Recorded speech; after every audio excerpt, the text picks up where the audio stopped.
Hello, hello! I don't know what was the delayed camera start there, but hello, hello! And also, hi, Francesco, and thanks for the sub again. I really, really, greatly appreciate that. I know I haven't been streaming that much recently, but I've been busy. I know that's always the case, but I keep being busy. Also, I just graduated, and that was a whole thing.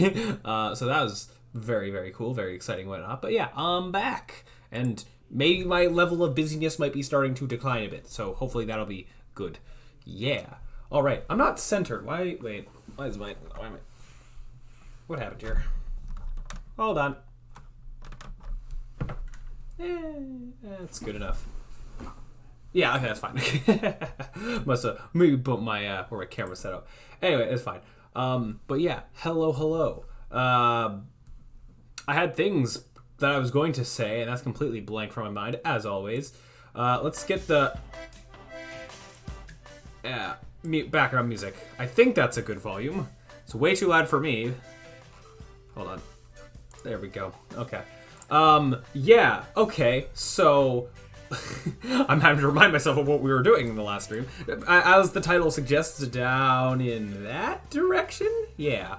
I want the focus of today to be making hazards and whatnot, but I can start by I haven't worked on this game in a bit. I've done some little things here and there that I can show off, but here's what things are looking like at the moment. We did some revamping to our Unicycle man's movement, and I quite like it. I actually went and compared with how it was before. I quite like how he is now. He still has some bugs, some things to be fixed, but for the most part, I do think the movement is an improvement from how it was before. It's similar in some ways, and we can still just do some tweakings to the movement and blah, blah, blah. But it was still something that was necessary. As I said before, what kind of started the having to change some of the movement things is there were things that weren't working that we had to get working. And then as a result, the movement kind of broke, and then we had to sort of fix it. And then I tried to do some other special things, but blah, blah, blah. Yeah, so it's very cool. We can also do a bit of this.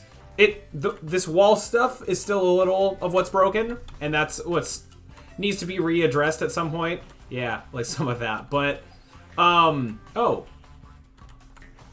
Actually, no, I kind of know what that happened. I was going to be like, I don't know why that happened, but I think I know why that happened there, that snapping to the top, and that's something to be fixed eventually in time.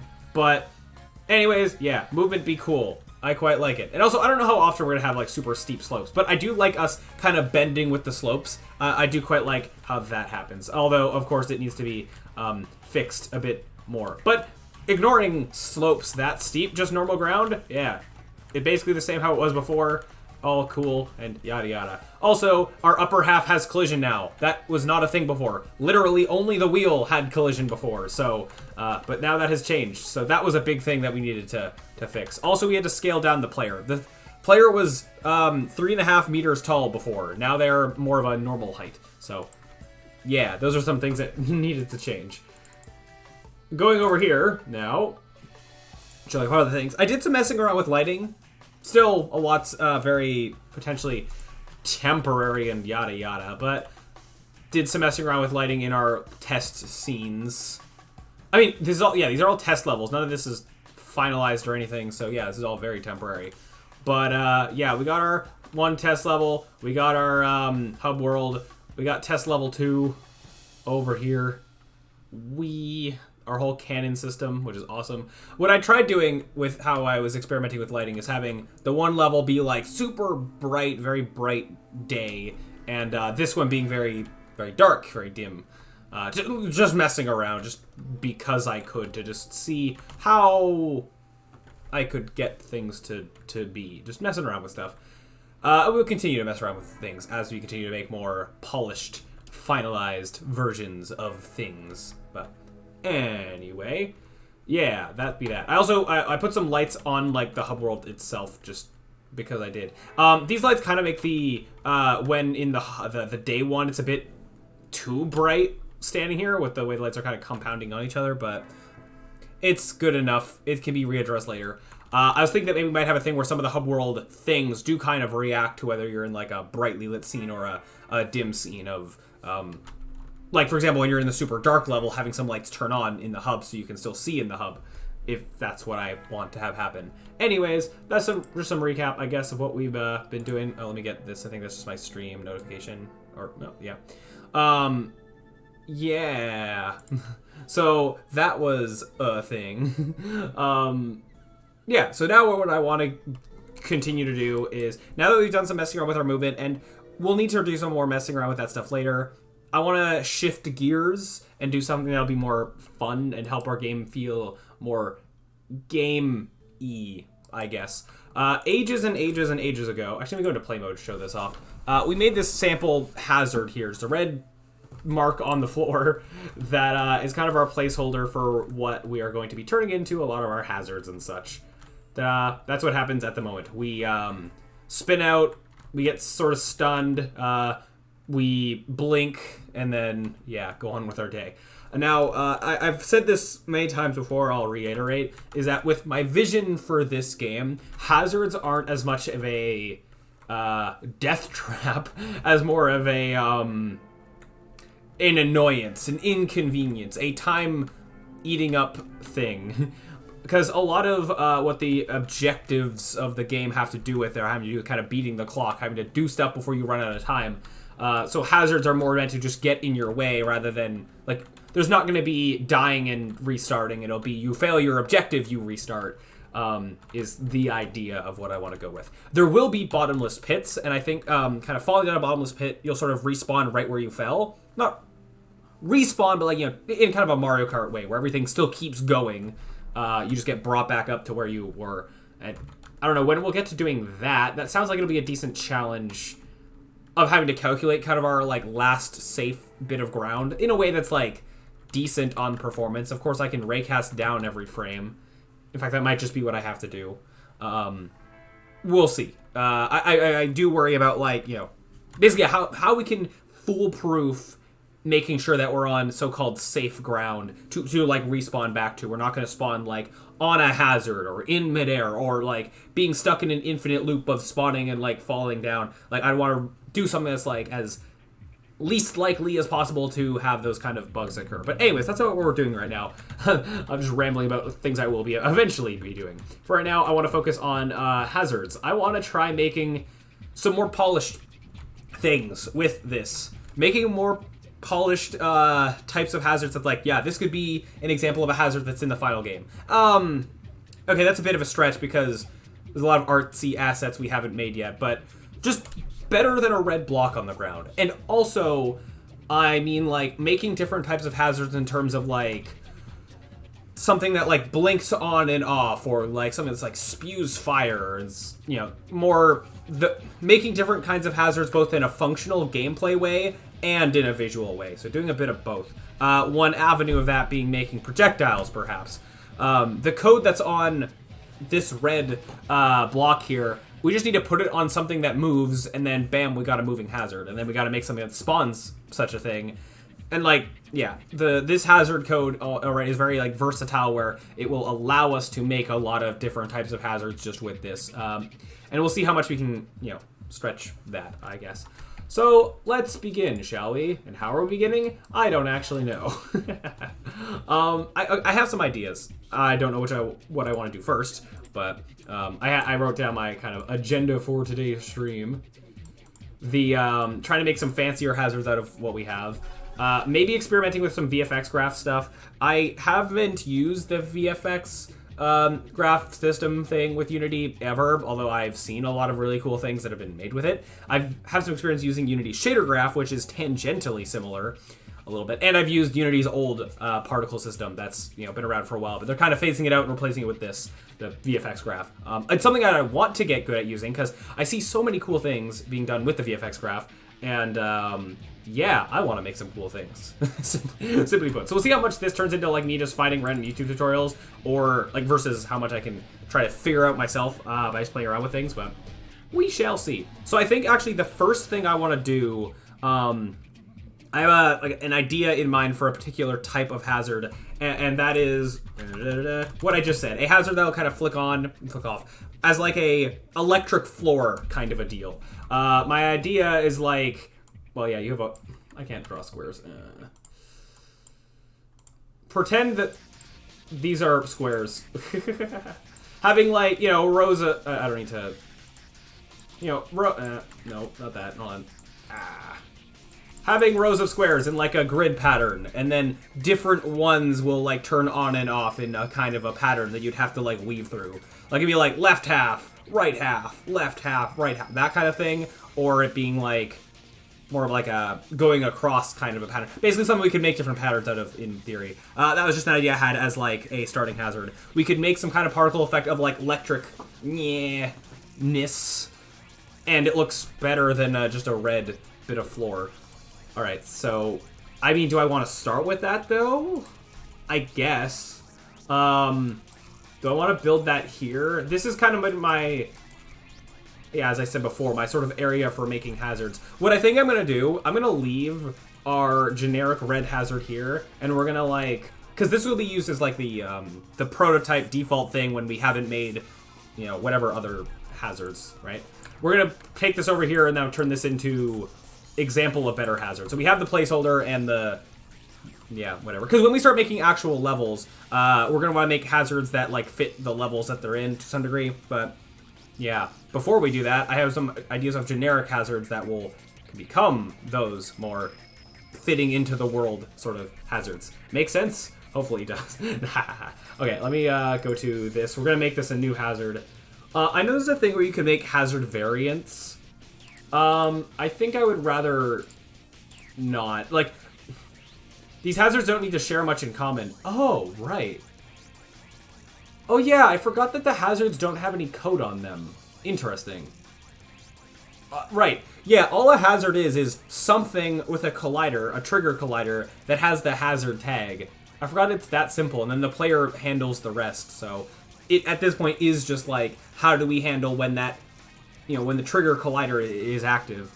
I guess that's something that then we need to consider. If we had, like, a physical thing on the floor, like an electric floor that turns on and off, the trigger collider that has the hazard thing on it, we need to turn on and off. But, like, the physical floor, when it's inactive, still needs to be there, so we can't just turn the whole thing on and off. Okay, so, yes. I'm just going to call this electric floor. Yeah, does... Not everything that it's a hazard needs to have a hazard in the name. Yeah, so just electric floor. We're going to make it a new hazard. Or like a new prefab. Yep. I probably will do some 3D modeling. Yeah, okay. But while I'm waiting for Blender open, I can just make the... As I said, this is going to be like a little cube.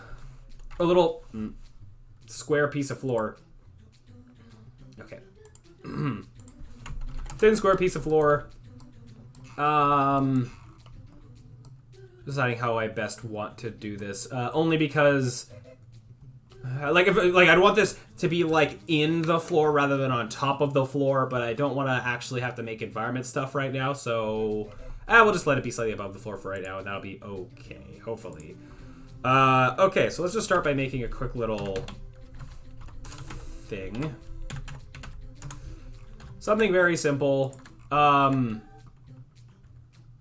Just electric floor. Actually, I just think, like, do I want to do this in cubes like this? Yeah, I think so. Yeah, let's try doing it this way. I'm gonna let this be slightly engraved in the floor. I could do a kind of thing where it's like has holes in it. You can kind of see through a little bit. I know sometimes. What if you could see through and then there was like wires underneath? Ooh, that's an interesting design. Okay. I don't know how much of this I want to do right now, but let's say that we had... how do I want to cut these holes? Like a bunch of, like... I could use a wireframe modifier. Would that be helpful?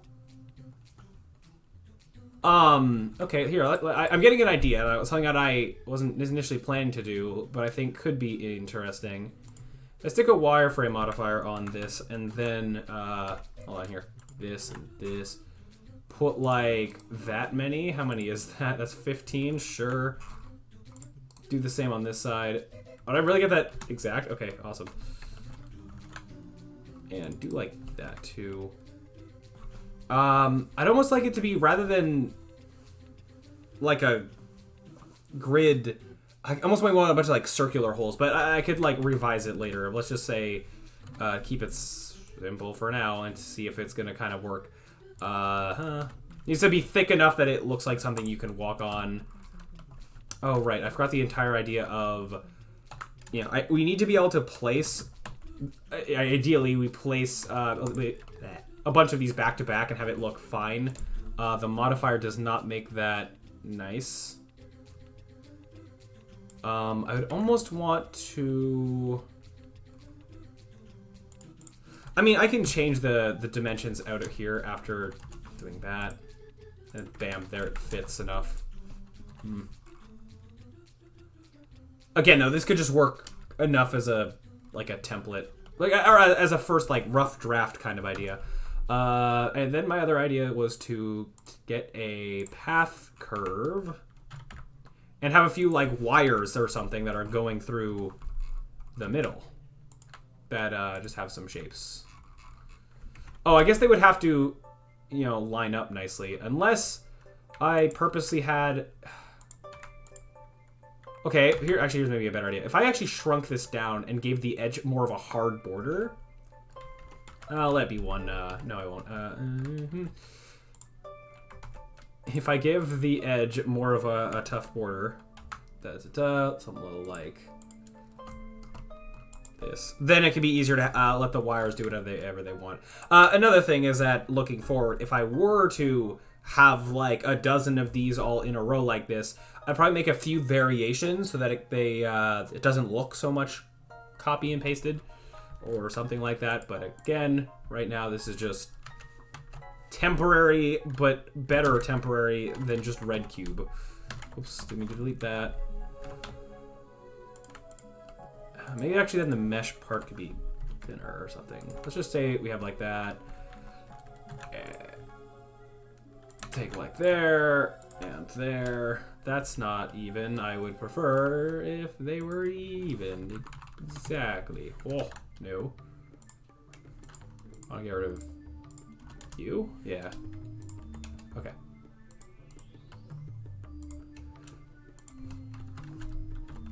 Those across. I do a little bit of that. And then connect these. Delete the faces, select the edge loops, and bridge them together. Go a little bit like this, and voila. That might, make my path idea work better, and help it be easier to, however I mess with the mesh on the inside, the outside is more, guaranteed to have the same kind of border going on. So even I could do this, and now it just makes the edges work better. Okay, awesome. Perfect. Go all this back to 1. No, never mind. Oh, yeah, especially not that. No, thank you. Yeah, how about not? Make it a bit thinner than the border, I suppose. I could decide on the thickness of it later. I'm getting too into detail in this than I need to right now. Okay, in pipes, wires, yes. So just do something where it kind of goes to can I get this, there.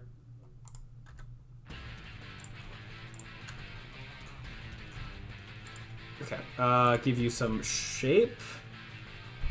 That's going to be blah, and a little bit like this. Don't know how thick they should be. That depends on how pronounced I want them to be, I guess. I guess if it's an electric floor, I'd almost want some exposed wires or something to be what turn on. Interesting. But I also have some that go completely through, and then some that sort of don't. Let's say. Okay, this is a. I don't know if how I want this necessarily. Well, I guess they shouldn't go through each other unless I want them to. Nope. Come here, you. Why can't I select this? Thank you. Why are you not letting me... Okay, I don't know why... Yeah, okay, whatever, it's fine. Might be easier for the moment to just Hold on here. We go border. Start naming things good. Could almost just, if I join those, they don't inherently connect. They're allowed to be separate. I can just have one mesh that is just all the wires. That might be easier to. I think I'm fine keeping them all, letting them all be the same length. If I'm gonna have more wires, it makes sense to make them thinner. Just easier to fit them in. Okay.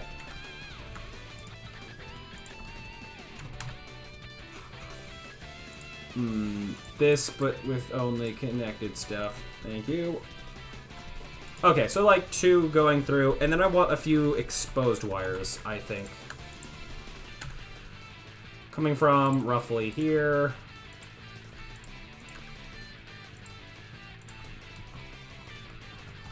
Because then I can have like the particle system kind of emanate from these. There's the thing, yeah, fill caps, do that. I'll have to see how well this kind of ties in with the top bits, but I would want some kind of end thingy then, I guess. Like frayed wires or whatever, but for now, that's okay. I want more than one. No, not like that. I want more than one split kind of wire. Just another on the other side for right now.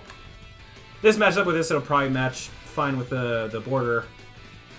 Okay, shape this differently than the one below it.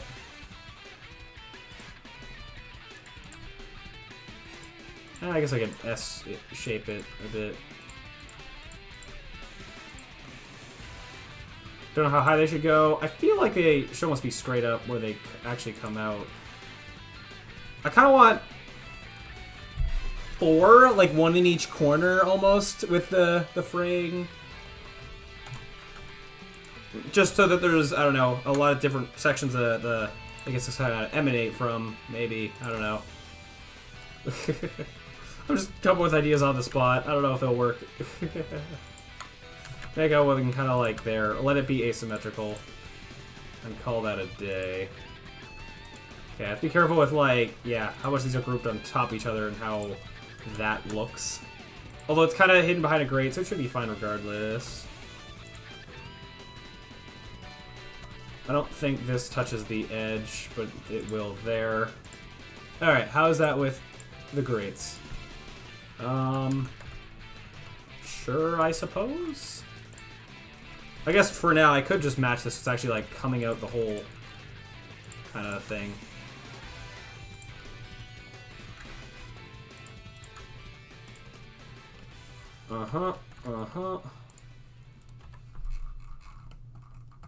Yeah, like that's not at all, and I would prefer if it was. It has more thickness than I gave it credit for. Fair enough.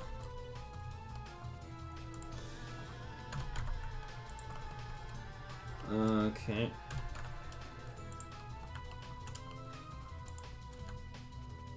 Yeah, and then over here. If this could do a little something like that, I guess? Yeah, that works. Except it's going through here. I'd prefer if it didn't for now. I can move all of this down. Again, I have more space than I kind of thought. Which is the one I need to grab? This one? Like, that's good enough. I don't like how perfectly straight this one is. Let me just kind of... Mess with it a little bit.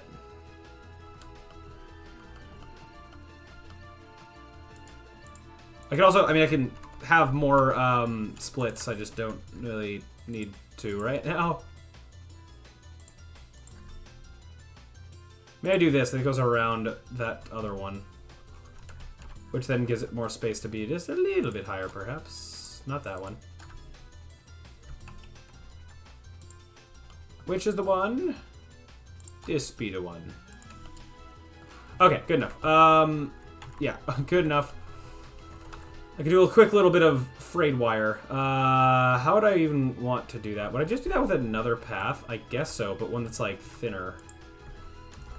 We duplicate this and then go separate.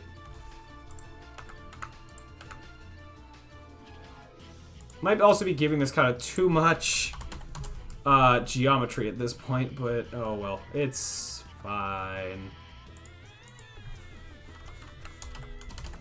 Something like that. Call this frayed or split wires. And just on the 3 little things here, just try to kind of, you know, almost like little hair things. And they don't even need to be really long. I think only like 3 segments should be enough. Something, and even also the number of like the resolution can be a lot lower. You see kind of what I'm getting at? What I'm trying to create here? Might even still be too thick. Hard to tell. You know, I should see when I take it into Unity. But just a few kind of it being frayed. I'll just go 3, just to not go a bit, just not to go too overkill right now. It's like, you know, oh no, it's wires that are broken. Ah, be a shame if they were to electrocute me. Right, yeah, that's what I'm going for. And then I'll duplicate these onto these guys. I guess this is how I'm doing this for now. I shouldn't go too hard into the, this modeling that I'm doing when I don't know, you know, how the hazard will be used. What context of level would I put this in, necessarily. Like, I might have some general ideas, but until I have, like, it more concretely figured out. Also, to some degree, I might want some more generic-looking things to be able to be used in a few different levels or something like that. I don't know. It's fine. Good enough. Yeah, frayed wire, blah, blah, blah. Should I parent things differently? Nah, for now it's fine. Okay. Call this, put this over in level assets? Do I not have a, do I want to have like a, think about how I want to structure this. Do I want a hazards thing? I will, sure. Yeah, sure, whatever. Oh wait, no, hazards has 1 Z. It's like, I'm not sure that looks right. Let me rename you. Okay. Call it, electric floor. I don't want to call it a cube. Just electric floor, sure. Oh yeah, apply the scales of everything. Not, actually, might actually be fine on this. Actually, I kind of like it being thicker like that, maybe. As long as I scale it down afterwards. Just gotta make sure that the scale still works with these. Or, actually, do I? I was like, yeah, I like this. Maybe I don't. Almost like an in-between. I'll apply everything else real quick. Actually, everything else is already applied. Here. What I could do is Z5, apply it, and then scale it down. Net result is it's thicker than it was before, but still not too flat. Hold on. Get back to what kind of it was. So this is also like practice for when I make real things. Oh, I never colored anything. I guess I should do that. Metal grate. You're gonna be like a gray. You get to be electric floor border. And you get to be like a purple for some reason. And I mean, I imagine I probably would want like each wire to be a different color, so I'm probably actually gonna use different material. Oh wait, no, curves don't work that way. I mean, each of these should probably just be its own curve. Like I don't need to make all at one thing. If I hit separate, are you gonna separate for your own curves? Is that how this works? How did you choose to split? What? Or did you didn't do that thing? I can't just go, like, separate based on loose things? No, you're not gonna let me do that? Okay, fine. Wait, you still didn't seem to split properly. Or did you? No, that time you did. Okay. Sure, fine. I'll do it all separately. Yeah, okay.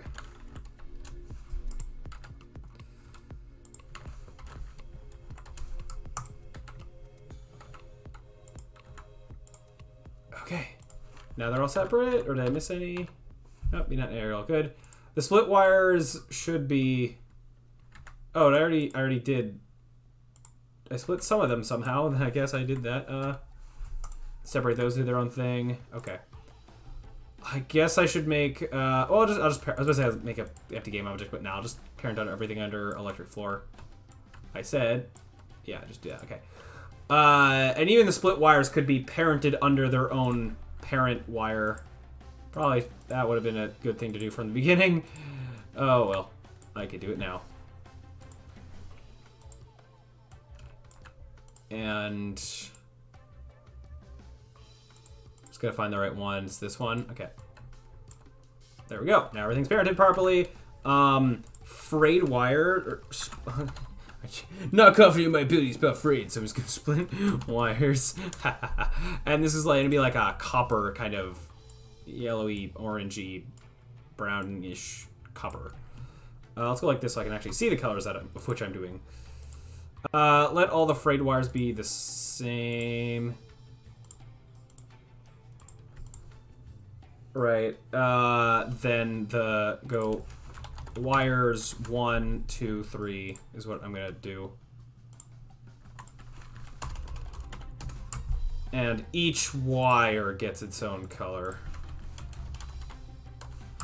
Is the current plan. Okay. Alright, I don't think I got that in the right order, but... You know what? Actually, this one gets to be wires. To match with... Or, yeah, no, whatever. Wires, whatever. Okay, so wait. Did I get them all? No, I missed 5, so let this one be 5. Okay. Doesn't matter. Okay, coloring them, just kind of go random colors because, sure. This would be the kind of thing of, if I had a level with a certain color theme, I would totally, you know, let the colors... I would change the colors to match with whatever theme I had. But for now, they can just get to be like that, I guess. And then the gray's like a... I mean, do I want to be... Does it want to be... Do I want it to be just metally gray, or would I want to lean towards a color of any kind? Go like that, I guess. And this blue's... this purple's maybe a bit bright. I don't know if this should be like bright and vibrant or like more subdued colors. Could also be like yellow to be more... Or it could be red even, because hazard. I think like this would be the kind of artistic-y whatever that I'd want to figure out when I actually put it in a real level. Don't make that to not match the same... Like, if you're in some kind of industrial building with this random electrical floor, then I'd maybe make the colors match that. Oh, that's not gonna just match like that. Whatever, it's fine. You know what? Good enough. I don't need to keep, yeah, it's fine. Let's go back. As I just said, like, I don't know how I shouldn't be finalizing it as a super polished thing when I don't know how it's gonna be used. So, yeah. But of course, you know, the cooler it looks for now, it just, you know, looks nicer while I'm using it now, I guess. Okay, so the models. Where are you? So this would be our electric floor. Nope, I didn't mean to do that. Yeah. Okay. I need to use my... I'm going to use my model default thing. Preset. Apply. Extract materials. Make a new folder.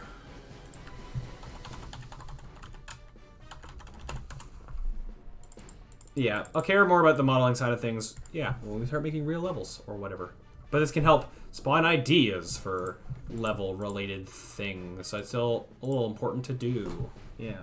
Okay, so I bring this in, electric floor. I guess we'll do... the floor itself is basically just a model. It can be the parent object. Actually, I've said before that well, actually, no, it's fine, it's fine. Just like, yeah, it's fine like this, okay. So bring this over here. Oh, you're massive. I mean, I guess I can, like, how big one tile is, I can change however I want. How big is that relative to the player? Do I have the whole sizing it by 0.5? I don't, and I'm gonna do that. Yeah. Yeah, let it be that size for now. 1 by 1 kind of a deal. What? Why are you not? Wait. This is 5. Are you off? Oh, you are off. Okay. Not that it needs to match up, but it's like, oh, it wasn't. That means one of these numbers is not how I intended it to be. Okay. I'm going to... do what now?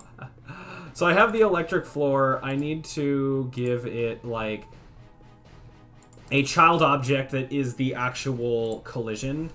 And then I imagine some other child objects that are going to be particle effect things to activate.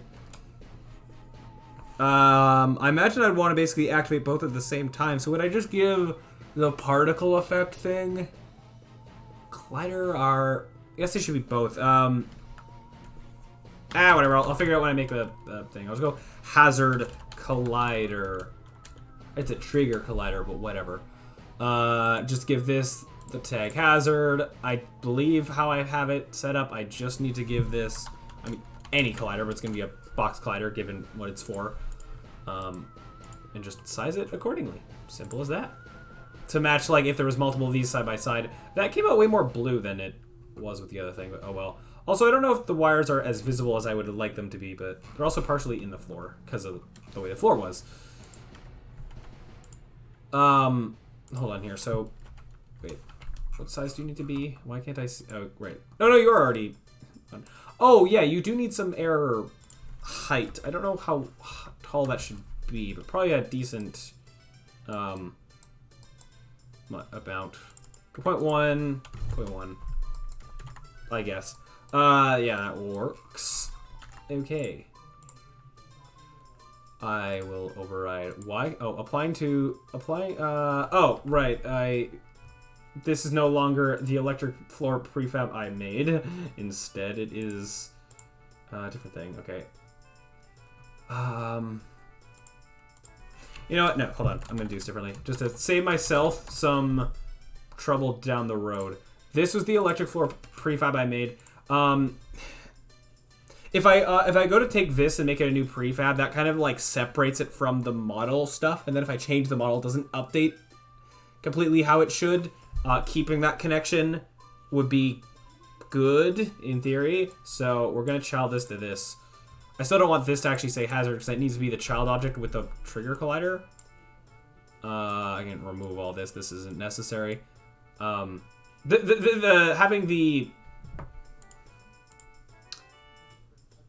let's still using this, so it wasn't with a necessary part. Just having the collider like this be like parent thing that has nothing. It's just the positions. In fact, this should have scales of 1. I prefer. Like so, and even that's off now. Nope, not anymore. Wait. Nope. 0. How? Yeah, up like that. Okay.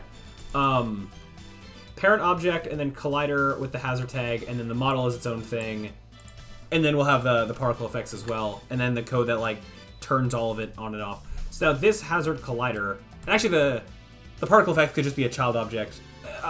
Well, if the difference between the hazard being on and off is just the particle effect being on and off, it can just be a child object. If I'm changing like any material with the actual, like for example the grate, making it like flash yellow or something, then there's going to be more that needs to happen there, but hazard collider on and off. Yeah, that works for now. I guess I could try just going straight into quickly trying to make a particle effect thing. No, oh, not or make a VFX graph thing. Oh, how do you start with making a VFX graph thing? I thought I knew, and I thought it would just kind of be in here, like make VFX graph thing. I know asset wise. Here, I'll do it this way. Where do I want to store it? It's the first thing I'm trying to think of. I have shaders. Where's... I guess just make it its own folder. So imagine I'm going to make a lot. VFX graph. Just VFX. And I can make such an asset wherever it is in this list. Somewhere. Maybe. Why am I not seeing it? Unless it's not under... I do have... Do I have to install the package? I thought I was all ready to go. Unless it's not. Image effect, shader, yeah, different shader things.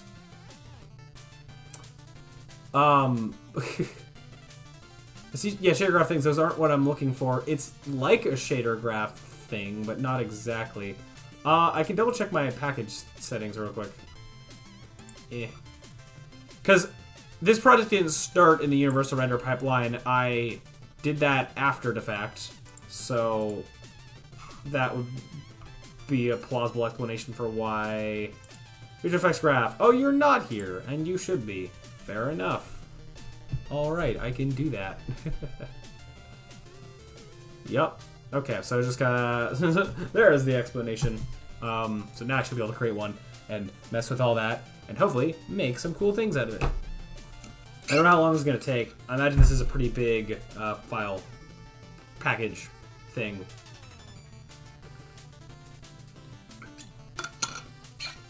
Jeez, how have we been going for 40 minutes already? like I'm like, oh yeah, we'll just quickly whip up a model, and then it always takes way longer than I intend for it to. Oh well. I'm gonna make this not as tinted blue. That was not necessarily the plan. More like gray with like a slight tint. So it's more interesting of a gray. Oh, it extracted the material, so it's not gonna carry over anymore, but whatever. Okay, it is installing. Can I be doing... I can be doing Unity stuff while I'm waiting for now. Okay, so... What was I going to do? Oh yeah, just the blue. Just fix the blue real quick. Electric floor. Oh, now it's importing all the package things. Yup. I see there's a visual effects graph additions, additional assets for use with visual effects graph.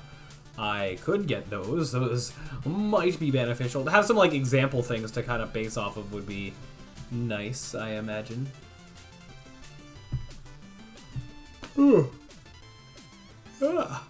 Okay. Yep, it's take it time. I thought this was installed already, but yeah. Or I thought it was kind of part of having Universal Render Pipeline, HD Render Pipeline, all that, but nope, not by default. Or it would have been by default if I had started with those, but I didn't. Okay, less blue and a bit brighter. Yeah, okay. I also gotta keep in mind how different lighting conditions would affect this, right? Because that matters to some degree. Of course, I can also mess the how metallic it is. That stuff. Whatever. I'm more concerned with, again, its functionality to a degree. Alright, things here for me now. VFX shader graph. Yes. We're gonna call this electric floor sparks. See what we can do with that. Oh yeah, I was gonna import additional assets for use with effects graph. I can't imagine that being a bad thing. If I find it to be useless, then I can uninstall it. But I'll see what this gets me. Yeah, some samples. Okay, sure. And then output event helpers, additional helper scripts that intercept output events and interact with game objects. Ooh, that also sounds interesting. I'm gonna get that too because that could be interesting. Add more functionality to what I can do. We'll see how stumped I get. Yeah, well, not there. Okay. No. Sure. Do that. Okay, let's have a look at... Oh, bonfire flames, lightning. Oh yeah, this is what I was hoped to see. Yeah.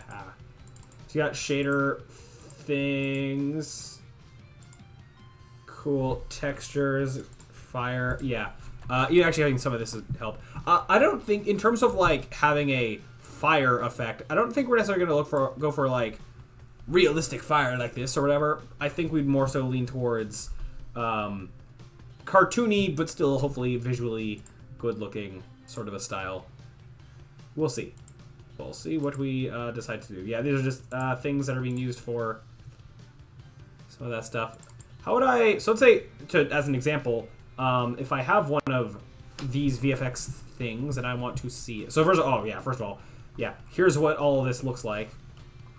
It be complex and complicated.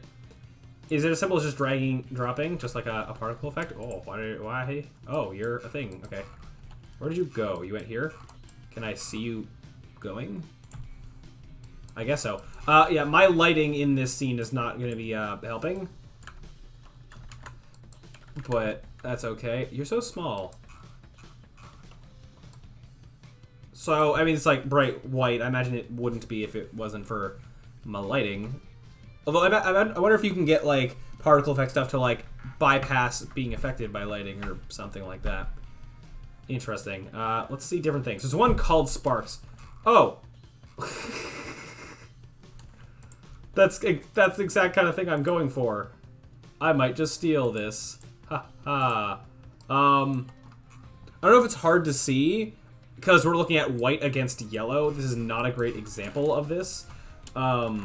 But it is kind of the idea I had in mind for little sparks being doing things. What are you doing? Okay. Let's, as a more of a test, let me jump to my other scene that's a lot darker and see what that is like. Okay, VFX. Go fire. And try not being in the floor. Oh, okay. Yeah. Oh. That looks good. That looks cool. Yeah, very cool. We got smoke. Oh, that's so cool with them being combined like that. Again, okay, this one's hard to see as well, just a little bit. Because that's dark thing against other dark thing, as opposed to the opposite scenario that we were just having. Whoa, wait, oh, that's even better when you can actually see it. Oh, wow. Okay. Okay, that's very cool. Okay, sure. Let me get rid of some of this stuff. Go back to the scene I was messing with. Where are you? Over here. This guy. Don't save anything I did there. Unless, wait, okay. Sometimes I'll have a habit of, saving, not, like, every 2 seconds, not realizing that I saved, and then, okay. Now, I might want to modify some of these, but I think, yeah, I'm going to actually just start with the Sparks one. I'm going to duplicate it, put it in my own folder that I had set up, and then modify it. Oh, and this is, why is this looking different from this? I don't know. Electric floor sparks. Why are these different? Visual effects asset, and that's different from this. But this opens up like what I'm expecting to see. What about when I click this one? Oh, that is a bit different. Okay. Oh, that's like, this is like a shader for a VFX thing, whereas this is a proper VFX thing, whatever. Okay, sure. So this is a better starting point. Oh, I can see down here example of what thing looking like. That's handy. So okay, let's see what I can do here. Oh, and so I have two things I can do. I can either have one particle effect that's sort of affecting everything I need to affect, or have multiple. Probably way easier to do multiple. Like, have one for each of the wire ends and just, duplicate it. And then have one for, or not one for each, I mean, one sparks thing that I copy onto each of the wire ends. And also something that affects, like, the whole general floor, I imagine. I want to make it clear that it's, like, the entire floor that is don't touch. Ideally, right? Yeah. Even the edge of it. Hold on. Something that's just coming to mind. Like even like the border here. I don't want it to accidentally feel like, oh, the border is like a little bit of a safety net. No, it's not. Excuse me. Oh, that's not a ground close window. Yep. Okay.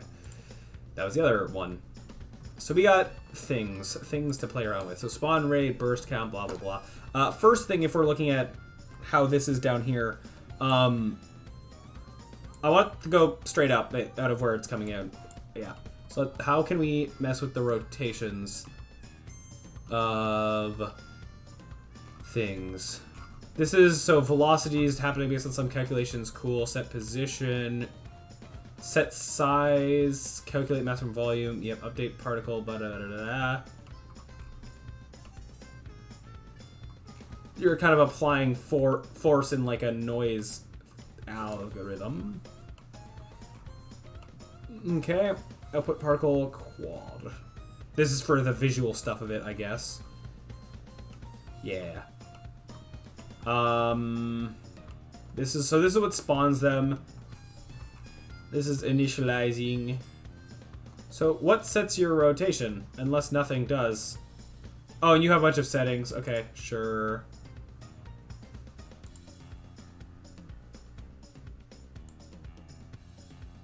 Okay. Got that. I see how things do. What is, how would I... Oh, value. This is to put into test value. Okay, I was just curious on that. So if I increase this, yeah, I'm going to see that moving along that axis. Oh, wait, this is a vector 3. If I... Got it. I see how that makes sense. So is there nothing that's... Oh, or never mind. There's nothing that's setting the rotation, so this is what's coming out of a default rotation. But no, you're going on like a... kind of a diagonal kind of a thing. Unless you're not, and it's actually just the... Hold on, wait. I would like to... Can I move in this, or can I only orbit? Okay, I guess I can only orbit. It going this way might be only because of the afterwards velocity. Starting rotation might not mean... Well, yeah, of course, yeah. Starting rotation doesn't mean anything if you're saying, like, move universally in this direction versus, like, move relative to your own forward direction or something. So you get the current position. Interesting. Turbulent noise position. Okay. Add,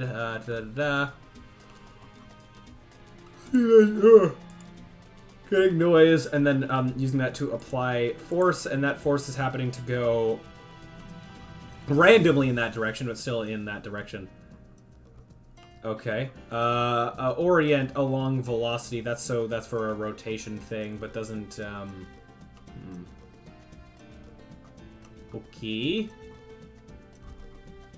Absolute. What happened? Okay, so let's set it's relative and just see what happens. Okay. That doesn't doing what we want. I wonder if I should kind of almost start fresh. Maybe don't delete all this, but let's just see if I were to kind of... Probably gonna struggle with this significantly. Oh! Okay. Oh, gravity. Oh, you're... Wait, are you... Is this example applying gravity in a weird way? Y to the right. Unless this is like, because of weird Unity things... Well, actually, I don't know. If I delete this, do you... No, you're still... No, yeah, gravity's going down. Because I can blender Y is a different axis going down, so I was wondering if that was doing any weirdness. Okay, so what thing specifically is... What? How are you moving? What's moving it to the right like that?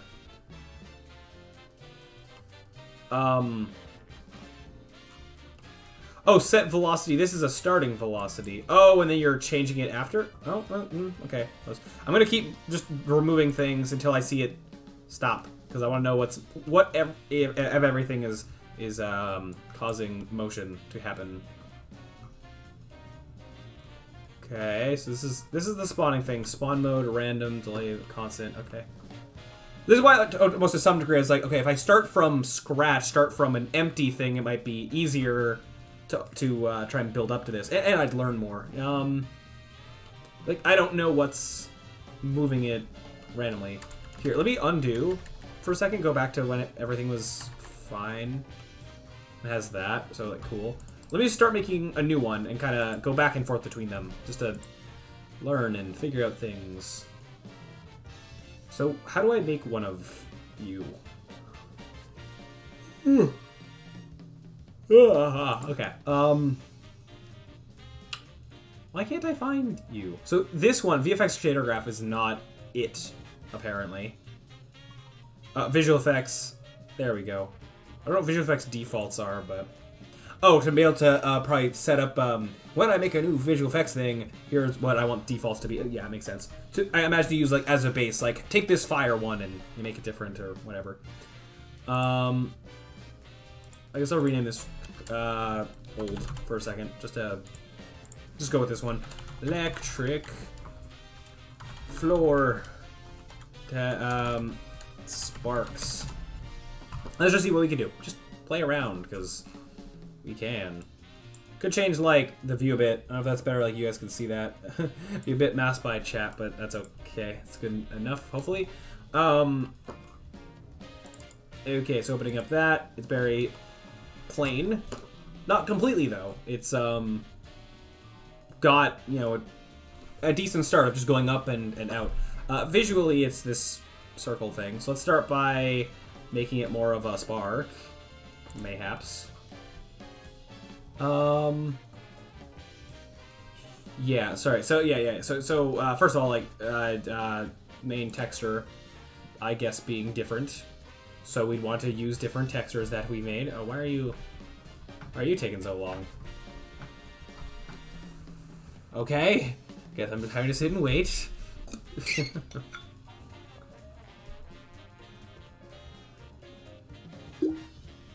Okay, I was like, why'd that take so long? I don't know. Whatever, it's fine. What the what? Why are you... It's different looking. Okay. So these are... Oh, that's from Text Mesh Pro thing. Yeah, this is like all in my file stuff. I might, you know, want to do some photoshopping or whatever to make a better texture, but as a better base or something. Or for now, I might just use whatever the other one was using, just to be quick and simple. I don't even think I actually need I don't think I really need anything complicated. I just want like a white square, I think, for now, just for my experimenting. Actually, or I could get something like this, like a circle thing. Do I not have just like a white rectangle? I'm gonna steal this for a minute. I don't care about the size. Okay, so let's see. Oh, I mean, that's not kind of what I would like it to be. What's if I use, this is a white circle that I made. What was that gonna look like if I... Are you gonna... Why are you not... Okay. Why are you not a... Why are you not proper? Face the camera plane. Yeah, that's fine. Set color over light. Yeah, like as it dies out, it goes transparent. Makes sense. Set size. That, yeah, sure, I see that. Why? What's with What's with the kind of like UVs of how it's applying the texture? I don't understand. UV mode? The book? Almost. Like, I used a circle texture. In theory, I should be seeing a circle, I would think. I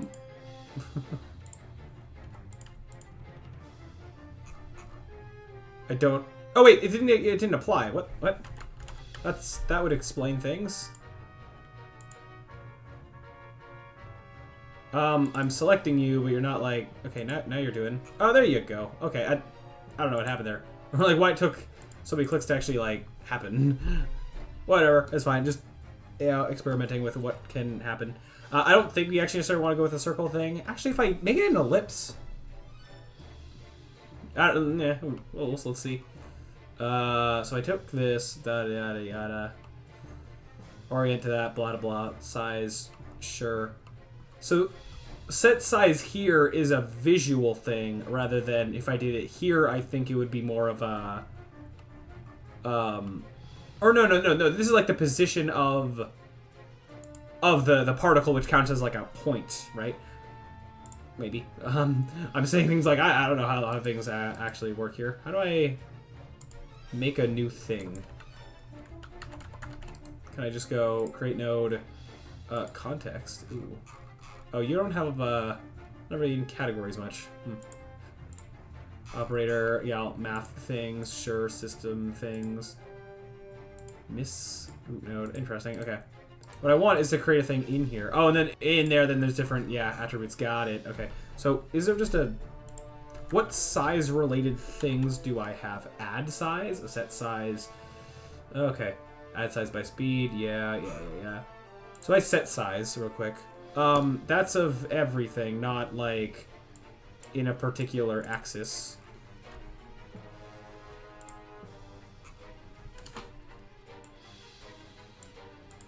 I'm not seeing this change here. It'd be nice if this could stay down here while I change things, so I could just keep seeing a preview. But, whatever. I think there's probably a way. Maybe. Blackboard, that's that. Okay. Oh, if I had... Hold on, let me... If I was... Let me... What are these? Compile. Okay, save. I put you in the scene that I'll probably be able to, like... this guy. Okay, I don't know why you went there, but... I mean, right now in this context, it's like super bright or whatever. But now, if I change this isn't going to change this live. It's only going to do it when I hit save. Right? Yeah, that's not necessarily what I'm looking for. I mean, like, being able to see it over here, it's being way more live. Whatever, this is probably good enough for now. I'll put this back, covering, like, everything, just so I have more room to edit. Oh wait, set size is a... Yeah, this isn't an update particle. Gotcha.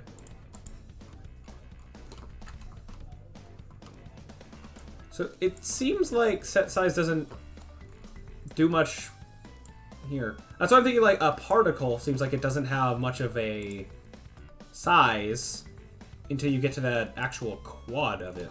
Yeah, that's actually changing stuff. So how do if I wanted to change the size of a particular axis... Why is size its own thing? Screen space size? Oh, okay. I'll put interesting orientation. Okay. Kill. Force. So most of this is just this. Okay. Oh, okay. Interesting. Axis, a particular thing. Composition. Uh-huh. Scale and size are different. Does everything have... You know, okay. Composition set, let's say. Inherit source set scale, set random. Interesting. Okay, interesting options. I'm learning. Half Dragon Lucy, hide, kill, yes. Hello, hello. Yeah, we are currently experimenting with VFX Graph, something I've basically never used before. And seeing what we can make with it, with the goal of doing some hazard-related things over yonder. Actually, let me put this kind of where it's going to end up being. Over here. Actually, yeah, let me place these, since I imagine, like, once I place them, then they're not really going to be moving, I don't think. There's going to be one on these on every one of these wires, I think. Yeah. Or not, I think, that is indeed what I want to do. Oh, wait. Oh, your origins are weird. Never mind. I'm going to place them manually for right now. But oh god, I've never seen this. Yeah, it's something that's existed for some time. Actually, I guess these are wire sparks if I want the names to be right. Hold on. Wire sparks. The floor sparks is going to be a different thing. Yeah, it's a... So Unity's visual effects graph is a way to create like visual effects, and there's lots of cool things you can make with it. Unity VFX graph. Some people, the things they can make with it, they're just like absolute wizards. Like, ooh, crazy. Ooh, look at that. Wow. Ooh, ah, yeah. More like seeing more moving things, like people making like explosions and all that. Very cool. This is like something I tried to make years ago, but way better. A like tunnel of light that you're going through. I did that, tried to do that for a little thing a while back. Didn't look very good. And that's like a million times better. Yeah, but as you can see here, lots of cool things that, okay, it's a bit behind my head, but you get the idea. A lot of cool things people make with VFX graph things, and I am trying to do that just a little bit. Yeah. Yeah. Although, again, I've basically never used it before, so, yeah. Okay, that's setting the y-axis. See, I got circles that I'm trying to turn into ellipses.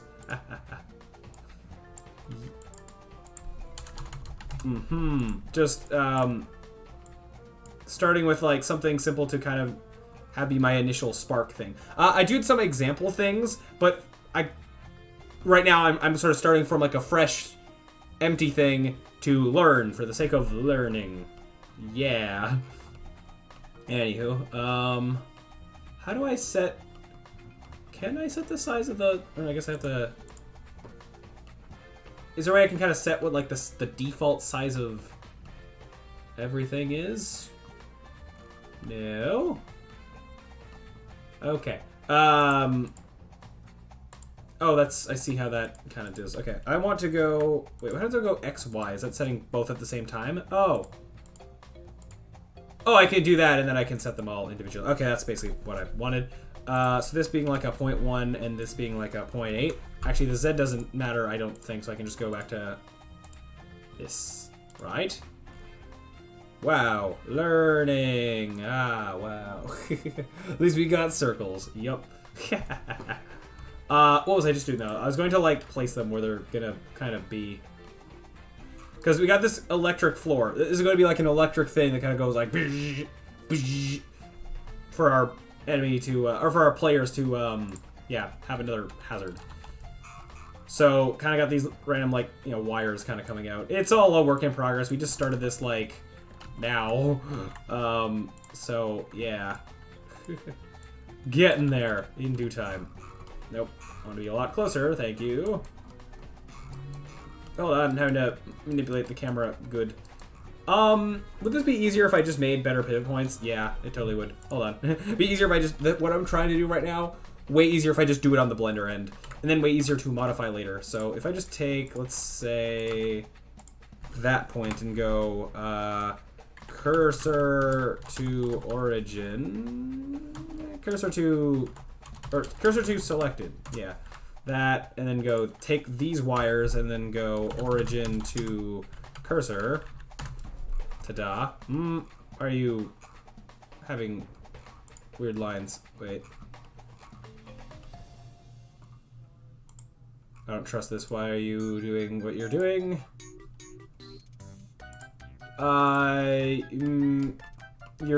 this... Hold on here. This line is fine in theory. It just it shouldn't be happening necessarily. Here, if I do this, are you gonna go to the center or oops? I mean, yes, but why do you have a line as if you're being parented to this, but you're not? Whatever, it's fine. I don't care. It's fine. Okay. Same thing 3 times, real quick. Cursor to selected. This origin to cursor. There's hotkeys for all this stuff. I just don't care to know them. Cursor to selected. Bam. Origin to cursor. Okay, sure. Yeah. Now you're good. Oh, hey. I tried using the WPF Visual Studio. I'm not sure what WPF is in that context, because it's a feature of software, and upon starting a blank page, I saw that it was using Internet Explorer to display stuff. Oh no. And was using 100 megabytes of RAM with just a blank page. Then I closed the project after seeing it taking 1 gigabyte of RAM when adding 25 small pictures with no rescaling. Oh no. And also the blank project has 1 gigabyte of default libraries. Even extra, oh no. That does not sound fun. Okay, so with those origins in place, it's just a lot easier for me to just go like, bam, place that there, give it all zeros. Oh, I guess, well, no, like, yes, that works and does the thing that I said, but because these are rotated, I could rotate the top of this just a tad towards how the sparks are rotated for funsies. Okay, blah. Just place all these real quick, and then we'll get back to actually trying to make it and make them look good. Try to just get scrolled in here. Okay. If I start from the 90, that is your default, and then go this way, just a tad. Okay. This, and then one more. I don't know how much time we're gonna be spending on like this visual aspect of things before like getting back into actually more coding-y stuff, but we'll see. Play by ear. Okay. Yeah, particle effects. Wow. And then I need one. So actually, this will be a different one. I want like the little bit of sparks coming out of the wires, and then I want a general, the entire floor is all electrified right now. So I want it to be 2 separate effects is the idea. Yes. Oh, reseed on play. Oh, that's interesting. You can have stuff be with the same seed. Oh, that's kind of cool. Okay, so if I put this, let's say here, and call this, hold on, let me rename these better real quick. Selected floor, wire sparks. There's the wire sparks, and then there's the floor sparks, is how I'm naming these.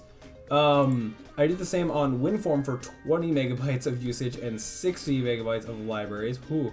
I don't know why the old program works better than the new one. Because better technology means taking up more space a lot of the time. Yeah. Okay, so that this. I want to, I guess I actually won't duplicate it yet, but I will duplicate the floor sparks. But I imagine I'll kind of wait till I have most of, like, just to not be redoing the same work twice that much. I'll hold off on that for a sec. Okay, so now we're back to this. No, not this one. This is the cool example one I found, and it does look cool. I want to, just because I can, start with a, oh, you have a sparkle texture. Where's that coming from? Can I steal? Steely? Hold on here. Sparkle texture. I don't know what your default is. This one. Oh, that's the kind of texture I want. Yeah, I'm gonna steal that. That's the old one. But yeah, I could be using something like that and trying to change it. And that's what I was doing a little bit, but then I'm like, nah, for the learning, at least for now, I just want to kind of do some stuff on my own, and then I might go back and take some stuff for that. Yeah. Trying to avoid photoshopping for right now, but that one was called Sparkle. What do you mean, no? do you mean no? It was there. What do you... Oh, I have to spell things right. No? Excuse me? Wait, let me make this easier. Just find where this is saved and just drag and drop might be faster.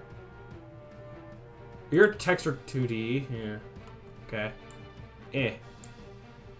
Why? Yeah, I don't know what problem you had with that just now, but... Okay. That's... Is it case sensitive? But it's there. I can see it there. Now I'm just more curious of why it's not finding it. Yoink, exactly. Like, yes, I found it. I'm just curious of why this thing couldn't. Out of just curiosity more than actually needing to. Is it, weird. You know what? Whatever, fine. Very well then. There's probably a reason. I don't know. Whatever. Okay, anyways. So that's what we got currently. Yes. So first of all, I want shoot out in little like bah, bah, bah, fast, die quick. It's not a texture 2D. I thought it was. Was it not? And this main texture be a texture 2D, I thought. And is this not a texture? This is a texture 2D. I don't know. Unless I'm wrong. I could be. I probably am somewhere along the lines of this. Oh well, it's fine. It's fine. Okay, so what was I just doing? I will do color stuff. For now, I'm gonna let it just stay white. I don't like almost like how it kind of goes black as it fades out just a little bit. But that may just be that might be working worse because it's against a gray background. Okay, so what was I doing? I want to affect how it's like spawned. Bounds mode, record it. Interesting. With some, that'd be interesting. With some like particle effects, you can get them to like physically collide with the world. I don't know if but then you have the trade-off of performance or whatever. So yeah, it's interesting. So set velocity random between certain things. Yeah, cool. That's going up and then in any direction. Sure, except way more. Okay. Yes. Now, how do I control how you spawn? This is a constant spawn rate. I think I want... Yes, periodic burst. Okay. Little random, be a little, yeah. Spawn mode, constant, count. Oh, that's like how many? But what if I want you to go forever? Unless 0 kind of means forever. Repeat, periodic, okay. Oh wait, sorry, no, or is the count how many you're spawning? That might be more what that is. So let's say you spawn 10 things every 0.5 seconds. Oh, you're doing it also. I can do both at the same time. Interesting. So I can have a slow, like a small amount of continuous, and then every once in a while, blah, blah. Okay. There's a capacity, yeah, of how many there's allowed to be, right? I'm going to increase this a lot for right now. Too many particles ain't good, but for now I'm going to mess around with things. I don't want them to go that high. So I want them to slow down faster or, be affected by gravity and kind of be like, blah, blah, blah, a little bit. And it might put some randomness where it's like, right now it's periodic, might put some, go to that one that was like random. So spawn mode, delay mode, okay, random. More randomness, the better. Every 0.5 to 1 second, so, okay.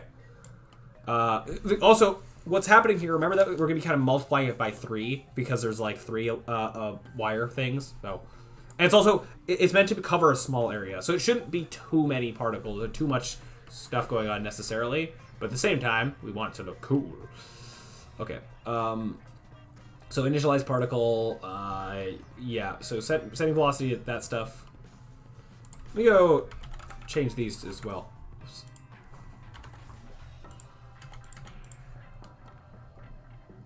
kind of makes it a little wider. Set lifetime random. That's how long they'll last. Interesting. So, first of all, if I just put this to like that for right now, they're gonna last a lot less.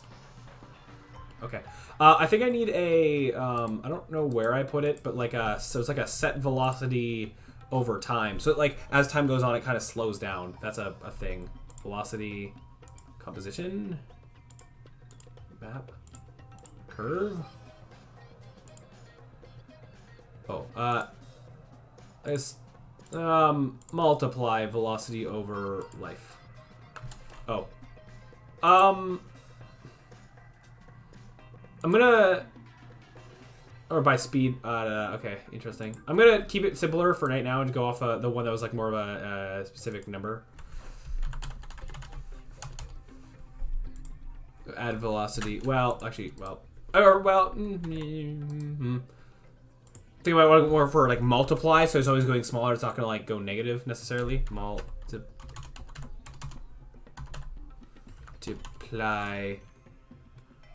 velocity over life.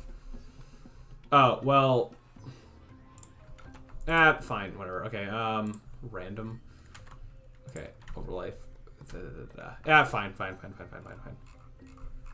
Oh, now you're gonna need a longer lifetime in order to get further away. Okay. Why is your bound box thingy so tall? Actually, I don't know why. There's a thing I can do for that, right? Maybe. A.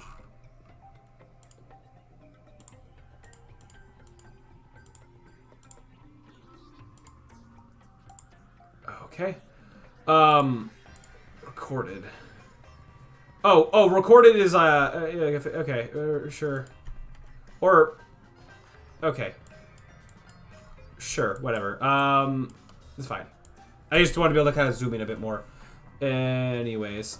Now you've kind of stopped going out, though. Uh-huh. Set velocity. Oh, I guess I have you start with a tiny velocity and then try to go up and... I don't know. Oh, you don't even go up to 1 of what you were. Okay, as I said before, I'm gonna actually do it. Just go back to, it just being...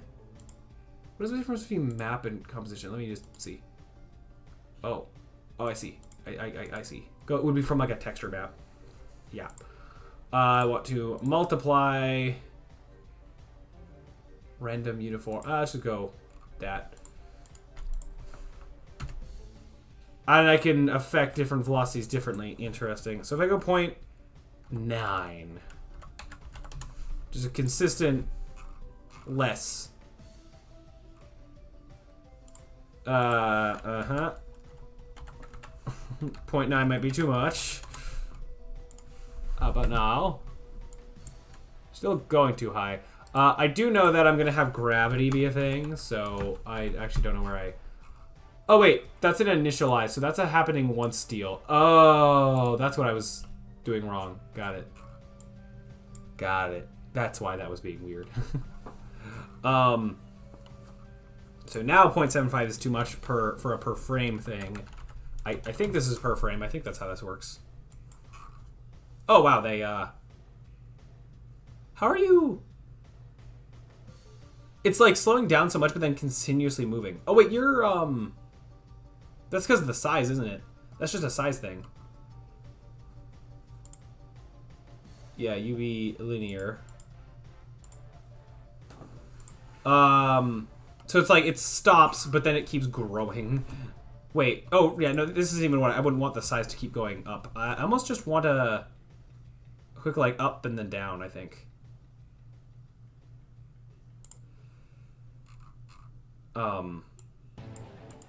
Make another point. Have you be like there. Actually, something like that or something. I guess. Like, grow pretty quick to being full, and then kind of be at full, and then kind of go down.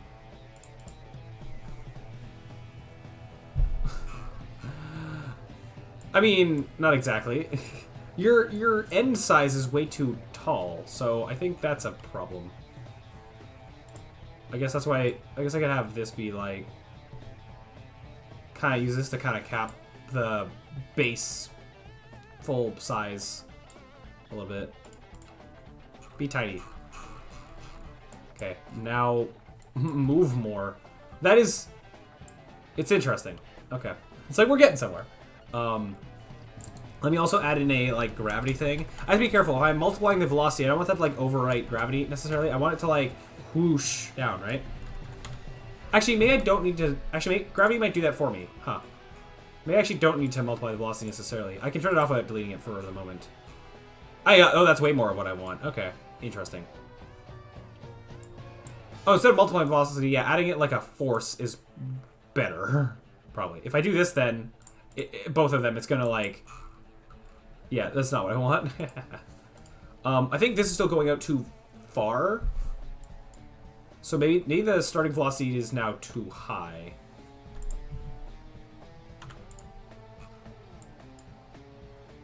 Interesting. I think also go back to, like, tiny periodic spawn, or tiny constant spawn.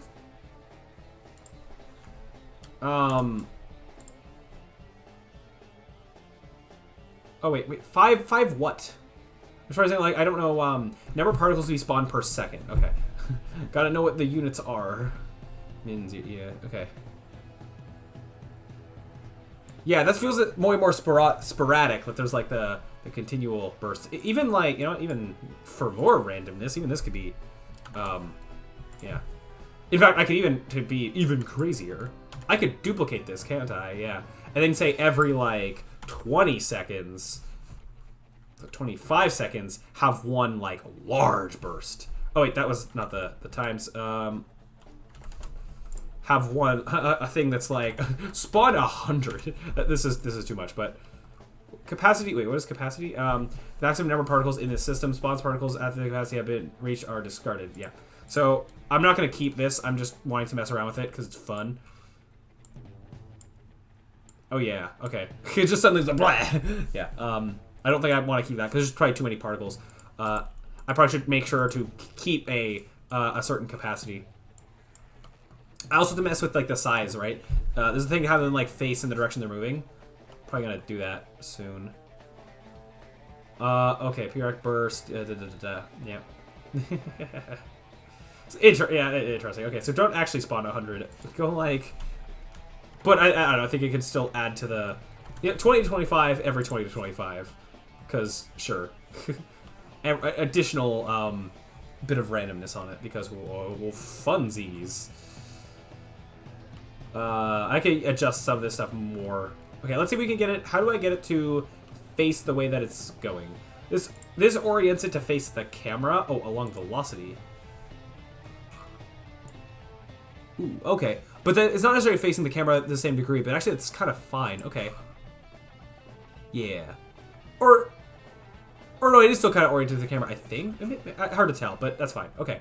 Cool. So now I could color this. Have different ones have random colors. Fixed. Interesting. Blend. I mean, I could go with the kind of like... Oh, that's alpha. That's... Yeah. Go with like a yellow to orange to red kind of a deal. Oops. Try that out. Oh, that is not the, like, intensities that I want, but... Wait, hold on here. Go, like, very harsh in those directions for right now, just because. Might not be enough red in there that I want.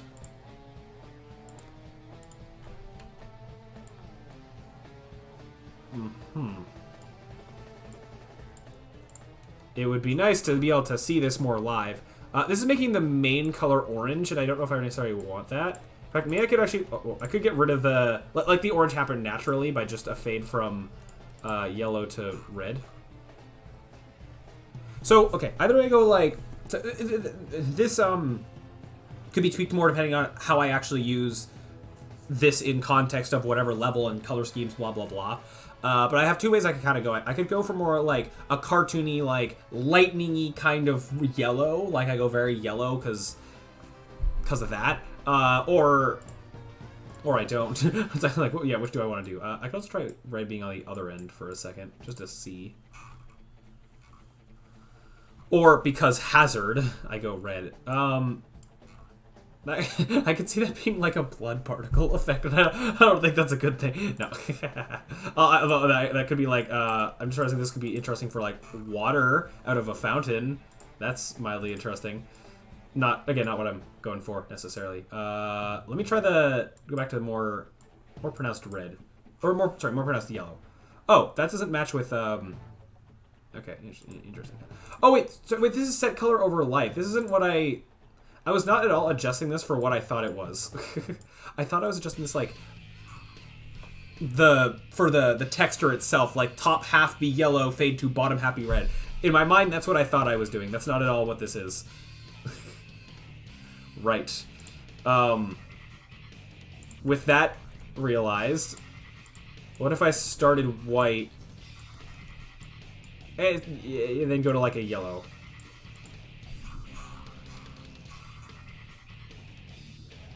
Okay, what about this other way around? Like, no, not try to.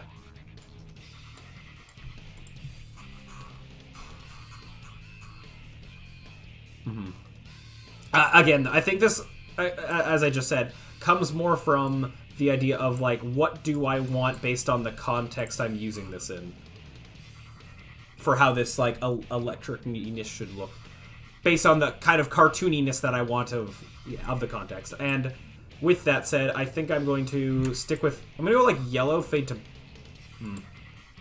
about I say fade to black? Maybe fade to white.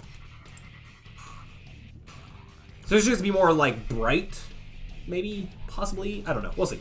I think it's fine for now. Let's move on to a different thing, which is what? Okay. So this is actually already looking like quite interesting. I'm liking this. Let's see here. I could actually up the scale a bit on axes if I want it to be wider. I don't know if it'll be as... The way the texture is looking here, I don't know if it will look that much like that when in the actual how it's being used. Or, I don't know. I don't know. There's things here. Blend mode. Yeah. Use alpha clipping? What does that do? Is that a thing that I want? Transparent pixels under the specified alpha threshold will be discarded. Oh, okay. I don't know if I want that. Actually, I think I do to a degree. It might just save some processing power to be to not process certain things. I guess I'm just gonna go with alpha threshold of 0. Discard those pixels. I guess. Color mapping default gradient map. Oh, this can. Is this then color gradient? Oh, well, that immediately looks better. To do that, that's interesting that it locked onto that color, like this being whatever default that it had. But of course, I can experiment with changing it, exaggerating the colors more, just to see what that does. Oh, all right, I like that. One thing I like with I like to exaggerate colors. I like saturated colors with a lot of this stuff sometimes. It's definitely overdoing it, but interesting. Here's a crazy idea. What if I went this is a dark blue instead of a pure black? Can I easily pause this to kind of like freeze frame what I'm looking at? I would kind of like to do that. That's saving. That's compiling code. This would be affecting whatever's like in I'm looking at in the level, but not like with what's down here. Okay. I can get rid of that. Whatever. Yeah. Okay. Let me just see what exists in terms of collision stuff. Collide with plane. Oh, this is to act like... oh, see... Oh, okay. Oh. So rather than colliding with the outside world, this is like simulate like a plane that it's hitting with. Okay, this obviously ain't good, but that could be... I could fake it colliding with the grate that it's on. To a degree. Actually, I don't know how that works, but we'll see. Maybe, I don't know. Okay, plane. Let me just mess with this for a minute. Yeah, it definitely doesn't like when it is hitting there. I'm not exactly sure why. Can I, like, friction? I go, like, oh, you have bounce. How about have no bounce for right now? Why do you flicker like that? I'm not sure. Lifetime lost? Oh. Oh, ooh, interesting. I can have them die on hit. Ooh. That actually might be better on performance to have sparks that sort of fall through the grate die out faster. Actually, there was a kill thing. I don't know if I could... it'd be better, even better to use that. Oops, negative 0.1. Because just imagine in the actual thing, the grate is there. I could have a bit more wiggle room. Radius mode solid inverted. Interesting. Rough surface. Interesting that I can do that. That's not gonna do anything if I'm killing the particles, but I just wonder what I would do about this. Because it's told to face its velocity. I get why that might be doing weird things. What if I actually did let it bounce? Because actually, that might be a thing. Oh. Ooh. That's interesting. If it wasn't all freaking out so much, that's fascinating. Let's see here. If I just go back to this, are you gonna not, You still kind of jump back and forth a lot more than I would like you to. Something like this could work for the ground particle thing. Interesting. Yeah, interesting. It definitely is interesting. Look at position. No. Just curious if, yeah, let's see what else I can do. Advanced accesses. Interesting. Okay. Yeah. Look at camera position. Let's just have a look at the camera.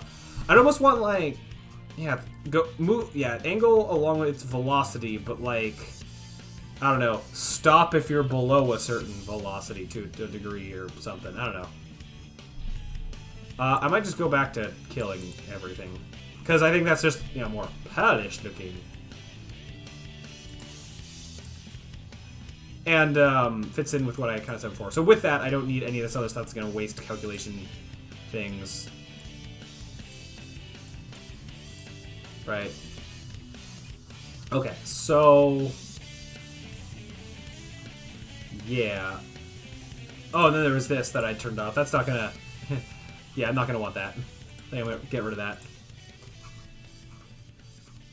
Interesting. Okay, let's see what this is looking like on the wire. In the scene, I think it's gonna... everything's gonna be, yeah, very bright because of the way the light is currently. I wonder if I should... is there a thing in regards to lighting where I can say, like, don't be affected so much by the lighting? I mean, I guess I could take all the color stuff and lower it. Oh, I have the color being here, yellow, and... oh, that's it. Yeah, I did do that. Interesting. Okay. And if I took all of these colors and darkened them all... but... wouldn't, like, to have the same particle look good in a super dark scene and a super bright scene... I mean, these look fine being super white here, but that's not what they look like here. It's like, is there anything I can do about that? Or I'd be like a percentage kind of thing. Of course, I can darken the lights in the scene. I have that option. But let's say, like, let's see if I'm trying to not have to do that for the sake of, yeah. Let's see if there's any lighting related settings.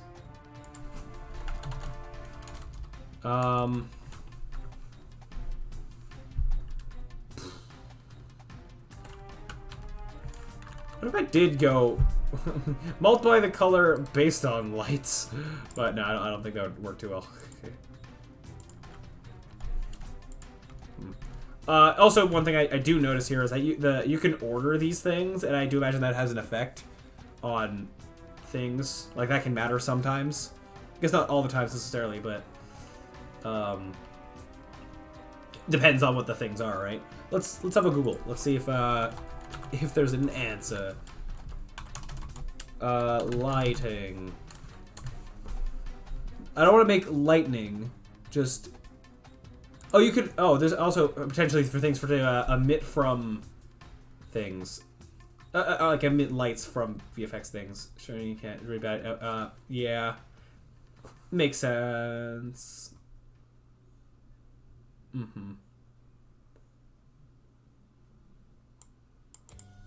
Yeah. Yeah, it makes sense that that would be a very not good on performance thing to do. So I understand. Output lit. Oh. Oh, no, that is a different thing. I do lit or versus unlit shader things, I think. Oh wait. Oh, hold on. No, the shader. I have to look at some shader stuff that this is using. That might use a texture. Hold on here. Can I go to where this thing is saved real quick? Go to app. Okay, I might define it. Oh no. Or, well, yeah, here. Under here, it has like some shader things. I'm wondering if in here it might have anything about, yeah, what I can change in regards to lighting. Not seeing anything. Okay, never mind. Maybe back to Googling. Let's see. Unity VFX graph affected by lighting. I just want to see if there's something I can do to say, don't have a visual effect thing.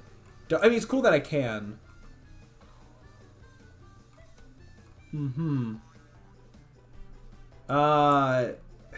Be just nice to know.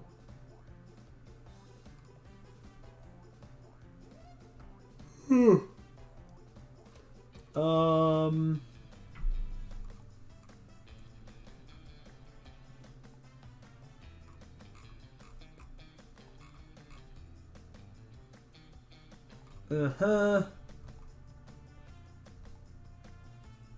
really a tinting issue. It's more of like, because I have a really bright light, things are getting kind of whitewashed out.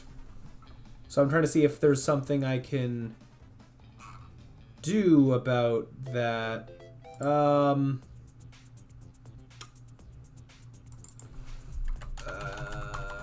Just, is there anything I could possibly do to say just don't get affected by light? I'm not seeing it. Like, I'm not seeing anything immediately jump out as being like a common thing that's Googled. Okay, I guess I'm back to just experimenting and hoping for the best.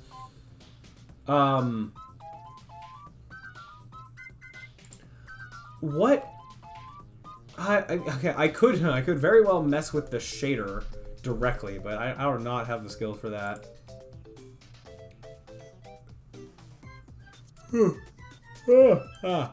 Okay. What could I do? Anything about light? I mean, I guess it's fine. And I guess for now I could dim down the super bright light that I have. Actually, yeah, here's a question. How dim do I have to get it to, like, kind of see the light properly? Or to see it as the colors that it's supposed to be? It's supposed to be like a yellow, and actually basically disabling... At this point, I basically turned off the directional light. I can turn off my post-processing that I have. Oh, it's not the light, it's the post-processing, isn't it? Oh, it is just the post-processing. Oh. Okay, that makes sense. And I see why that's harder to combat. Okay, I guess that's actually... Okay. Which thing specifically... Oops. Is affecting this? Is it the tone mapping? Okay. Could I almost try to No, yeah, that'd be harder to do. As I said, I guess it's okay. I could try to work around that. I mean, the two scenes, the light one and the dark one, kind of have similar post-processing. Not the same, but... I hear... Sorry, but... Oh, hey, Maj! Hello, hello! Welcome! We have been experimenting with particle effects. Ooh, look at them. As part of making some hazard things. Yeah, so that's been cool. Oh, hold on here. This, whatever. Okay. Being not full screen for a moment so I can have a better look at the things and see how they're looking. So yeah, this is, actually, I want to see what they're looking like in game mode.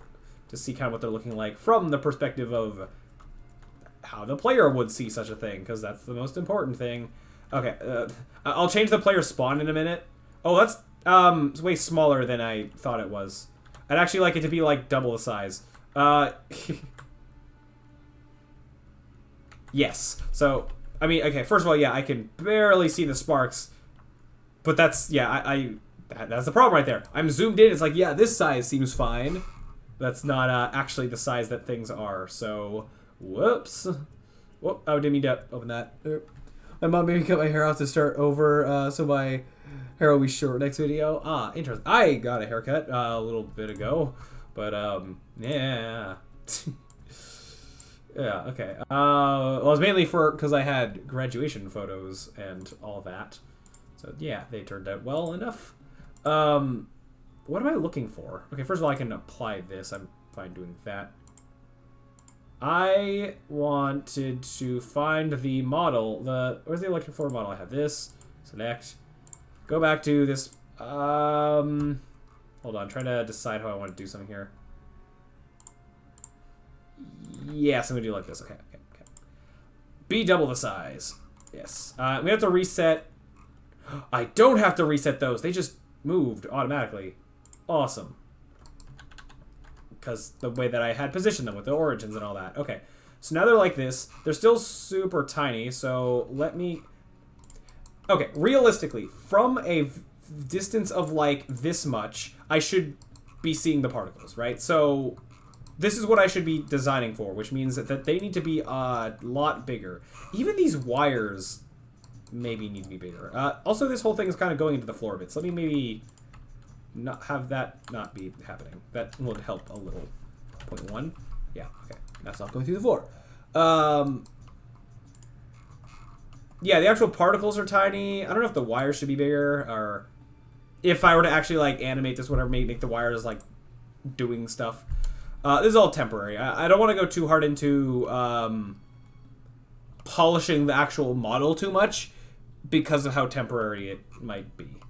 But anyways, okay, so I wanted to, what next? So I think make them a lot bigger. I said that they're way too small, so let's just crank that up all the way to 1. And 1. Yeah. I knew I'm going to get rid of a 1 here, or put that to a 1 and put this to like a 0.3. Be close enough. Ah, that's gigantic. Well, okay, let's, how do I want to go automatic maybe, or go recorded, be just big enough. That's gotta be too big. Okay, that's gotta be too big. Let's see what that's like now. Oh, okay, that's stuff being on fire. Okay, so we found what too big is. and it's that. So we put this back down. Let this thing stay at 1, just easier to not mess with both things that I'm messing with. Still too big? Hold on, again. Go from zoomed out view. It's supposed to be like little sparks coming out of these pipes. I could have them come out higher. I think they're not coming out as much. I think that might be more of the problem. 0.3? No, they're way too wide, so let's go 0.01 there. Guess they should be like thin and long. Not that much. Okay. This is just trial and error. Just keep changing it just to kind of see. That's a high maybe. let me go now to the let's see. Getting them to come up a lot higher, which is that just going to be messing with their starting velocity? I think so. And that is where set velocity random this thing be massive. There we go. Okay, that's way more noticeable. I mean, okay, that's way too tall, but like it's the right idea. Unity particle system makes us go, yes! Yeah, there's a lot of cool things we can make with this. Very, very cool indeed. Yeah, so that's what I'm doing. I haven't used this much before. So that's what I'm trying to figure out, is how to use this thing. And I think we'll, yeah, we're continuing to be doing this as time goes on. Because already I'm quite impressed with what I'm, able to make. Combined with more if I do some more photoshopping-y type stuff, then yeah, I'll be able to make some cool things. So this, again, because it's a hazard, should be very exaggerated. But also, I think now's a good time to, hopefully I'm not going to regret this. To get a better representation of what this is actually going to look like, I'm going to duplicate this. Because this thing, my idea of what I'm doing here with this is I want two different particle effects happening in conjunction. One for each of the wires, and then one that's just a small thing going across the whole floor. So this is only half of it, right? Which might the actual floor might look a bit barren right now. Use visual coding now for this exclusively, not for all my programming stuff. Exclusively for this visual effects graph stuff, and for normal shader graph shader things, because that stuff be very complicated. But for normal logic programming or whatever you call it, yeah, I'd be using normal Visual Studio C# stuff. Yeah. Okay, so what do I want to do? I want to take this. Is this the right one? Yeah. Hold on, wait, not that. I didn't even rename it right. Just floor sparks and whatever the name is. Okay, this go here, just under here, anywhere. To get rid of. Oh, hold on. Yeah, delete you. You were temporary, and now I have this. Blah. So now this guy, just all zeros. You could be under the floor a bit, maybe, or maybe you shouldn't be. I don't know. Well, you shouldn't be like that. You should be hold on here. 0.5. 0.1. Let's try that. So basically, I just want a little thing that's just the whole floor electrified. I could change the material of the actual floor to be more become a yellow or something. But let's just see what I can do with just the particle system for this very moment in time. Okay, so now we're transitioning. So let me just make sure I'm again changing the right things. This one is the floor. So now we see down here. I want this to be, instead of being a few things going up and around, I want just a low level kind of a thing. Yes, but in the future, we should play a rec room. I could show you create mode. Oh yeah, I forgot we talked about that a while back. Yeah, another thing. Make a port of to the Quest store on Quest 2, please. When you got the time with my raccoon thing. That's not. It's on itch.io at the moment. If you're curious in seeing it, I don't plan on releasing that commercially or whatever. The recycling game. Yeah, no, that was for a school project. It's not a finished complete game necessarily. So yeah, I don't plan on releasing that commercially or anything like that. Specifically that one. This game, hopefully go the full mile with it. But with whatever that's gonna. I mean, this isn't a VR game, but yeah.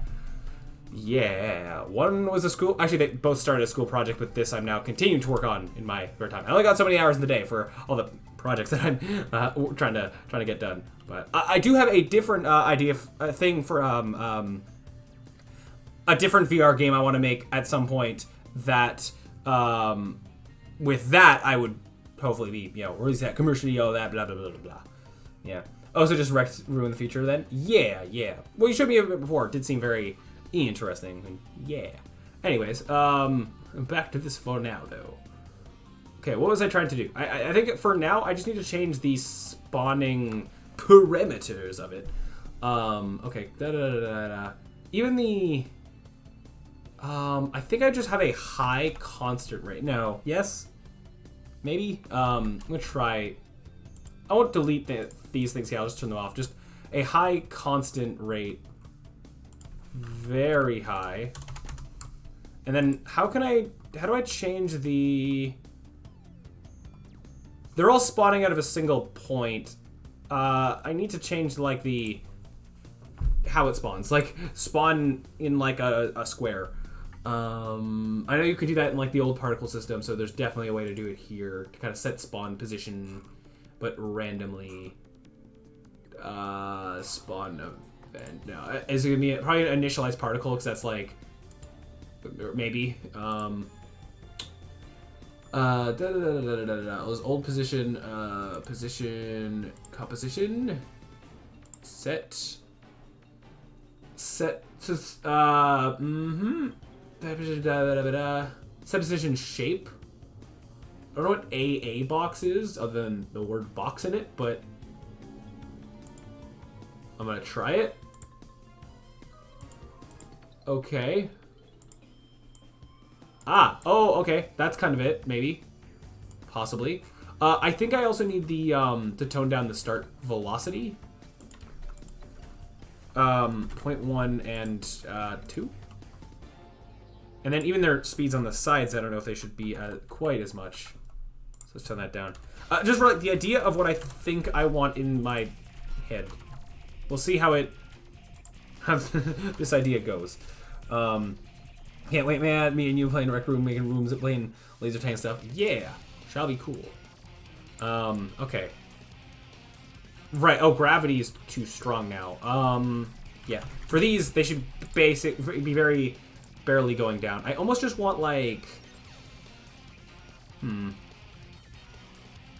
Let me try something for now, just having no movement at all,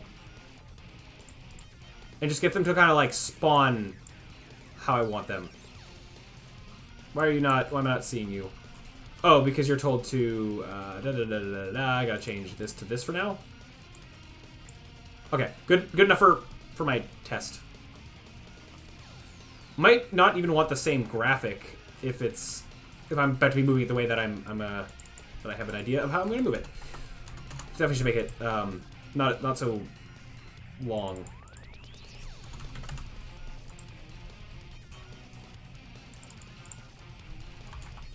Something like that. Hold on here. Good enough. Okay. Okay. And I'll leave the color stuff the same for right now. Rec Room was made in Unity, you know? Yeah, very cool. A lot of, yeah, Unity's been getting pretty popular with VR things because it's on the easier side of to make VR games in Unity, which is very cool. So not like super easy necessarily, but easier compared to other options. Surface, volume, absolute. I think I want this to be like spawning kind of along a plane. Wait, was there even an option to set position but plane? Let's just quickly see. That's just slightly more in line with what I want. Not seeing it. Okay, it's fine. Okay, yeah, that's kind of a little bit almost what I wanted, but more. Okay, I should be fine. Let's see here. Setting up the capacity a lot. So this kind of idea a little bit, kind of, sort of. Maybe I would have a different like sprite that's less of a trail looking thing, but for right now it's okay. Actually, what happens if I were to try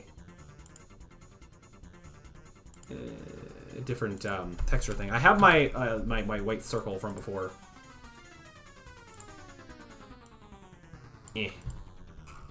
No. I mean,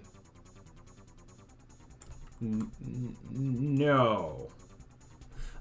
I want to see how this looks like in context of this. Oh, I forgot that the post-processing makes it look awesome. Ooh, with a little bit of the glowing going on. Your dimensions aren't right, but, again, see, this is kind of like under the floor, so like the graphics of it don't need to matter as much. And I'm gonna bring back a little bit of movement, just as, yeah, going like one step at a time. I think I'm gonna go back to the sparkle we had before on this for a second. What? Oh, wait, why am I on the wire sparks? No, hold on. Wrong thing. This one. This, go back to the other sparkle stuff. And I could do my own messing with Photoshop things later. Yeah, okay. Good enough for right now. If I were now to try...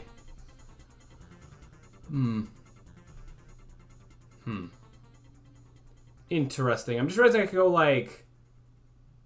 Look at... Could I have you... What should I see? Like... I'm just thinking, like, what if I had them all kind of, like, face up? Because you're going to be looking at them like this, right? Oh, that's interesting the way they do what they're doing right now. Hold on. Here? Oh, okay. So, I mean, yeah, looking straight down at them should be totally fine. So that right there doesn't necessarily work. But that's not what my idea was at first. Hold on here. That being 0? Almost. That's it. So if I just do this, I just want to see what this looks like. When you're kind of like looking down at it. If it was something more uniform and like the circles. But I like that these, like the circle doesn't fade on the edges, this fades on the edges. However, now that I say that, I do remember that. I believe there's like a default particle thing that is, actually, let me just see what this is going to look like. Well, that's kind of in the wrong direction, but just different textures that are like around. I'm just trying. Oh, that's interesting. I could have like, it'd be like a hole in the middle. That's not what I was going for, but that's interesting. Let me just go back to... I'd have a quick, like, fadey circle kind of a thing. I'm pretty sure one exists around here somewhere. I'm just trying to avoid having to do some photoshopping-ness for right now, please. Yeah, the default particle from the old particle system. Ooh, okay, that, and then if I don't stretch it. Hold on here. Hold on.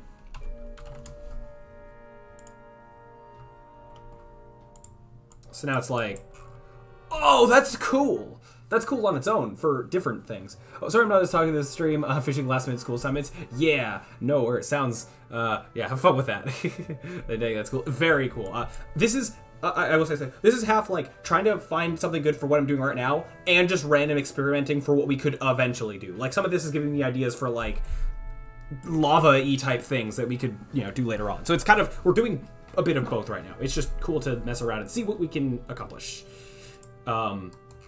Like this is not exactly what I had in mind with what I was going to do below the floor, but I like it, and I think I'm going to keep it for right now. What I do need is for them to spawn wider, so 2 and 2, I think.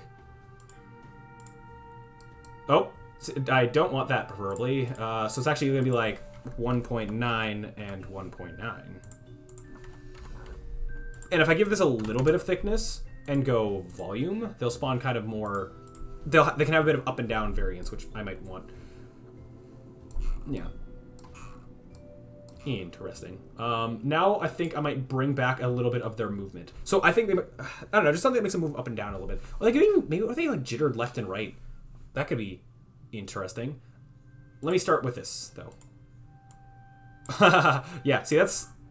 Whoa, what the... What? Why are they spinning like that? Oh! Right, because I told them to, like, face a certain, like, a thing, and then with how they're moving, they're spinning, or I'm not entirely sure, but something with the way that I have told them to face and then the way that they're moving. That's, again, not necessarily what I want, but it's cool in its own right. This, though, looks like... This is not facing the camera. It looks extra like a billboarded particle thing, but I'm trying to keep this... Let's go back to kind of having it be below the surface a little bit. So... Let's see here. Bring back gravity, but being very tiny. And now mess with this and this. Okay, so your starting velocity should be like nothing, barely anything, and then your amount of gravity, Even this should be like nothing. Ah, you know, I will let it be nothing. Don't move on those axes.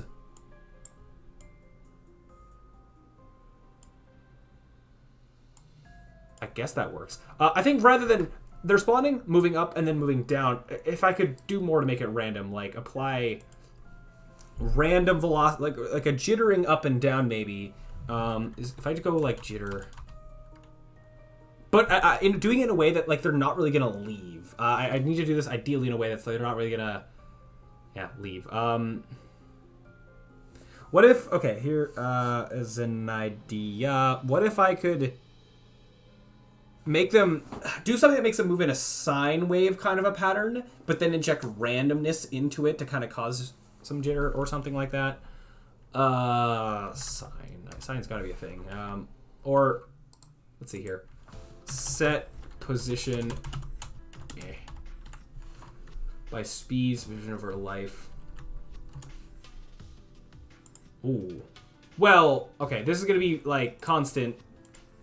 I just said it'd be nice to have some, it'd be a bit random. Oh, sample mode random. You're gonna randomly sample from this. Okay, let's see what that can do. Out of, curiosity. Nope, give me. Make it kind of a sine wave of, I don't know how wide these should be, but that's fine for right now. Oh. That's interesting. Not exactly what I was going for. If I do this a little bit, it's less blocked by chat, I guess. Interesting. But not what I'm going for. Ramp constant per particle. Okay. Okay, I need you looking down. Why are you doing this? Because I set your position to a fixed thing, not based on your current position. Can I, like, go get position? Add target position, set target position, like, set to move towards? Let me try this. If I go, like, out here, I can probably go, like, position. That's gonna be probably the position of the particle locally. Okay. And I can, like, do stuff with that. I'm hoping that's position of particle and not position of whole particle system. Output particle point? Okay. That's a thing. Okay. Okay. How can I do what I would like to do? I want to go, so bring back a set position thing in here. Just set position. And this is for particle. I could go, this is going to override gravity. It's going to override, this. This one doesn't matter. That's just actually, technically this shouldn't be here anymore, probably. Yeah, okay.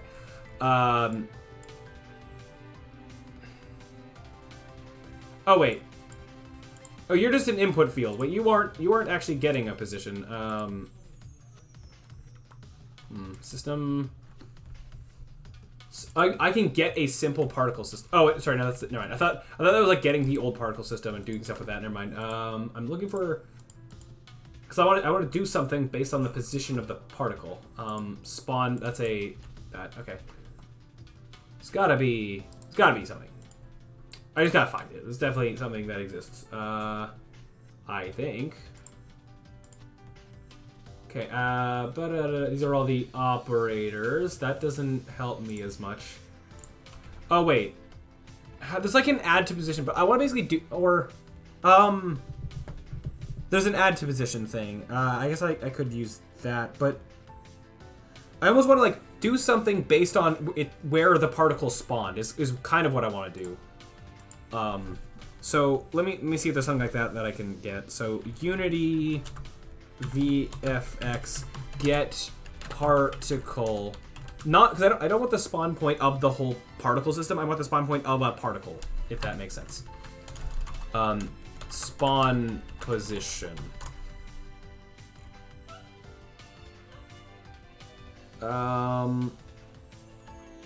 Let's see here.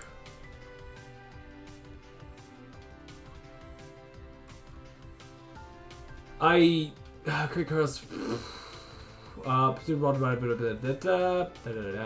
Rotate.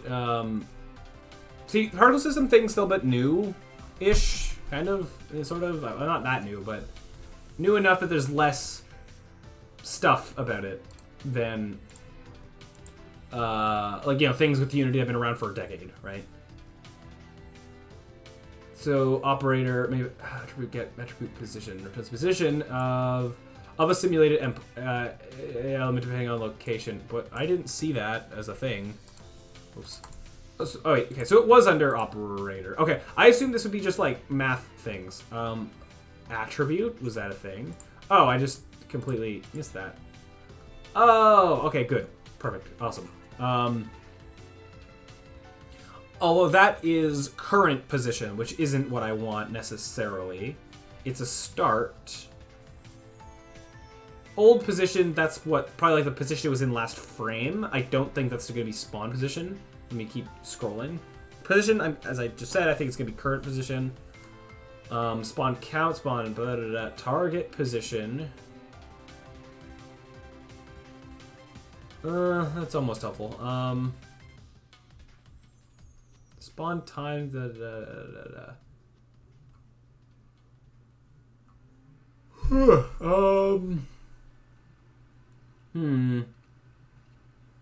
I just want it to, like, my idea is to, where it spawns, move in a sine wave based on, like, where it spawned. But I need to know where it spawned so it can, like, go around that point.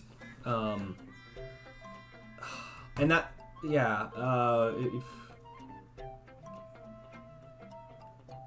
unless I go about it differently, like add force over time, like add a lot of, like, or add force this way, add force that way, add force this way, add force that way. I could maybe do it like that. That just feels less, like I have less control over it, I guess. But I mean, I guess that's fine. I mean, I could be wrong. Oh, old position. Oh, source. Perfect. Okay, we got it. All right, awesome. That's exactly what I was looking for. Okay. Yeah. Okay. So, what did I just say I wanted to do? I need to take this. There's sine wave. Ooh, that's nice that I can have this math kind of done for me.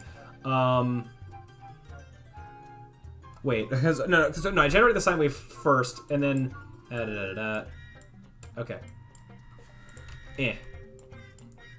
Take, this is just adding two numbers together. Adding a float to a position. Add... Can I just do this and have it, like, add component-wise? Or... I guess, actually, I'd want to do it on a specific axis, like... If I want to affect, like... Because I don't want the up and down to be affected in the same way. I'd want to do it differently. Can I put... Oh, input. Input being like what we're starting with. Frequency. Wait. Actually, wait. How does this... Input being time, I guess I could do? Okay. Time. Game time. Sure. Oh, that's all of the things. Sure. Okay. So I need to, yeah, add to a, okay, hold on here. Let's say we do the X and the Z along two different sine waves.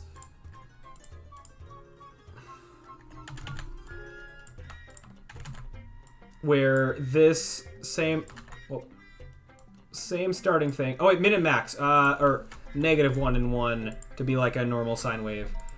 Frequency slightly different, so that it gets to be out of sync, perhaps. And yeah, okay. Here is my idea. I'll deal with the Y separately in a minute. So take this into here, this into here, and I can reorganize things to be fancier in a minute. Well, actually, I can do a little bit right now. Okay, so take this. I need to like make a. Ooh, okay. I guess I could just do this directly. I was gonna do like a separate combined thing, but if I don't have to, then I don't have to. Okay, what's that looking like? Oh, I mean, that's like, it's a sine wave. They're all kind of in the same thing. Oh wait, I'm an idiot. Source is the source of the whole thing, not. Oh, that's not gonna do what I want. Ah. Wait. Are they still sine waving? Wait a minute. What? Wait a minute. If I went negative 0.01, get old position current. Is that? I thought that would be like last frame. No,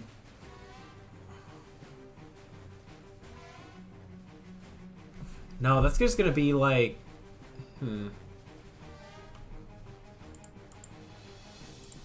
No. Okay. Well,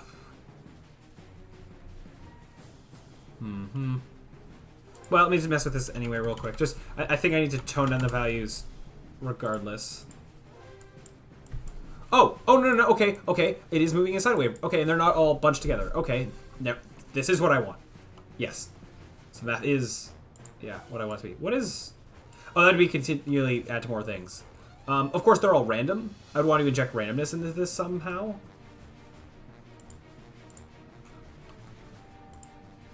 Oh, I can change whether those are floats or... Yeah, okay, interesting. How do I... like, random number per particle? Okay, constant? What does that mean? Random will remain constant, otherwise it will change every time it's evaluated. Okay. Sure. So no, be a different number each time. Take the total time, between,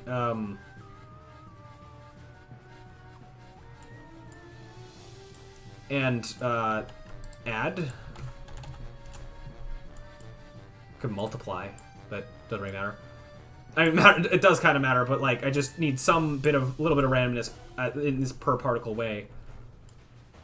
Can I stick the same, like, can I use the same node thing?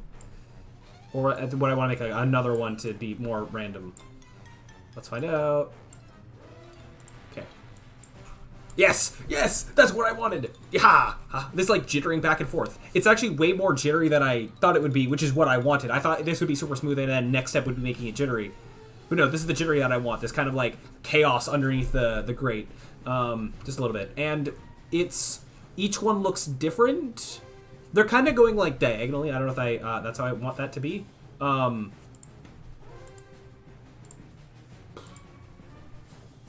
Like, let's see here. I could make the frequency slightly random for each thing. Here. Or, if I do this constant, I just want to see kind of what... Oh, that's kind of cool. It's not the jitteriness that I want. That feels like wizardy, like magic spell kind of. I don't know.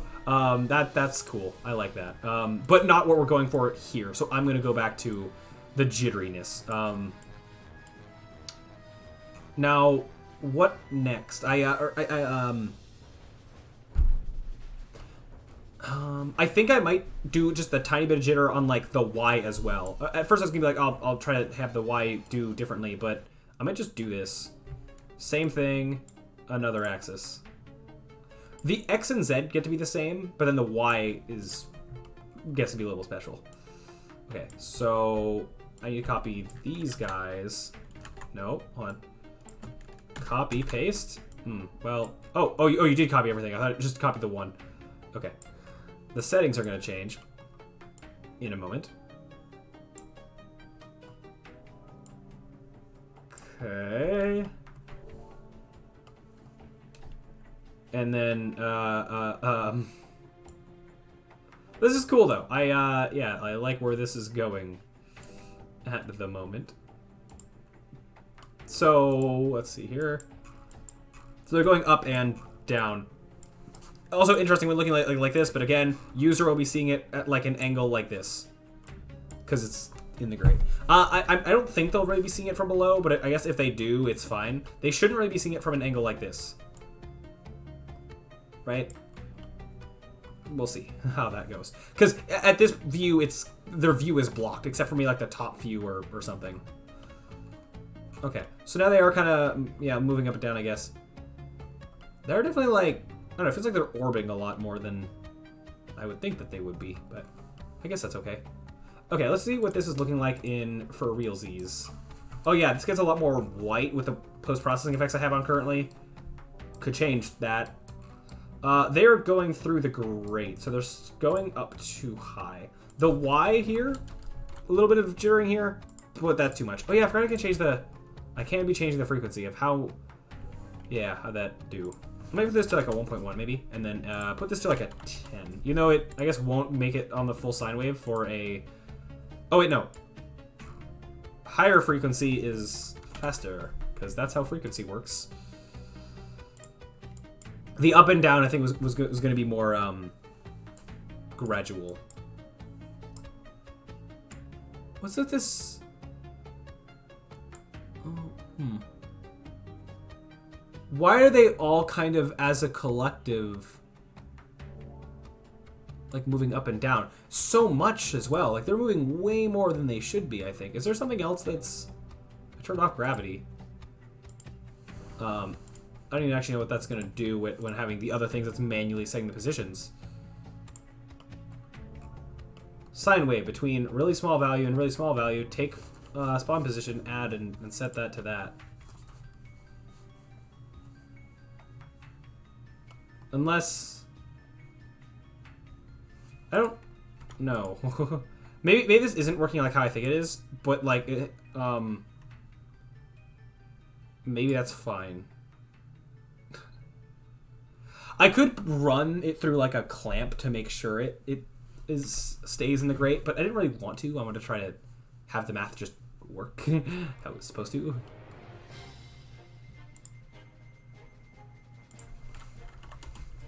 I don't know. I think I actually have an idea of what the frequency is actually doing. I think it is going off of the old position. That's why the jittering isn't doing a whole lot. Huh. Okay, how's this doing? You're still going so far above. Oh, you know why? Because I moved this. That's one step. And yeah, totally am able to like see the illusion break when going sideways, but especially they're spawning at like the edges and they're not supposed to. I guess I need to clamp that a little bit extra if I'm having them jitter left and right. Okay. Oh yeah, they have a bounds thing. Does that mean they're not? Yeah. When calling bounds to the system, the visual effect is only visible at the bounding box specified here is visible to the camera. Oh, that's the bounds of just seeing it. Oh, that's different than like a collision kind of bounding box. This isn't where it's supposed to be, so it kind of should be moving anyway, but... That's better. Ignoring the height there. Okay. You can set velocity. I guess I don't need to be setting the velocity of it. Maybe that's... oh, that is contributing, isn't it? I think so? Yeah, so that shouldn't be happening, I guess. Your lifetime... Yeah, sure, that'd be doing things. What happens if I put back on a periodic burst? Is that gonna do much of anything? Not really. Spawning so many already, I guess. Oh, right, the capacity is gonna be doing things with this. I don't think I want to increase the capacity too much, because for all of the tiles, it'd be a lot. Best if I didn't. What happens if I were to make this really big? Or not that big, but like if I doubled the size of these. Does it look better or worse? It, you know, makes it kind of more dense. I don't think so. Also, again, they're going up the sides, but they shouldn't be. Let me go back to this being small. You know, the whole turning thing isn't working as supposed to. I don't think that they shouldn't be doing that turning thing anyway. They should be facing straight up is what I thought I was trying to get to happen. Look at position. Locally. High up. Let's try that. Or, let me go back to this real quick. Yeah, so, okay, yeah, now they're not doing the turny thing, which I think is better in this case.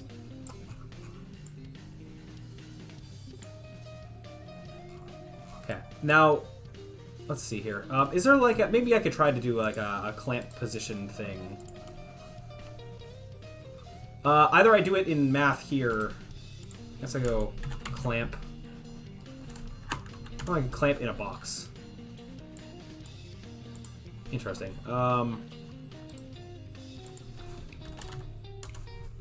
So if I do this... Oh, hold on. No, not like that. Put the position in an XYZ. Clamp it, and then set it to the other bit. I think it's just probably easier to do clamp box rather than... I could clamp all three of them individually, but I don't think I need to. Put this into one of these. Okay.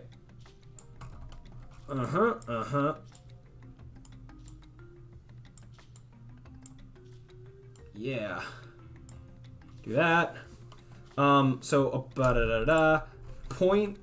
I guess it to be 2, but just a, like, 1.9.2 I think is the size, and 0.9, or sorry, 1.9 when things are doubled and all that. So that's gonna make it so they can't go outside of.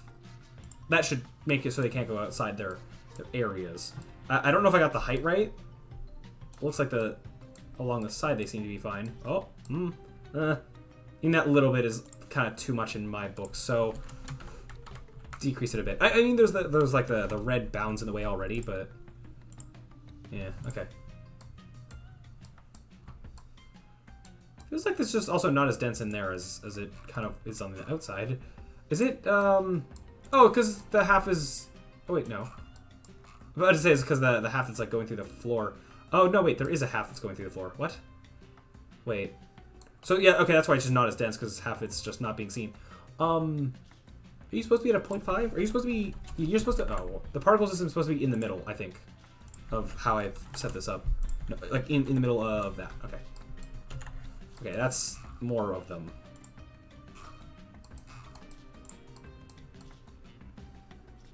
Yeah. Okay. Yeah. And again, also, like, the idea is that I think I'm good to apply this right now. It's not just one electric floor. You'd have this in, like, a row of a lot of them. And, yeah, see how that goes. Where then, you could have, like, them cycle how they are on and off was the idea. So let's see, yeah, because, yeah.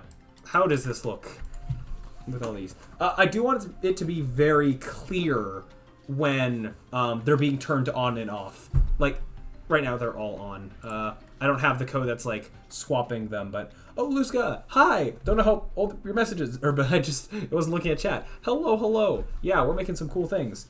Hey, Chroma, good day. I got something to show you. Maybe you've never seen this kind of Rubik's Cube. I will take a look. What kind of funky... Whoa, what kind of funky thing we have here?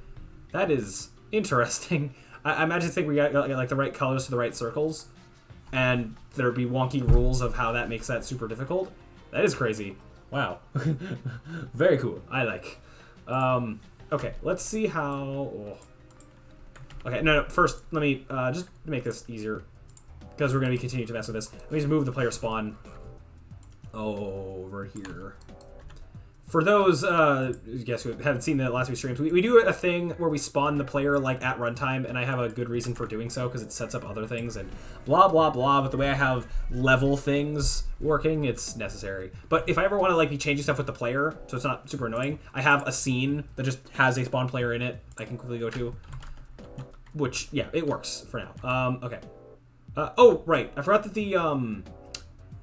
the electric floor itself needs collision to like have it be able to be normal floor, because it currently doesn't. But yeah, so this is this. Oh, we got like the color. You can kind of see the wires through there. I think I almost would like the grate thing to be a little bit like less holes, but like thicker, perhaps.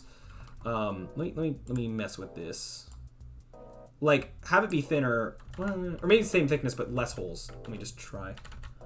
Yeah, there's just one empty that you get a hole into with no ring, and the rest you match the colors of the balls with the rings around the holes. I have one here. Ooh, very, very cool. Yeah. Okay. So with how I made this before, it's gonna be a little bit difficult to kind of make it smaller, but not too bad. I think I'm actually just gonna go like select every other one of these and then just dissolve and hope for the best. As I said before, this isn't necessarily what I'm gonna call like a polished model. That's like I don't want to spend too much time with it because you know, wait till we have actual game things, or like when we have like actual levels, and we'll design hazards that fit into the actual levels that we design, and blah blah blah. Also, surprising I didn't do the sides right. Let's match that up better. But I can at least make it look a bit better for now, just because. Wait, what happened here? Oh wait, no, that matches. Never mind. Okay. I think it'd be interesting to have more like circular holes, but that would just be kind of harder to make right now, I think. Or wait, would it be? Hold on here. Not what I'm going for. Oh, well, that's interesting.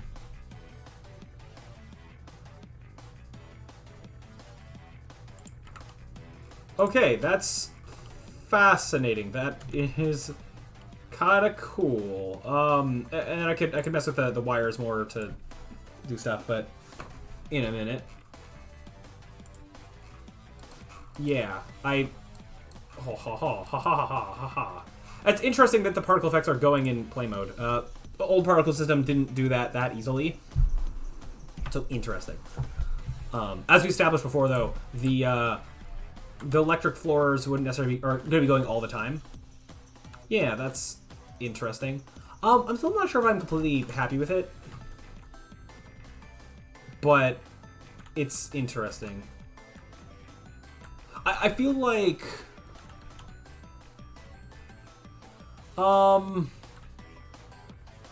the actual electric, or sorry, like the actual grate, I feel like it should be doing something, maybe.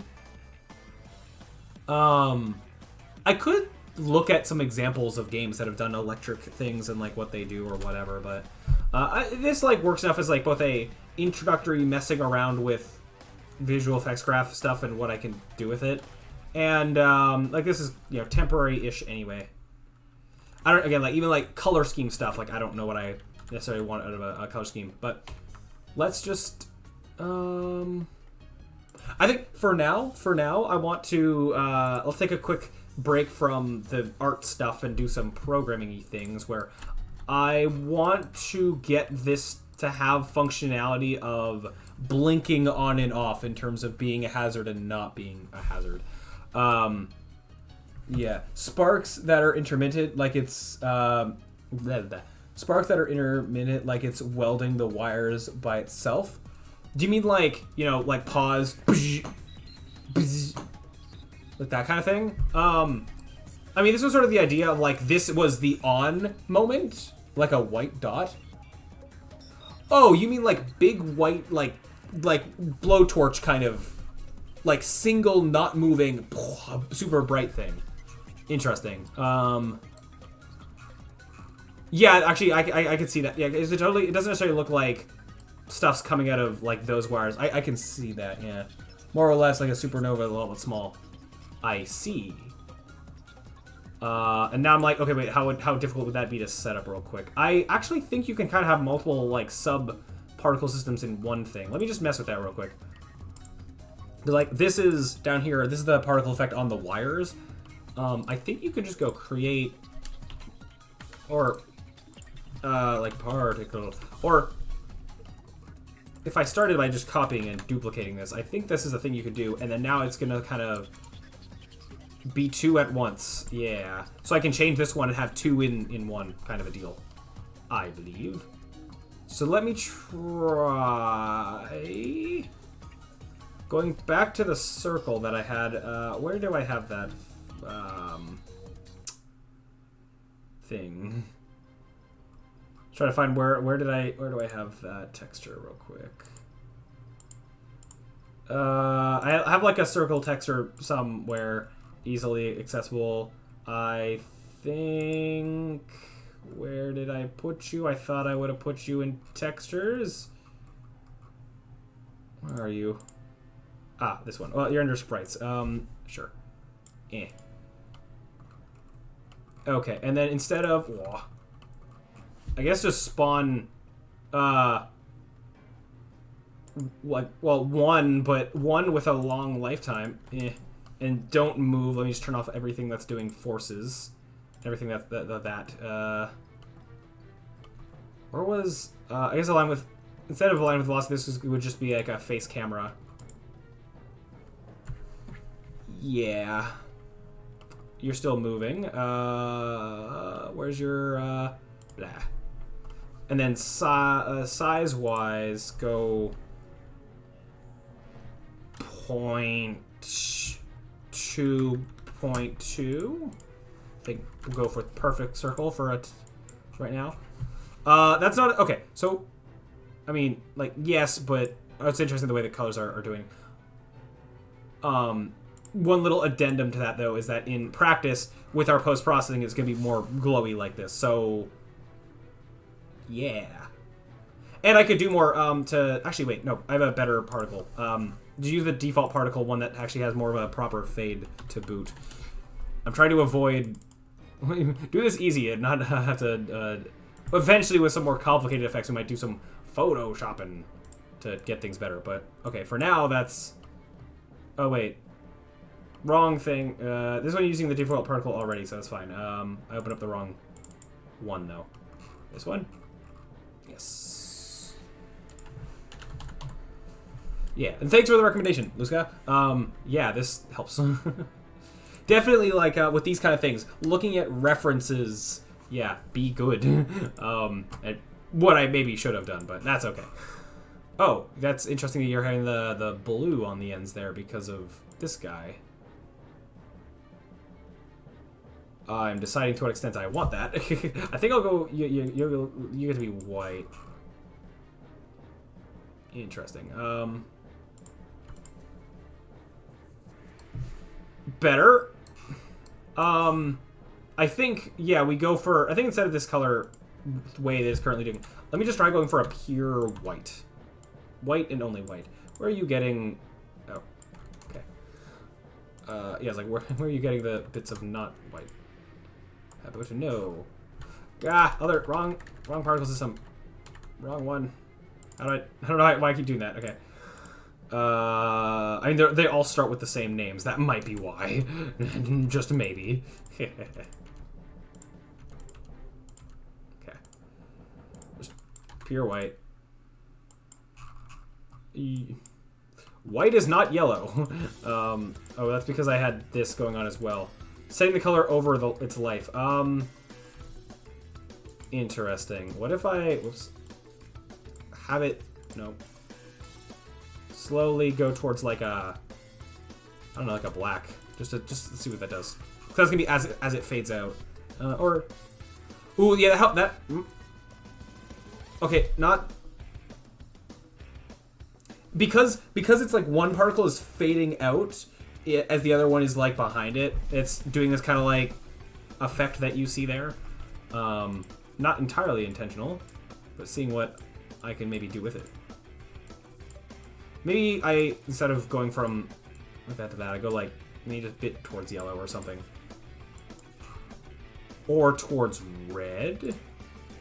Because red equals danger. Even though, like, that's, yeah, again, there's the level of realism and cartoonism that we're, like, riding the line of. See what that does. Again, keep in mind that this is, like, a rough estimate of what it'll actually look like with all the post-processing effects. You don't need the periodic bursts, then. Unless I want to do more with this. Oh, right. Oh, you were more fadey because you had more particles with you before. Let me just see what this looks like. I don't know what I last changed with that, but I guess I'm fine saving it. Okay. No, it's worse now. Okay. So, I mean, I can go back to letting... Wait, no, wrong one again. Wait, oh, because you're just the first one there. Let me put that. Actually, let me close you for now, because I don't need you right now. And actually, I can close these two. They were skybox things from way before. They don't need to be here. If I did this... Your capacity can be 10. Sure. Now, another thing. Rather than this being like a partial red thing, what if I let this be full red?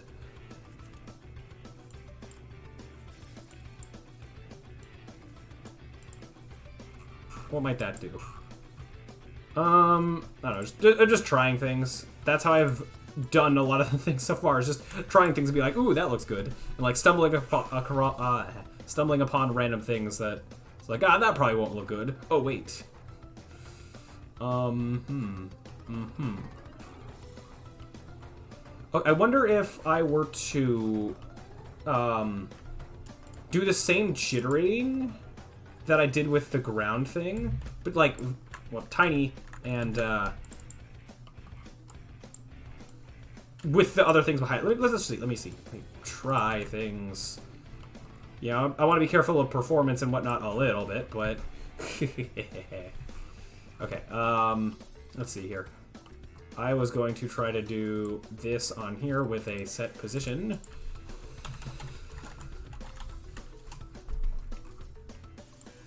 Blah. Just do a bit of super less.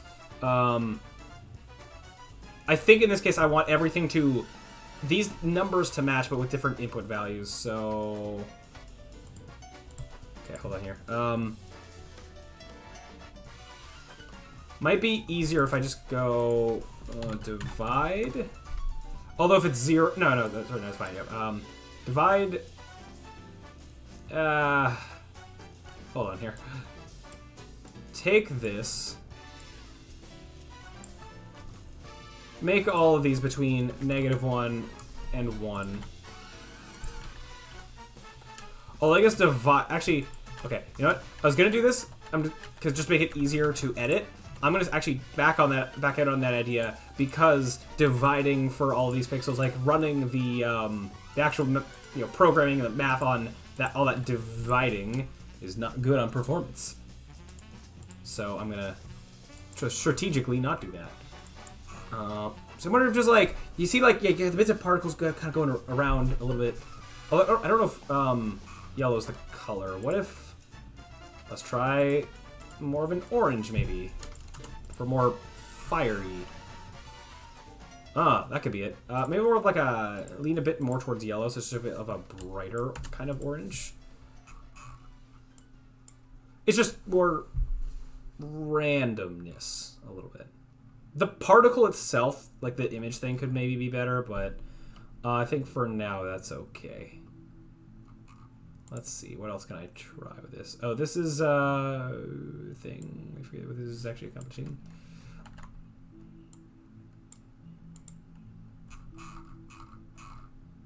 Oh, that's actually better to whatever I just did, I think. Yeah, see, I was kind of like going, like bits going around. I think I like that. Yeah. Okay, what else can I mess with? Oh, the frequencies are whatever. That's fine. Okay. I think the actual positions of these things need to be moved up a little bit. Yeah, to be more. Yeah, positions of them relative to the spark wires could be better. Rather be kind of like on the edge. Right.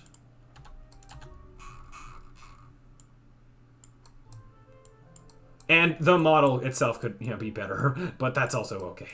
Could make the wires more of a bright yellow.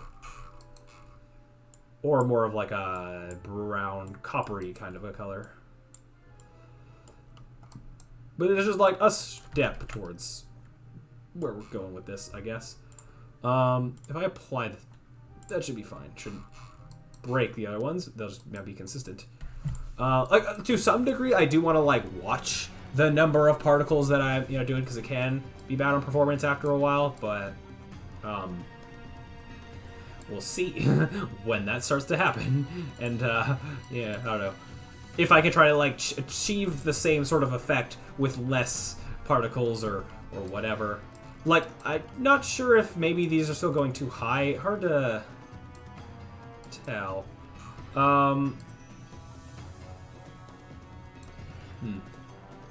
Yeah, I don't know. We'll see. We'll see. But I think I might also try making the little balls even bigger.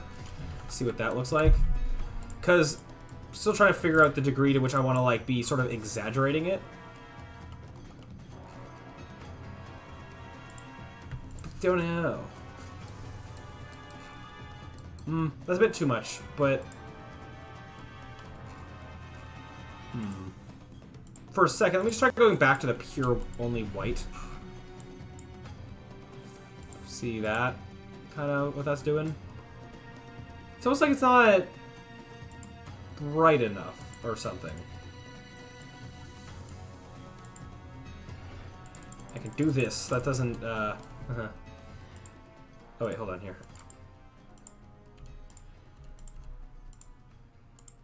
Yeah. That doesn't, yeah, didn't do much. Oh, you just kind of undid. Wait, what? Why did you do that? And I'm not able to, oh, well, now I can, okay.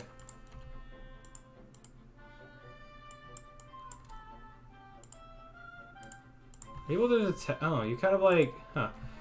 Whatever, anyways, I think, oh, now you're doing, okay. Yeah, there we go, kind of. That's what I was thinking I would see. But, you know, maybe a little less. Just a little. I still just want, like, the one.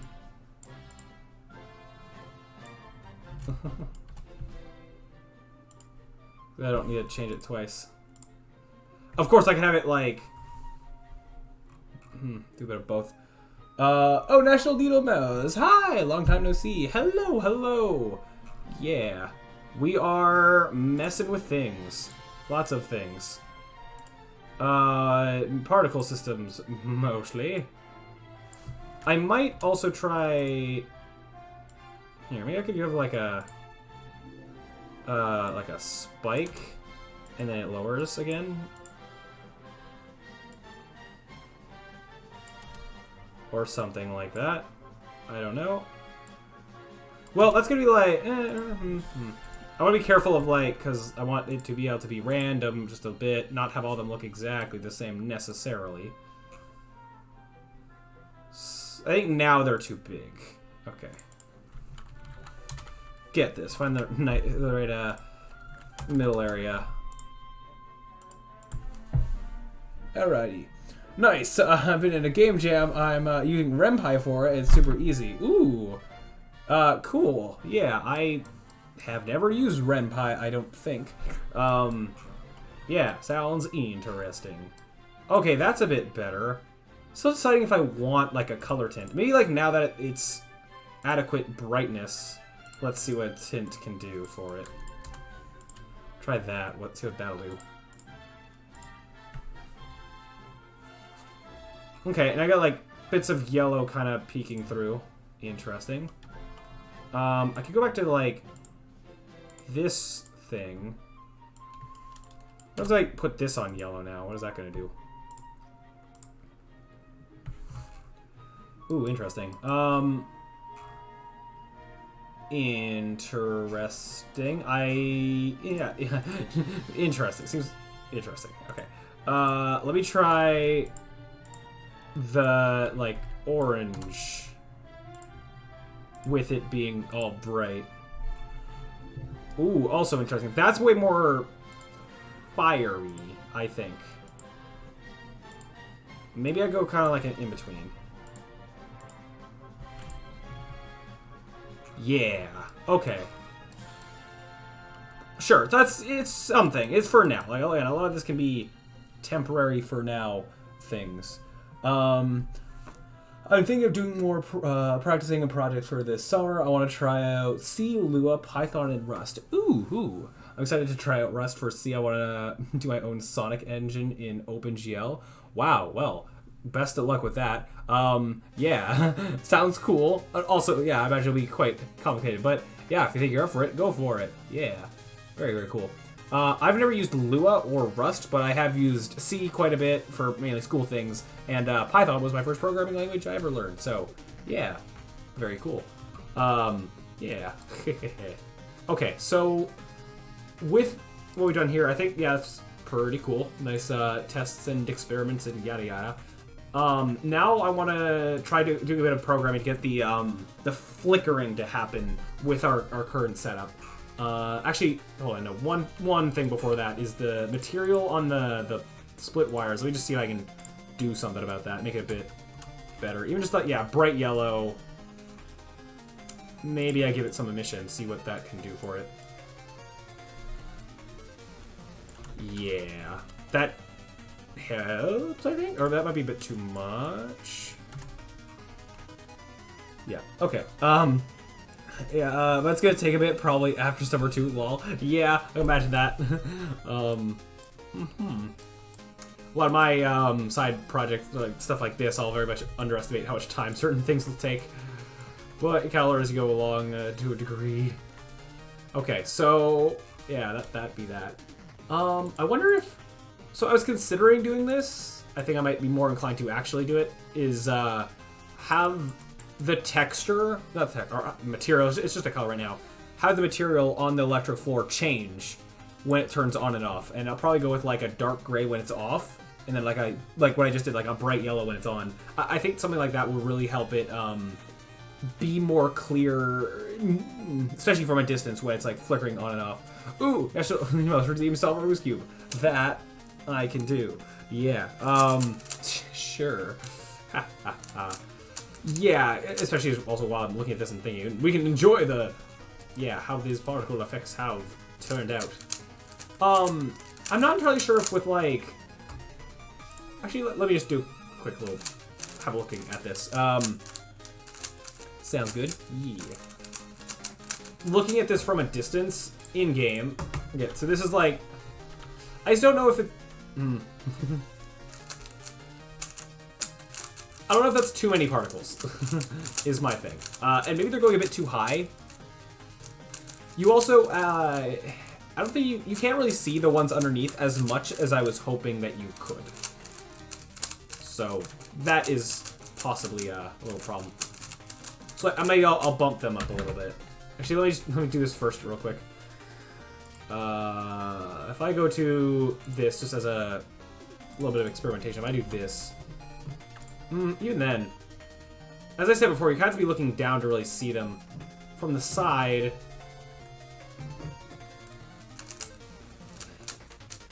I don't know.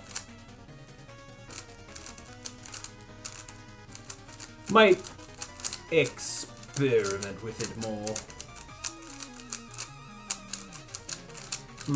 I don't know. We'll see. I like looking at it and be like, how do I want to change it? I think, like, yeah, visuals-wise, we can continue to mess around with such things.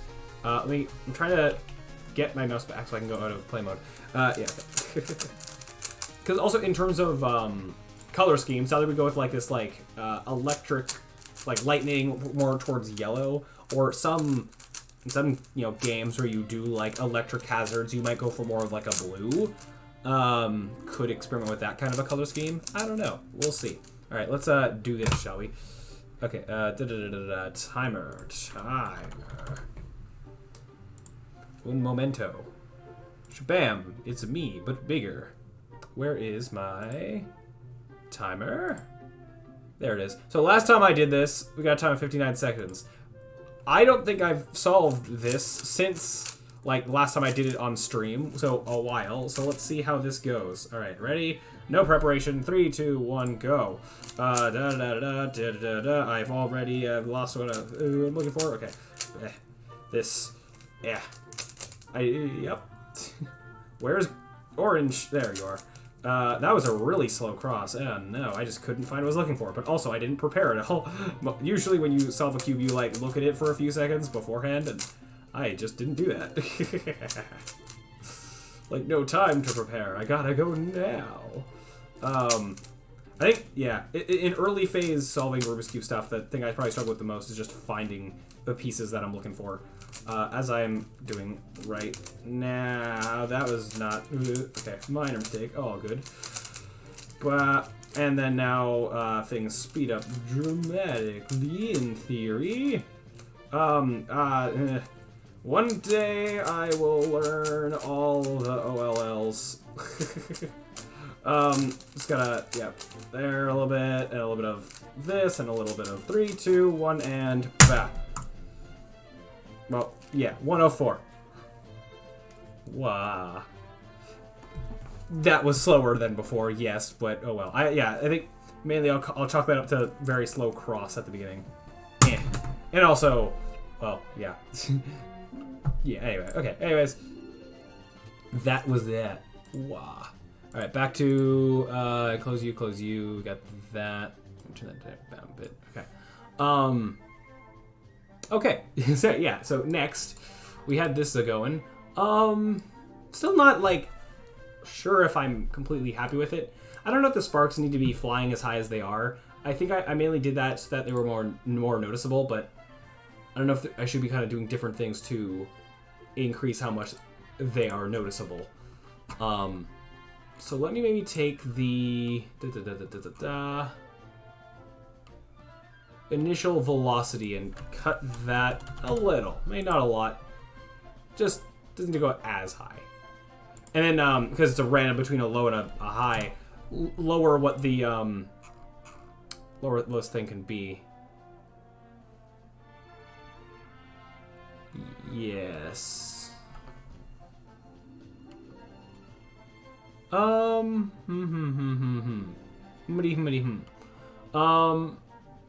Deciding, like, do I want to do this a bit differently? Maybe I'll, like, widen them a little bit. Go like that. So they just take up more space. They might look... Like, being less of little thin strips might make them look better. Oh, yeah, that actually helps a lot. Okay, that helps a lot. Okay, I like that. Might actually go a little bit further. That might be too much, though. Okay, that greatly helps me allows me to sort of have more particles, or sorry, less particles, more space kind of a thing. Maybe now could be good to tone down. Maybe I actually put the capacity down to 50 of how many particles is allowed to be in existence at once. It does actually help it feel a bit more. For a second there, it seemed like it was being a bit more sporadic. Maybe I turn down with the spawning, the constant spawn rate, and then let the periodic bursts do more of it. Maybe. Or hold on. Maybe I bump up the periodic burst time.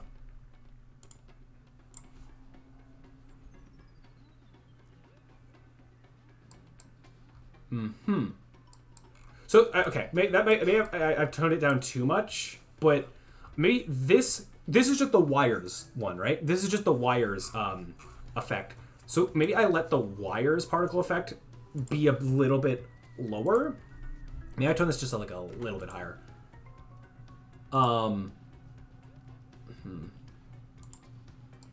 But then the one that's like on the ground, because I feel like it's probably what I'm doing to the grates should be, I guess, most of what the particle effect is. That might just give me the best results.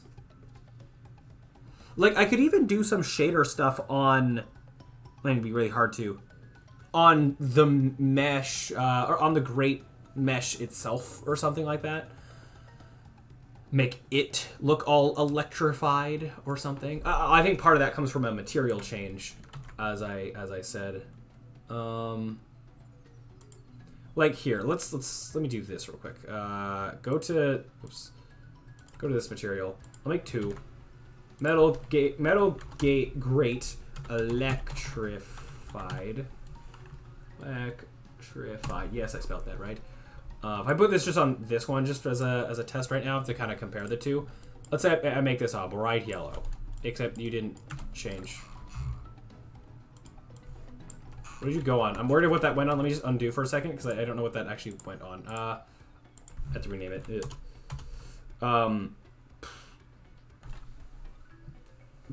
What electrified? Okay. Give me specifically the thing that I need to change, which is going to be electric floor model, electric floor. Where are you? Oh, I just called it electric floor. Yeah. Okay. Shabam. Yeah. Right now it's the same material. Like even just as simple as that. A mission. You should really have a mission, maybe. If I'm going as far to change material, I might as well go a full mile. And again, there's the option of going towards more yellow, or I could go like a blue kind of a thing. Why are you kind of tinting purple? I think that's some remnant of some part or something with the post-processing, which is fine, I guess. If I have the color being black and have everything just come from the emission, that does interesting things. Yeah. The border around the side, I could also, like, reduce the size of it, have it not be there, or, like, change its color. This is just a kind of a temporary thing as I was making it. I think I kind of like the leaning more towards blue for electrified floor. That's usually what you kind of see in video games like this when you... Yeah. I could say kind of like what I've kind of done for, like, more fire-type things exploding, whatever, but... For an electric floor, I think I like the blue. But then, or actually I could do both. That's interesting. I could have I have 2 particle effects going on, right? Out of the wires is coming yellow electric sparks like this. Yellowy, whitey, red. But then particle system underneath with the electrified, grate, that's more like blue. So we get like blues and oranges opposite of, color wheel. That could be neat, perhaps. Okay, so let's see what we can do, because we've already established that I said before that like I don't think I want to do more with the grates on the bottom. What's it? Whoa, what did I just do? Oh, what? The oh wait, sorry, that's the wire sparks. Leave them as is. I just accidentally changed something with. Oh, I did, yeah. With the floor one, where it's like, they're not moving how they should. Yeah. Okay. So, looking at this, first of all, they didn't really look the best from the side in, like, how I was hoping they would. What happens if I just put it to a normal face camera plane? Oh. Wait, maybe that's way better. Let me look at it in the other thing, in context. That is kind of better. It's almost like little balls, which I don't hate that idea. We could almost, like, let it be, like, little, like, energy balls that are, like, flowing through. Because video game, why not? That's an interesting idea. And if I do that, what if I now completely change the color to something else? Like, I don't know, greens and blues or something.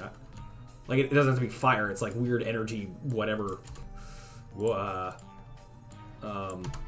Because why not?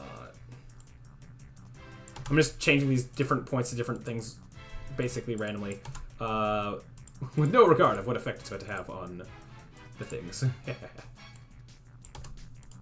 Okay, okay. Wow! That's what that does. Right. Okay, that's not at all what I was necessarily intending to do, but I think it's interesting. What in the what? I mean, that could be useful for, like, just other things, just in general. Okay, I better understand what the difference between this gradient and this gradient. Yeah, that makes sense. And this one's not doing much. Actually, what happens if I did like this? No, this is more like dark, like, ooh, dark magic kind of-ness. Not necessarily what I want. I kind of want more like bright, vibrant energy. So I think I might actually make, like, not let this just be purely white going across for right now. Okay, as much as I like this, I kind of want to just mess with it a bit more. Although I kind of want to like save what this is. I'll save that preset. I can go back to it now at any time. Leave the gradient, or sorry, leave the alpha where it is. Let me kind of start over on this. Okay. Let's go for like just a bright, vibrant blue on its own. Let me just try just that for a second. Okay. Oh, if they're like the same color, they kind of mesh into each other. Whoa. Oh, now that's cool. That it looks like that. Does it also? Oh, right. Then they're gonna get super bright in this. Now, okay. Now that from a distance looks like an electrified floor. Haha. I don't know where like the purple's coming from, but part of something with my post-processing doing things. Let me try to go out of that. What? Go out of this for a second, and then kind of go back into it. Just where hold on here.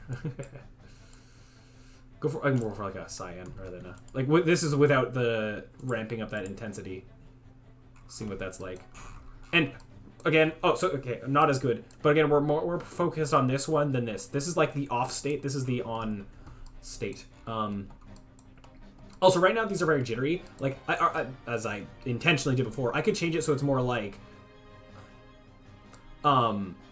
moving at high speeds. What's going like going from here to here, and it's fine that kind of like they stop, like they're continuously going like through, like it's energy going through all this or whatever. I could do that and then even maybe get rid of these wires, because these wires feel very static for how much like all this other stuff is moving. Hey, Duckode! Hi! Thank you for the follow. Thank you, thank you. Hello. We are experimenting with VFX graph nonsense, but it's awesome.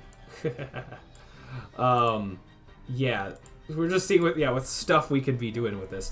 Yeah. Let me go back to, if I pull this back here. How prominent of an effect is that? I did like what it was doing before. Okay. Where it was like way more, whoa, hold on. Yeah, nope. Actually, what happens if I just kind of, I do that, something like this. I liked before was like a lot of things that looked like they were kind of like meshing out of each other. That was, yeah, cool. Okay. I mean, yeah, that's not as, result we had before was way better. Let me maybe back up to that real quick. I was like to here. Like, look at what that's doing there. I love this. But this isn't translating the same way here because maybe the post-processing stuff's set up. I could turn that off and it's going to look like that. It doesn't have the same, it doesn't quite have the same way that the other one was looking, where it seemed like it was kind of phasing into it more. Like it was being more a blob, like just a little bit. But we should be working for getting it to look good like this with the post-processing stuff on, because yeah, that's how it's gonna be. Okay, yeah. So I don't know why this is looking different than the other thing, but it looks like we can't necessarily get this in the same way, but that's okay, I guess. If I go back to this for a second. It also, I should also mention, it should look a bit like bad in that it's a hazard, right? Like it should be like, ooh, pretty, let me go touch it. It's like, danger, don't touch this at this moment in time. So I got the sparks and the red. Oh, this red, I don't know if it'll stay. I feel like a border like this I've changed the color to like match like the environment around it to a degree. Color schemes and all that. Right now we're in a default test level thing, so that doesn't really apply. Let me go back to the kind of blue. I also, right now I have all these blobs being the same. I could spawn different blobs with different colors. Right? Have some randomness going on there. I don't know why. Let me get rid of the blues. Go back to the just... Or get rid of the greens. Go back to the blues. I don't know which way... Maybe I take it more towards the cyan area. It'll be less weirdly purple. Just, yeah, bring all of them kind of over in that direction. Alright, how's that looking over here? Interesting. Okay, so that's something. Can I try... I like it with it being bright, but let me try just dimming it a little bit. With that intensity. So it's not quite as bright. Let's see what that does. Ooh, shiny. I'll give an EXP boost. Yeah, totally. Ha ha ha ha ha. Okay, so it's like the center's more... That's like maybe better. Again, ignore the outside ones. Just this inside one is the on state. And then we also kind of got like the orange mixing with the blue a little bit.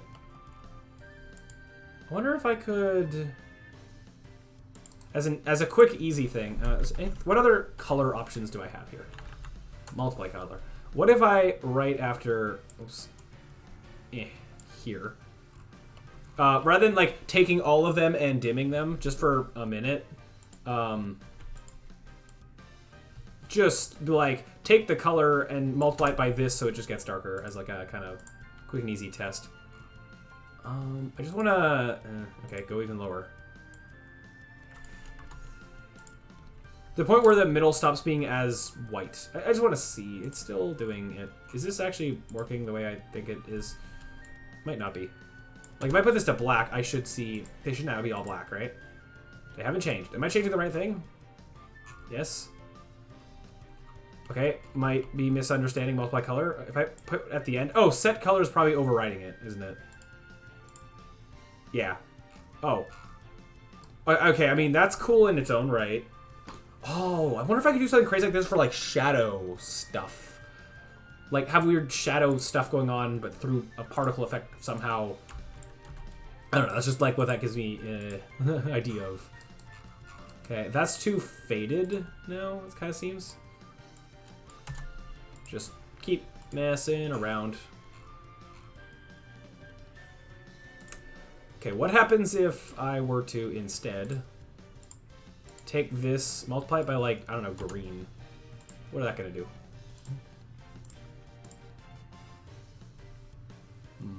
Or what happens if I were to dip to black right at the end? What does that look like? I don't think it's what I want, because as I said, I think I want this to be kind of like bright and vibrant and all that, but whoa! Oh, that's weird. Whoa. It's like black hole kind of weirdness. Not what I want here, but I like that, keeping that in mind for other things. Because again, that's a lot of what this testing is seeing what can work in the future. What if I did like red? Becomes red right in the center. Interesting. Or like orange, because kind of opposite on color wheel. I mean like cyan. Cyan be that. But let's go for like a red kind of a thing. There's more messing around. That's more like dim of a yellow than I'd like. Or more dim of an orange. Oh yeah, because I the whole me multiplying the color, that thing, that will affect that. Yeah, you're, bring you up a bit. I keep looking back at the scene rather than the preview thing because it's more important, like, yeah, how it's looking here. Oh, that is interesting. Let me try that with the bright red. Like the red, but brighter. That's a bit more magenta-y, but... Oh, interesting. I like the multicoloredness of it. It just seems interestingly unique. I could also play around again with the size of the things. Like, what happens if I make them really big now? What's that gonna do? Oh. Too big, too big. Oh, okay. Okay, this is cool for like could be like a fog kind of a thing. That's interesting in its own right. I kind of like what that's doing, except maybe not smaller. Maybe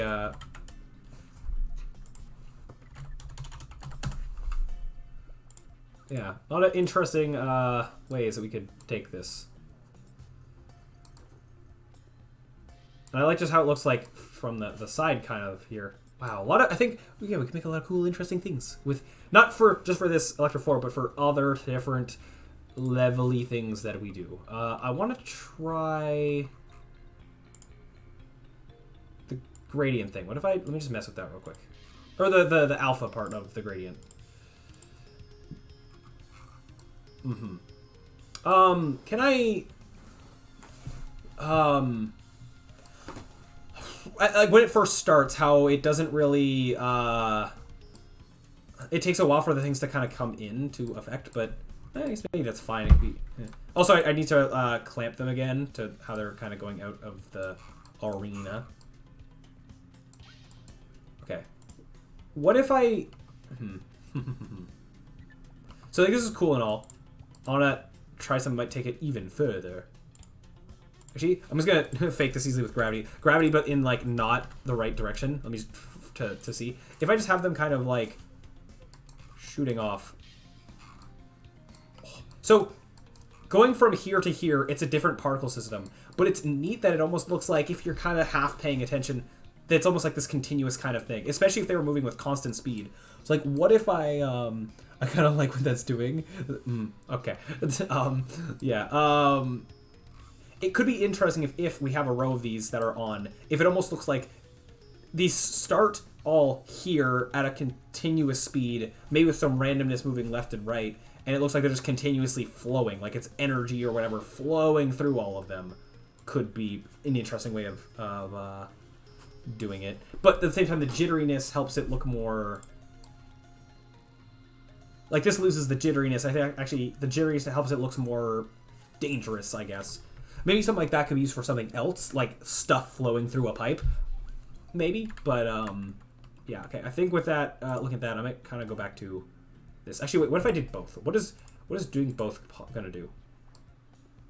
Oh, jitteriness and gravity. I'm surprised that the gravity's even happening. Oh, right, I have the bounding thing going on, so they're hitting this and getting stopped. That's fascinating how that is a thing that I set to have happen. Of course, I wouldn't have them all like go to like one side like that. I don't think. I want it to be symmetrical enough-ish. What happens if I were to... What happens if I were to put in negative gravity real quick? So they would spawn in and kind of go to the top. Helps them kind of like... It's like they're hitting the thing a little bit. Interesting. Again, looking at it from different like angles of what the player might see it, like from a distance, from like low, from like looking top down, all that stuff matters. Not having this collision with plane, I find deleting that. That was for other things. It's not important here. Okay. Wow. Okay. That's for the other particle system when we copied it to this one. Okay. What else could I mess with? What was I gonna mess with? There was something else I was going to try and... Oh, first off, the clamping. Let's get them back boxed in where they're supposed to be. And that would be this. 1.5, 1.5. Because I made them taller too, I'll put this to 0.15 maybe? Let's try it. Let's see what that is. So now they're just a bit more condensed. And not a single one is ever even a little bit clipping the edges of these, it seems. Yeah. It's fine with them going over top because the grate's there. That's a-okay. Could change the grate model to be thicker, but like I could do that eventually. But for now, it's fine. Actually, let me just look back at this. This is the model at the moment. If I apply the scale, it's going to thicken a lot. Is that too much, though? Actually, hold on. If I were to take this... Nope. S, Z.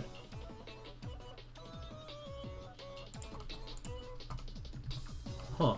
Maybe it being that thick is actually good. Not too much. let's see. Yeah, oh, that helps a lot, I think. This feels more solid.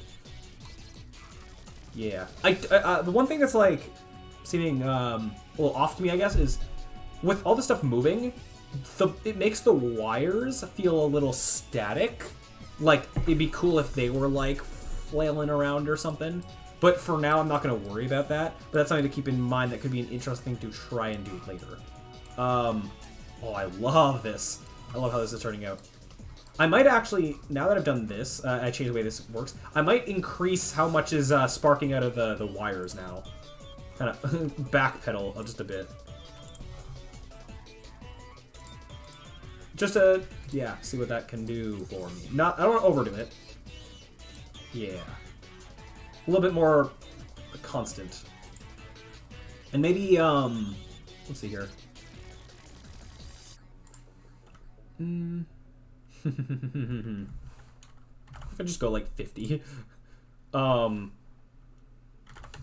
What's that gonna look like? Oh, occasionally you get the bursts like that. Okay. It's like fireworks. The question this is important to keep in mind is like, is it too much? I just want to make sure that like, I'm not overdoing it on the number of particles. And with that said, I think I'm going to tone this down a little bit. Although this burst, I think, because sometimes I'm going to boost it a lot. I do have the capacity. Oh, your capacity is 50. So doing this ain't going to do anything. You know, that's fine. I don't want to increase the capacity. Doing so would be probably not a good thing. Okay, how is the number in here? Seems fine. I don't know if I want to...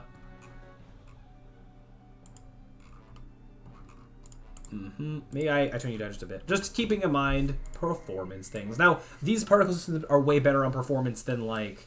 they're way better on performance than, like, the old particle system and all that, but I want to care a little bit. Yeah. Okay. Especially when I have, like, a ton of these electric fields, like, that, you know, matters. Now, the idea is that not necessarily, like, all this is going to be on at once. That's what the flickering is about. It does actually mean that, like, not all of them... There'll be less particle system stuff going on at one particular time, but, yeah, I'm very happy with how this is turning out now. Especially looking at the side, seeing all like that. I like it. Okay. I think now is, this is at a good state where I'm fine to, okay, one more thing. I want to take another crack. I just want to play around more with that. Where is the thing moving those? That's this. Now that I have a better understanding of how the alpha on this works, I just want to mess with what messing with the alpha is going to do. What happens if I just make it more of a hard line? Or like where this is, if I do a bit more... Oh, not like that. I don't want it to be completely flat, I don't think. I mean, actually, it is using the default particle thing already, but still. Look at those pixels.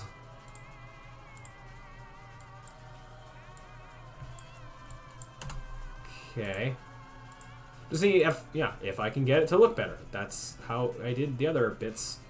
You know what? The actual color part of this, what might help actually, is to do this.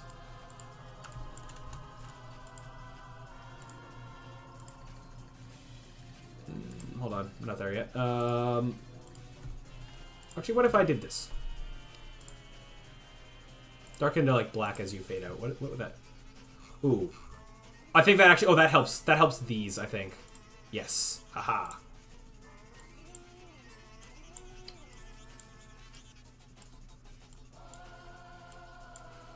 Try that random moving things around.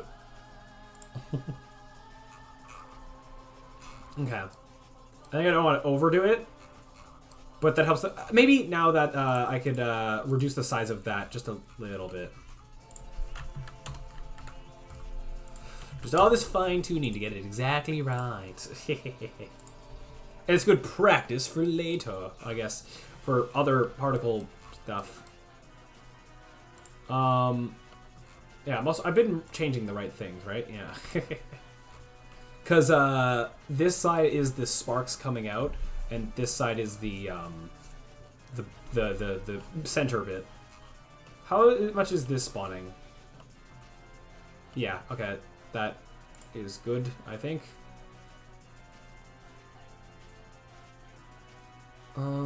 Just deciding, is this what I want? I might,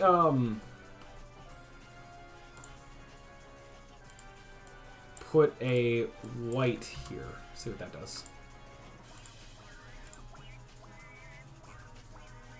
Yeah, it makes it more bright in the center. Yeah, has more of that, the popping, I guess. Oh, I'm seeing more individual circles now, but maybe that's fine. That's fine. Okay, it's fine. It's more detailed. Yeah. Okay. Cool. I'm quite happy with how this turned out, frankly. Actually, if I were to change one more thing, I think the red here is too much. I might also maybe play around with like the thickness of the border. When I was like looking at just one, it's like, yeah, that thickness is good. But I have to keep in mind, like when I have another one, it's like doubled, right? So could mess with that. Oh, that's not what I was going for, but I like it. You know, it's better than what we just had. It's better than like the vibrant red.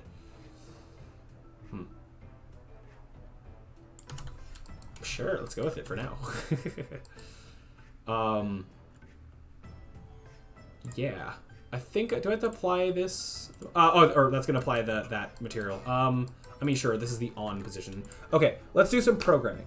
As in, I want to be able to have this be on like a timer of these electric hazards flicking on and off.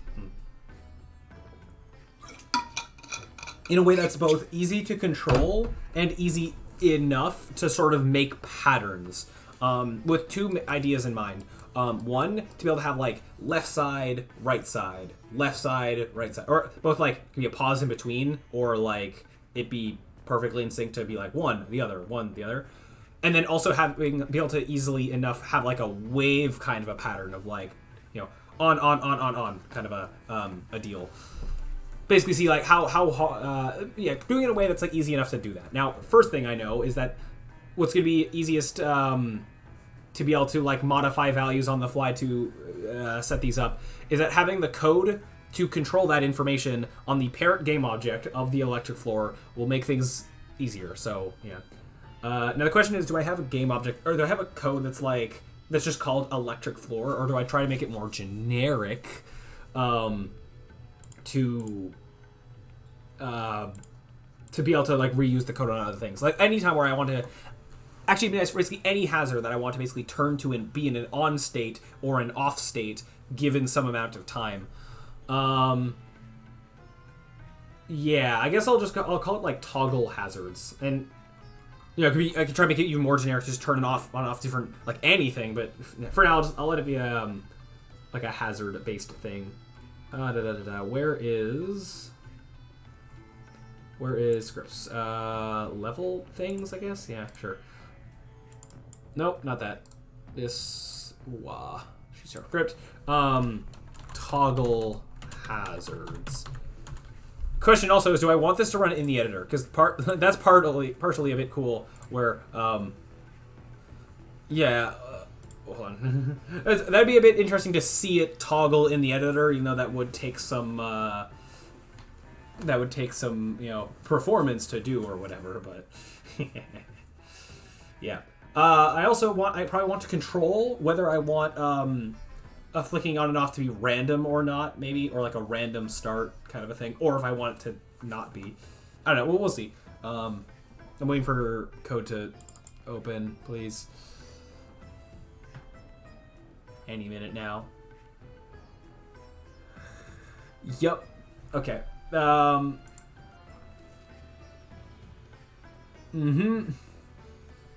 And a minute now. Okay, so I guess I could while I'm waiting, I can jot down something. No, it was fine. Okay, we can just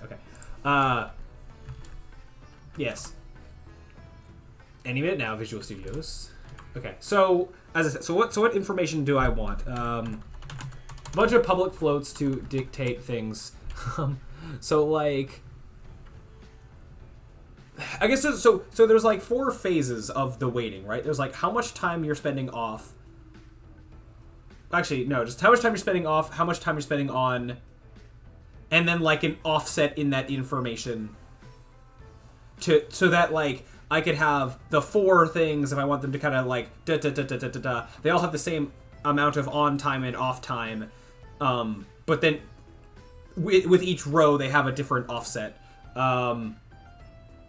Now, either I have that be a fixed number, or I wonder if I could try to make it like a percentage. Which might be easier, because then I basically go like 0, if it's 4 thing, I go 0.25, or not have to do it with 3, but you get the point. Like 0, 0.3333, 0.66667, 1. No, I was right the first time, because 0 and 1 would be the same. Never mind, it would be, for 4, it'd be 0, 0.5, 0.25, 0.75, and I wouldn't have to worry about a 1.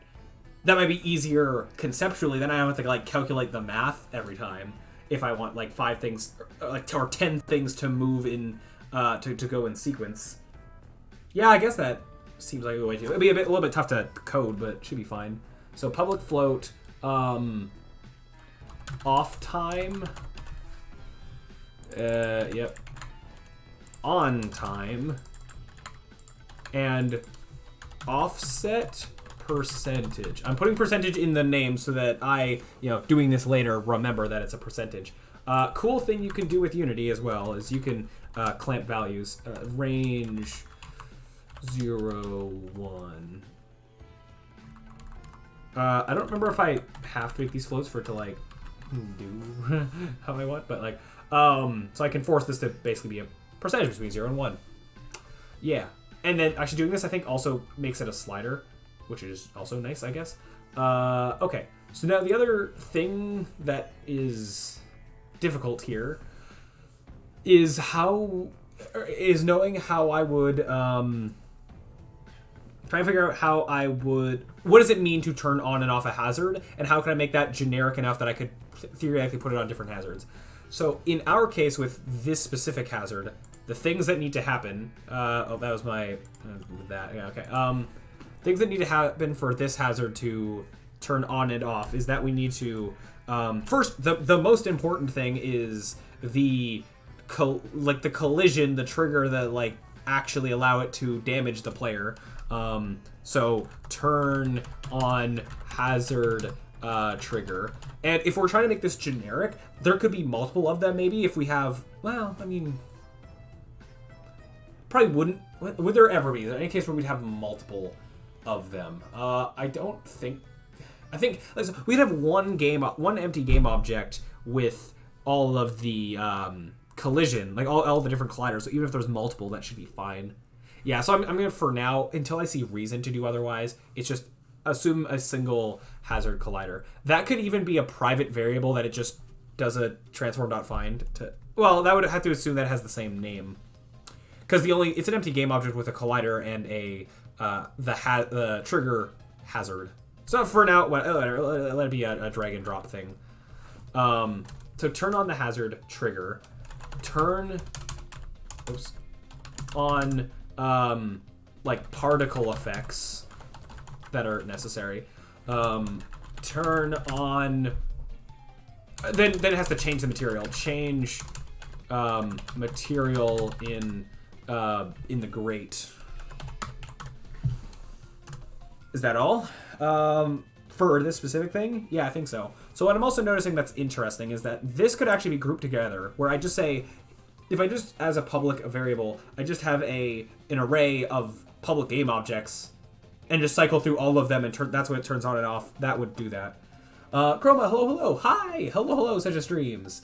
Yeah, hello. Oh, actually one, not necessarily a problem, but kind of something to consider. If I turn off a particle effect, it just kills all the particles immediately. I might not want that. I might rather want to stop the particle effect in a way that like anything that was currently spawned gets to like go away, hopefully in a timely manner. But it'd be nice if like the particles that were in the air still get to like fall. Maybe. Like if I turn this off, it's gonna go immediately turn them off. Which, I mean, it works, but I'm wondering if reseed on plane.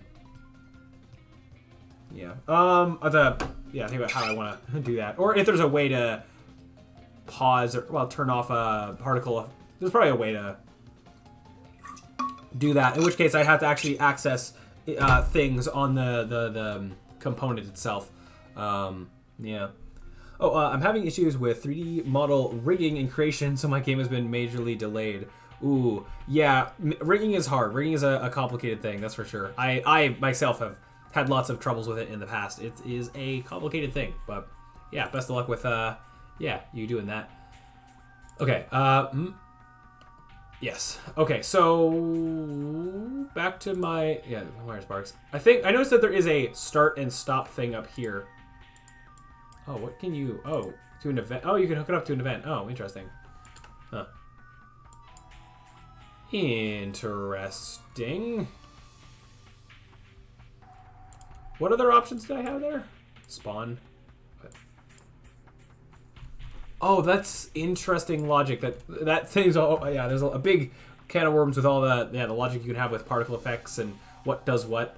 You could probably have, like, in a particle system thing, when this particle, you know, dies, then it, like, spawns another particle in its place that kind of continues a thing that you want to make sure that you do in a way that's not going to be all recursive problems. Okay, so actually, let me just quickly Google this. There's probably easy ways. Probably some one-line code thing. Unity, VFX, stop, emitting, I guess. Particle system may stop emitting when its emission is finished. It has been paused, or the system has been stopped using stop. Now, does stopping it allow things that were stopping emission but not destroying existing particles? Yeah, that's what I want to do. Oh, that's with Shuriken. That's the old particle system. That's not what I'm interested in.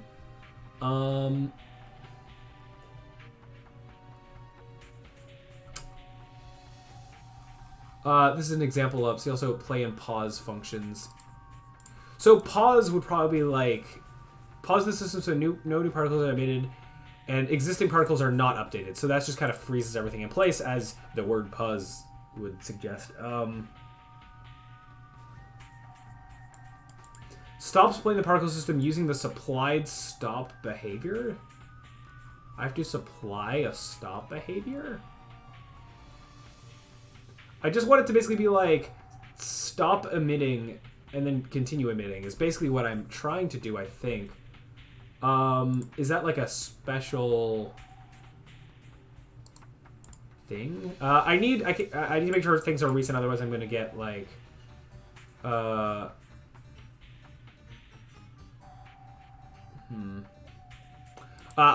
things of the old particle system. But, oh, I want to ask, how would you do a check, how would you do a system check of multiple items within a scene at once? Different items not scratched. So in Unity, how do you do a check of multiple different items? So, okay, I guess I mean, partially depends on what you want of them. But let's say do you want, like, let's see, is there anything in common with them? Like, do they all have a certain bit of code on them? Do they all have the same tag or same layer? Or are they all like these 10 completely different name, different everything game objects? If that's the case, you could have like a public dragged and dropped references to all of them. If that's not possible, then you might be stuck having to just do a game object.find this, game object.find that. Now that's a pretty a command that you don't want to use too often because it can be slow in performance, but if you're using it like not in update but like every once in a while, it can be okay, I guess. They would contain enemy or item. Okay. So one of the two is not guaranteed that's going to be one or the other.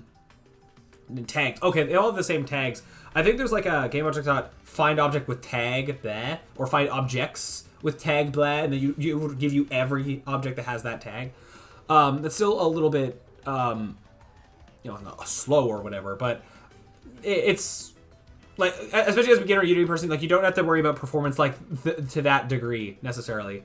I guess as long as it's not happening like every frame, it's probably fine. It's happening like once in a while, it's probably okay. Yeah. Yeah. I mean, if you can, just have like publicly dragged references or whatever to all of them. That can be better on performance, but sometimes you don't, like if you're spawning enemies, then you don't necessarily have that luxury.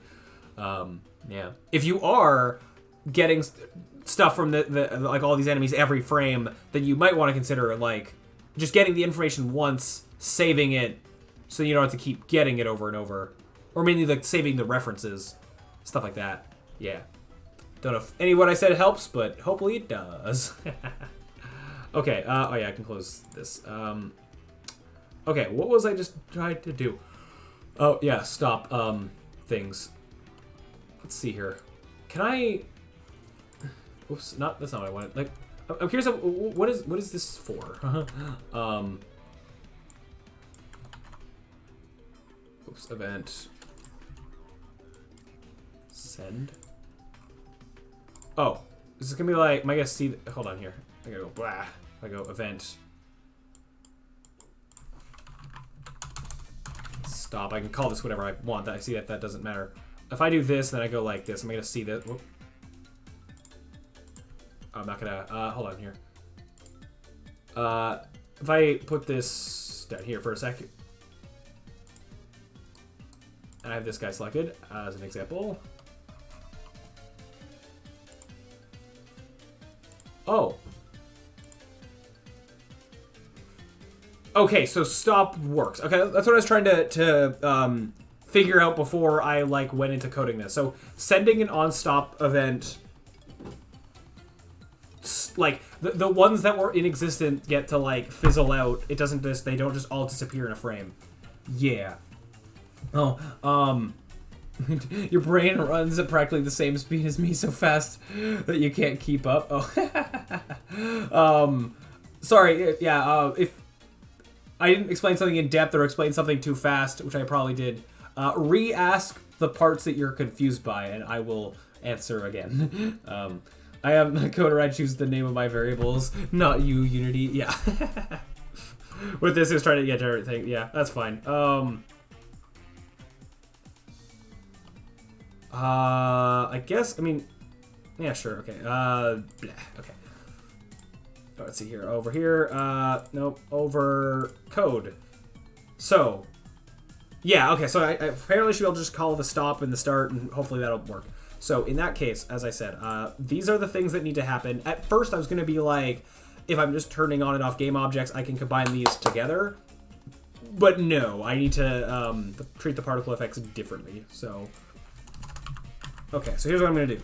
Public game objects array. Rather than just hazard trigger thing, it's just going to be objects to activate. Activate, that has a T in it. So objects to activate, and then actually, you know what? Because this is a public variable, this is like what you're seeing in the inspector. I like to use not abbreviations. And then we're gonna have this visual. What's the name of the script that the actual particle effect thing is? You're called visual effect.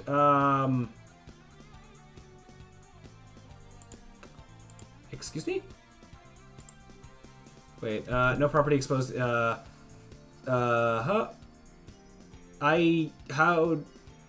do I get you if you don't exist? Why? Or do I have to use a using Unity.blah thing? If I just do this real quick, temp effect, then this might go like, oh, you need to import this, and then it'll work, please. Using Unity, haha. Didn't have to Google it. Huzzah. Okay. Except this is gonna be an array of effects to activate. Yeah. Oh. Also, it'd be better on an operating system if I did particles to do them when in certain radius of the player. Yes. Yeah. To a degree. Yeah. Having stuff like that's happening miles away, the player can't see. Yeah. Usually. Yeah, it could be better performance to do that. Also, I mean, in theory, if you want to really go overboard, I imagine you could, like, right now I'm spawning all these particles. You could just maybe spawn less if the player's far away or something, or like replace high quality particle system that spawns like 1,000,000 particles for like lower version of it that only spawns like 10 particles, and like that's the one that plays in the distance or something. So if you look really far in the distance, you can still see some being spawned, but just less maybe. I don't know. That might be a bit overboard, but just what I thought of off the top of my head. I don't think I'm going to do that for now, but we'll see. Yeah. Yes. You could also do stuff to like turn the particle effect off if the player's not looking at it, but that's harder to test for. Well, I mean, manually without the help of Unity functions that probably already exist, it would be really hard to test. But there's probably like, I think there's probably code like that's decently automatic to be like, if this thing can be seen by the camera.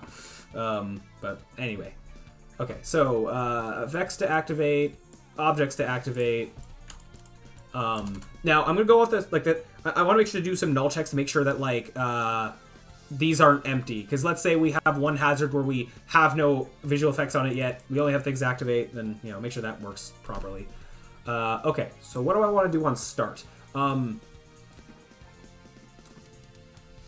guess I'm gonna. I was like, do I assume that the hazard always starts off? Yeah. Okay. So I'll start by turning everything to neutral state. Oh wait, I forgot there was a step. Change material. That's harder to like be generic with. Cause so I need three things. I need the grate, the material when it's on, and the material when it's off. I could have that be one less public variable by just saying, like, on start, get the one that's, like, on it already. Trying to think about, like, an easy way to make that generic and have that be all arrayed. Okay, I'm going to do it in a way that's maybe not great, but I think it would work. Game object, another game object array, that is objects to change materials, and then public game object. Okay, if I wanted to be crazy, I could do like a dictionary kind of a thing. Actually, okay, I was like, I'm gonna be crazy. Actually, I'm gonna do it a different way, but still a complicated way. Not complicated. I'm gonna make it a class. Public class material swap object. Hold on here. Yeah, and then go public. This just is gonna have three things in it. Public game object, object to change material.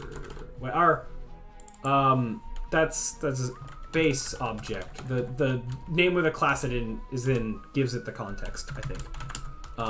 Public material, on material. Public material off material. Okay, and then a public array of this thing. I think if I remember this correctly, I have to like go system.serialize in order to be able to see it in the inspector. I think that's how that works. So public beta, and I can call it whatever I want, but I'm gonna call it this. Yeah.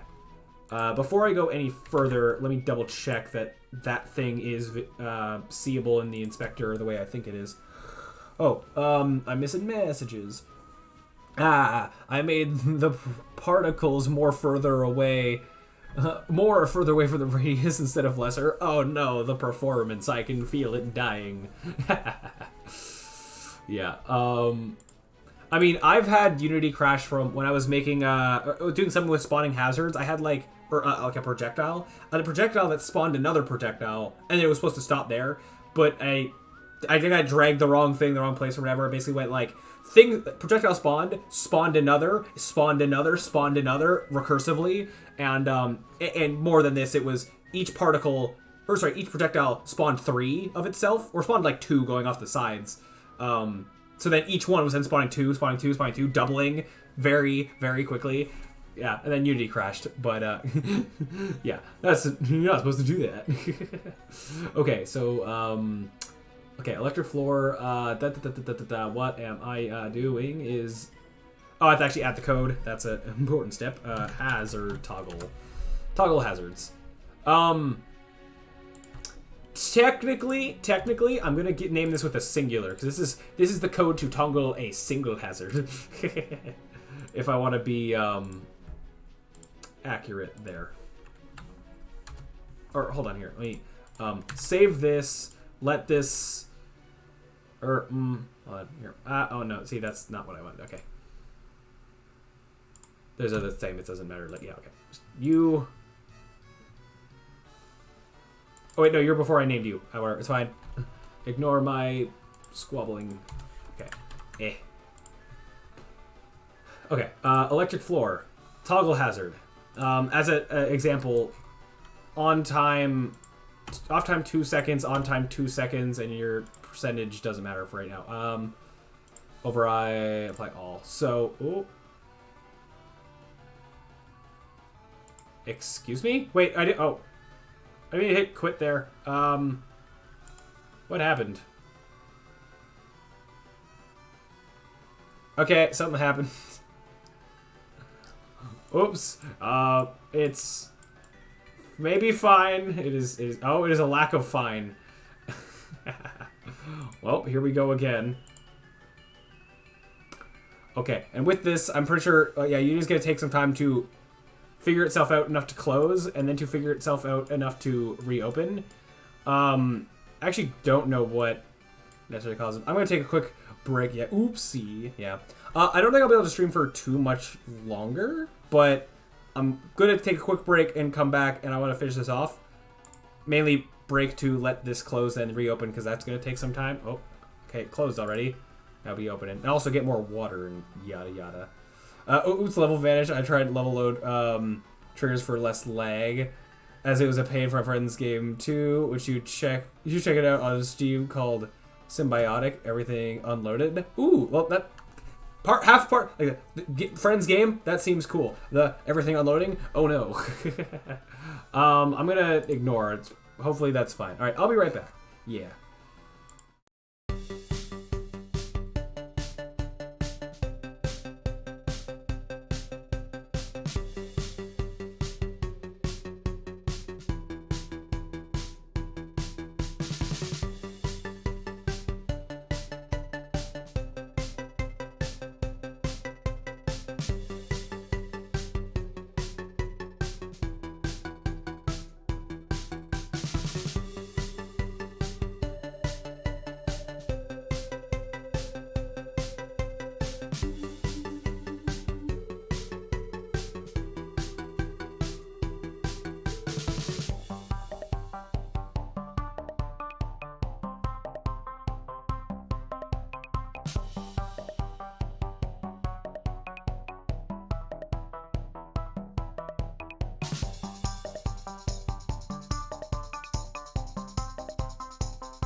Okay. Where is my face? Why is camera not doing the camera things? There we go. Okay, I don't know why that was so delayed. Hello, I'm back. It's gone for longer than I intended to be, but that's all right. Okay. Yeah, center streams. Yeah, you got your level thing working, but no collision. That is also peculiar. How do you play my game? You just enter a boss room, nothing lets you just fall immediately. Fall indefinitely. Yeah, it's not necessarily something that you want. Okay. What is now is? Oh, that's Gizmo stuff. Got it. And it's a teapot with steam coming out. Sure. Why not? Okay, so hazards. Electric floors. Alright, let's get this thing. Oh, and okay, that script is weird. Okay, I see what may have sparked the problem. Where is that code? Yeah, it doesn't like what I did with there. Fair enough. Fair enough. And there's some error in the middle. Oh, because I didn't put a semicolon. Okay, yeah, I did a bunch of weird things. Yeah, I see it did not like that. Okay. Alrighty then. Okay. I have to wait for Visual Studios to, like, kind of do its first time whatevers when you open up a project. If it could do that, that would be good. I think I'm fine with that. I'll probably not modify this anymore, so I think I'm fine with closing that. Because I'm on a bit of a time crunch if I want to get this done today. So, yeah, let's get going fast. Okay, come on. So I was trying to get the code to be working, and then I need to reset up it being on the prefab. Oh. Oh, no, it exists now. Okay, sure. So we said we're going to go 2, 2, 0, and then we got these. So on this electric floor, I guess we can just set up these references. So I just got to find them all. That maybe could have named these better, but oh well. Okay, so objects to activate is Hazard Collider.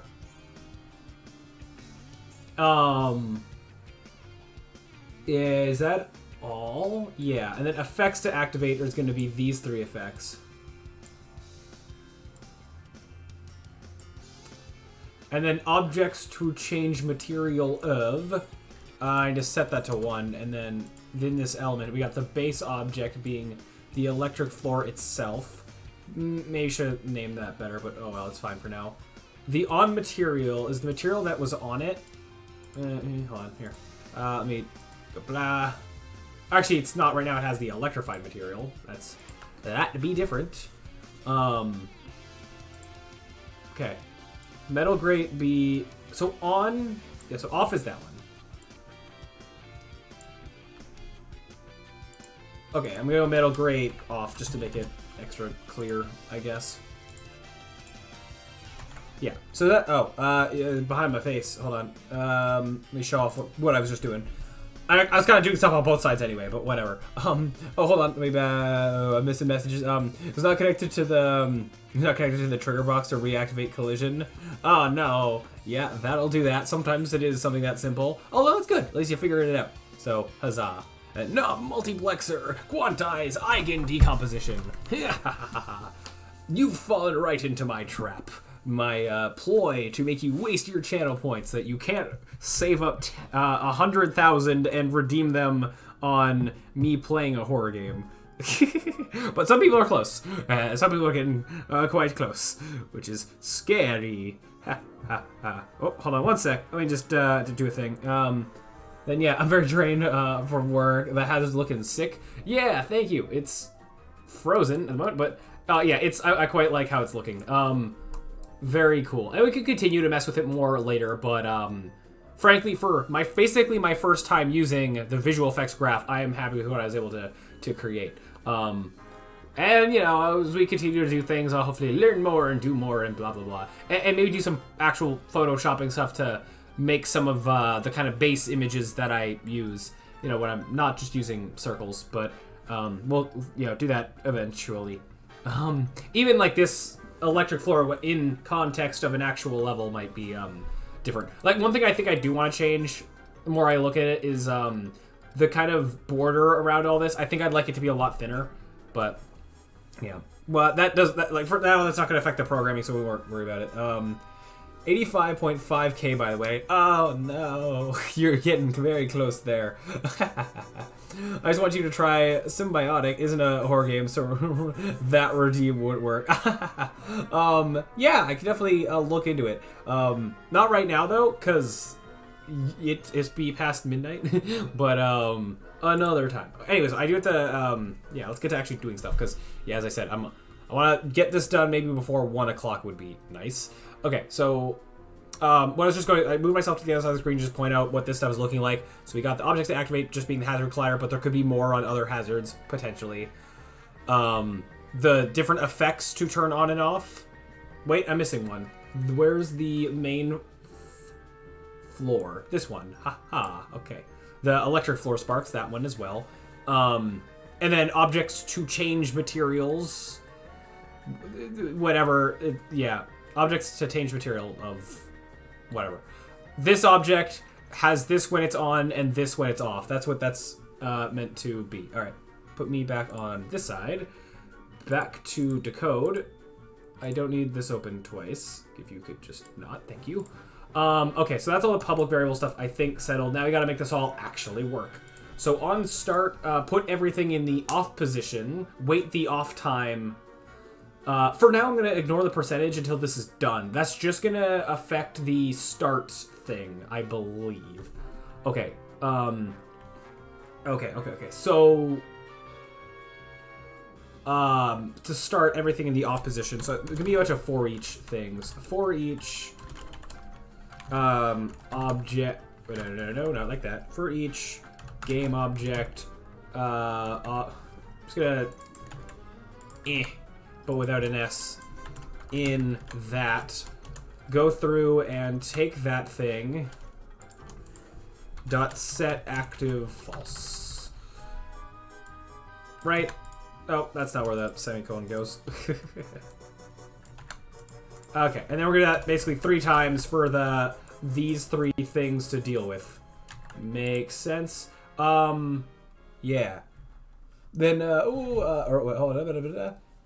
Don't think you read, but I'm going to sleep. Good night and good luck. Oh, I did read the things from before. Maybe you missed it, but I did. I haven't. Yeah, I've tried to keep up with chat, but also being productive with coding and all that. Sorry. Having camera focus on the boss wall. Keeping blah blah blah blah blah blah. I can't read. Okay, hold on. I'm like reading, but not processing what I'm reading. Having the camera focus on the boss while keeping playing visible on screens more difficult than I thought. Yeah, it can be. One thing that can be an idea is to try, almost like, well, this might be complicated to actually do, but if you take like the boss and the player and like draw a line, you have an imaginary line between the boss and the player, go a little bit further and then put the camera there or something like that. I don't know how well that would work. Or, well, I don't know, yeah. To kind of keep the player in view, but have the camera sort of facing the boss might be what you want. Or maybe not. Or maybe just when in boss mode, have normal camera controls facing the player, but pull the camera back a lot further. Or something. I don't know. The boss goes above the player. Oh, that makes it even harder. Fair enough. Best of luck with that. Yeah. It could be helpful to look at some examples, if you can find any examples of something similar to what you're trying to do, to try and, yeah, get ideas or whatever. But, yeah. I don't know. Like, when I was just trying to come up with solutions just now, I was thinking of some games with bosses and, like, okay, how do they tend to handle their camera? It's like, how could you replicate that? Blah, blah, blah. Anyways. Okay, so here. Wah! So this is the effects to do stuff with. So now, disabling and enabling a particle system is just as easy as stop. Oh, so I don't need the events. Use this method to send a stop event to all spawn systems.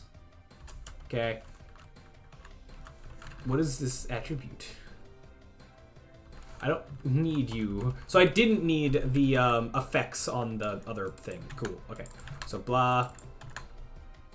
And imagine .play is gonna reinitialize it.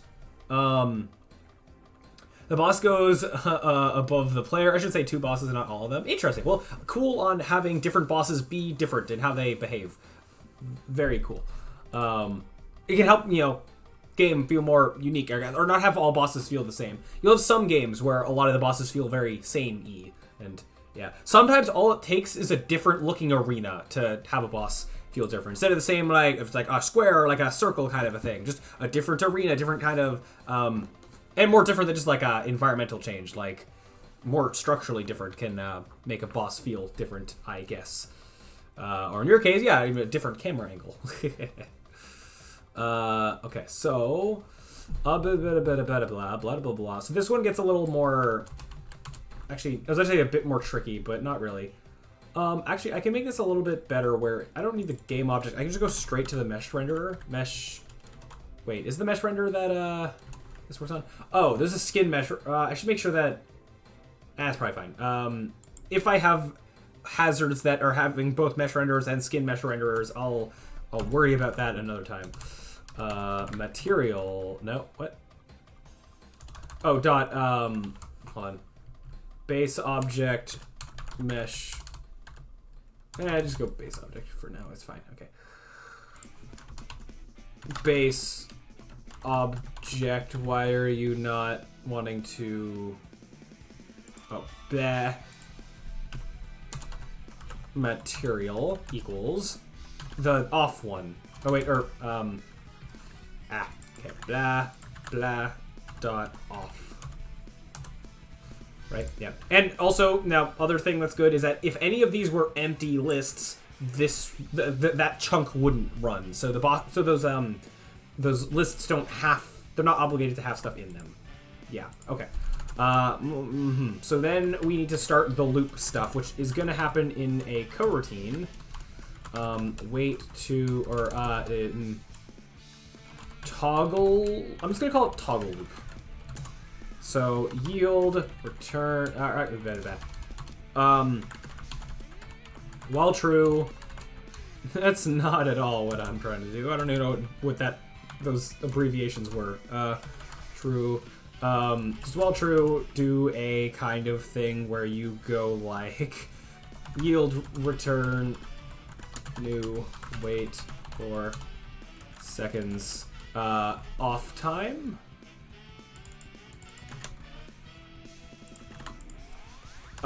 Turn on, which I think is actually gonna be quite easier to make this its own thing. Turn on. Actually, this doesn't need it doesn't need to be a coroutine. Turn on hazard with 1 Z, depending on what country you're from. Turn off hazard. Actually, hold on. I'm gonna put those at the end just because, yeah, I can. Okay, consistency. So turning off the hazard is just gonna be this, which means in start I can just call the turn hazard off function. So, yeah, makes that easier. Blah. Turn on is gonna be basically the same, just the opposite of what the other side did. So true. Dot play, yeah. Material equals blah blah blah blah blah blah dot on material. Yes. Blah blah blah blah. Okay. So then wait the off time, call, turn them on, and then wait again, turn them off, repeat. Simple as that.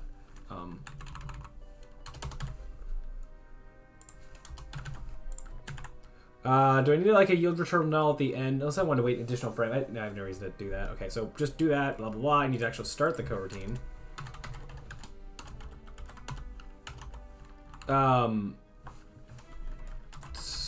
Toggle loop. Yes.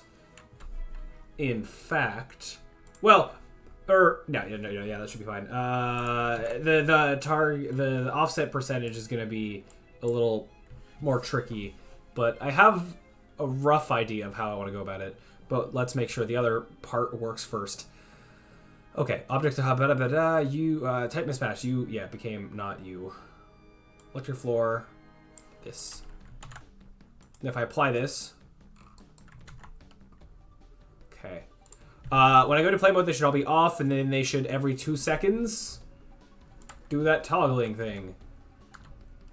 Okay.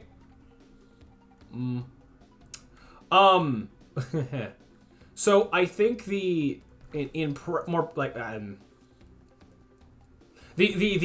that I'd have to play around a lot more with the lifetimes of the particles, because they should be more snappy to activate and kind of appear and go away. And I didn't consider that when I was just looking at the scenario when they're on for long periods of time. So, yeah. I could start to do that now. I might as well.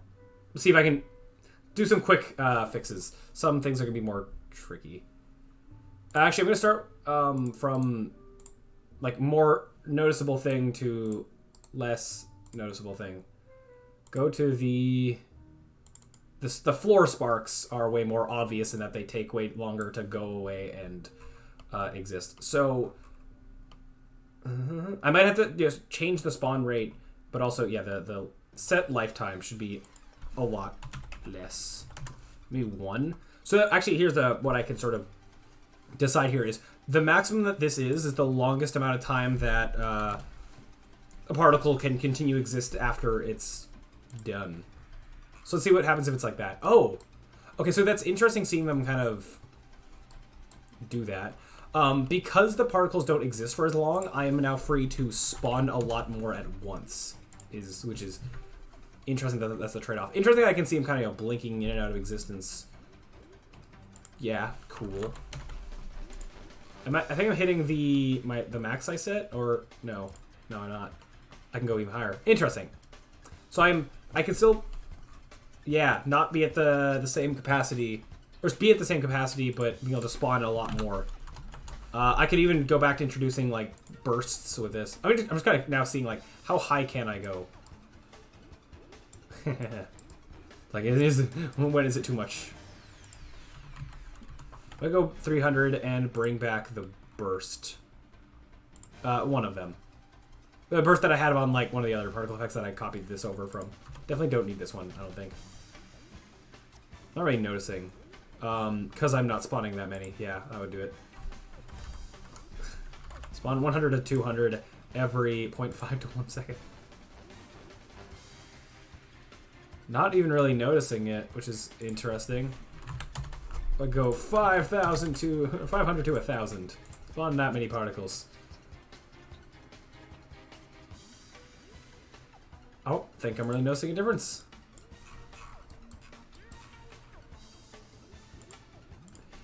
Which isn't necessarily a problem. In fact, I don't know if I necessarily want the bottom part to be as burst as it is, or as it could be with this. But let's just see what happens. Oh, actually, wait. That's interesting that it does that. In like when there's multiple active, this really helps the different ones feel more different and out of sync, which is interesting. Huh. Okay, maybe I do like this. Maybe not as many in the burst though. Or no, that's still way too much, I think. 300 to 400, and increase the normal rate a little bit to 200. Try that. Okay. So still a lot. Because it's both going to work for the case when there's only one and when there's like 10. And also just thinking like when there's a lot, is it too much? Okay, so this seems good. And then also when they go away, then they go out faster, which is the important thing. Okay, now the wire sparks as well. I need to do the same thing. They just need to... Oh, well, Actually, the sparks flying through the air, I think, are fine. That they take longer. Like they can finish off the flying through the air, landing and going. That's actually totally fine. Oh, and this doesn't need to be there. I think did I have that on the other thing? No. What doesn't need to be there is or the like little ball of fire. That should die out a lot quicker. So that's going to be. We also just delete some of these things that I just don't need to be here. Okay. I think I'm fine with, yeah. You spawn like blah, blah. Set lifetime 1.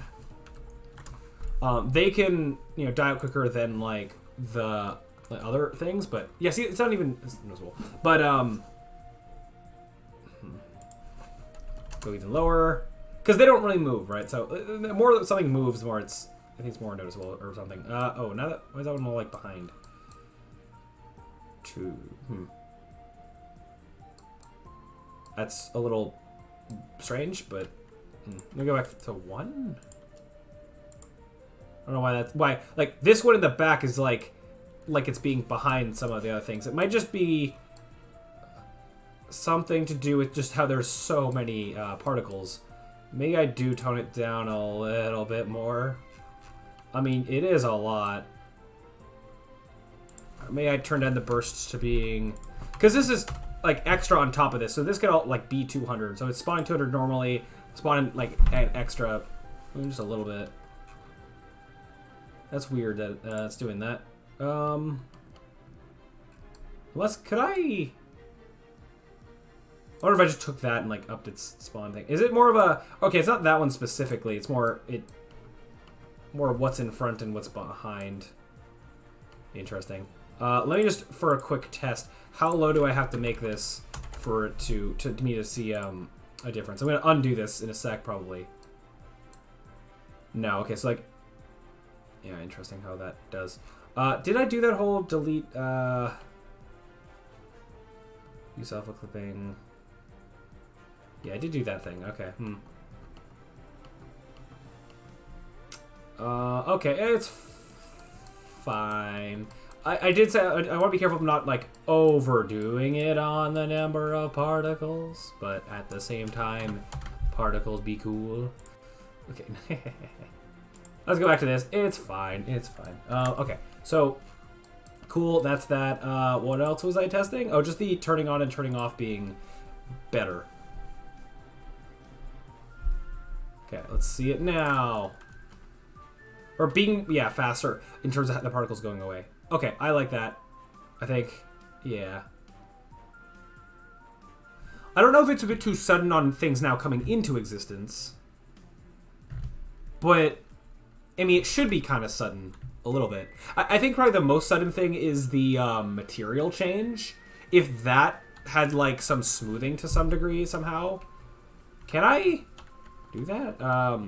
Because it's not just a color change. Like, the two materials, like, one has a different color and a different, like, using emission. So ideally, I'd kind of fade both. Oh, the thing still doesn't have collision, also. It's kind of supposed to. The base thing is supposed to collide with it. So I don't need a separate collider thing. Or, actually, as soon as I say that out loud, I wonder if it'd be more efficient instead of each of these having its own little box collider to, you know, have one big box collider that stretches across the whole thing. But that would require more manual setup. And now also, if I think about it, if I wanted these to, like, move around, I think for now, it'd just be easier to just let them each have their own little box collider. I'm going to put it on the model part, maybe? Just it's less on the parent. And, yeah, it's just collision. It's just one. It's a box collider. It's not even that bad. I don't... Yeah, I don't see you because you're... Yeah, okay. So 2, I think, is 0.1 and 2. Oops. No, 0.2. I'm matching with, like, the green. It's okay that, like, the actual great part itself dips a tiny bit. That's fine. Okay. Apply that on all of them. Okay. So, yeah, I think... Okay. This is cool. Yep.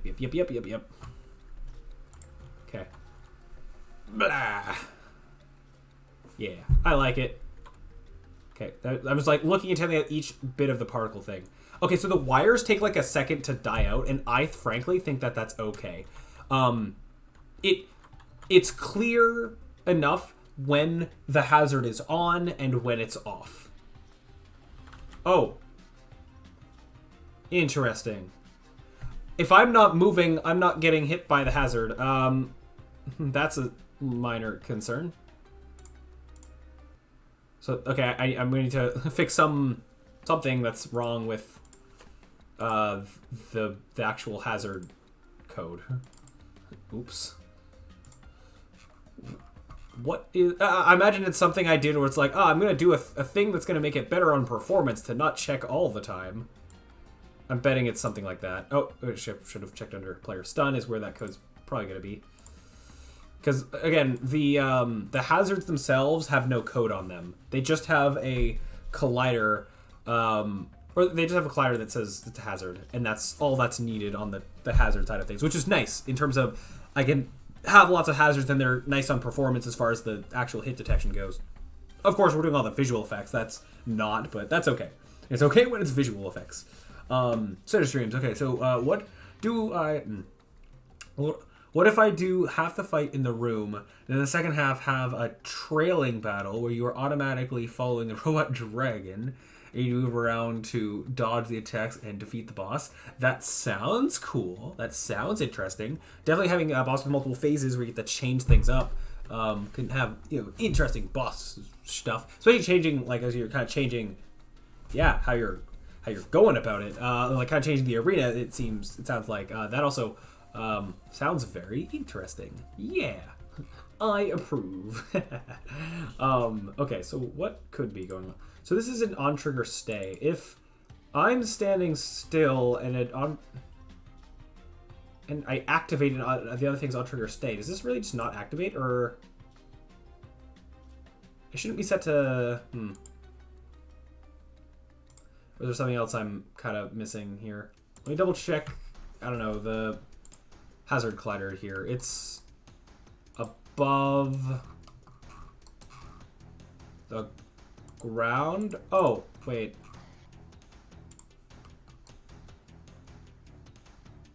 Oh, the collider's just in a weird spot. I don't know when that happened, but okay. I'm gonna try to not let the box collider say that its center is all zeros, and then move this up.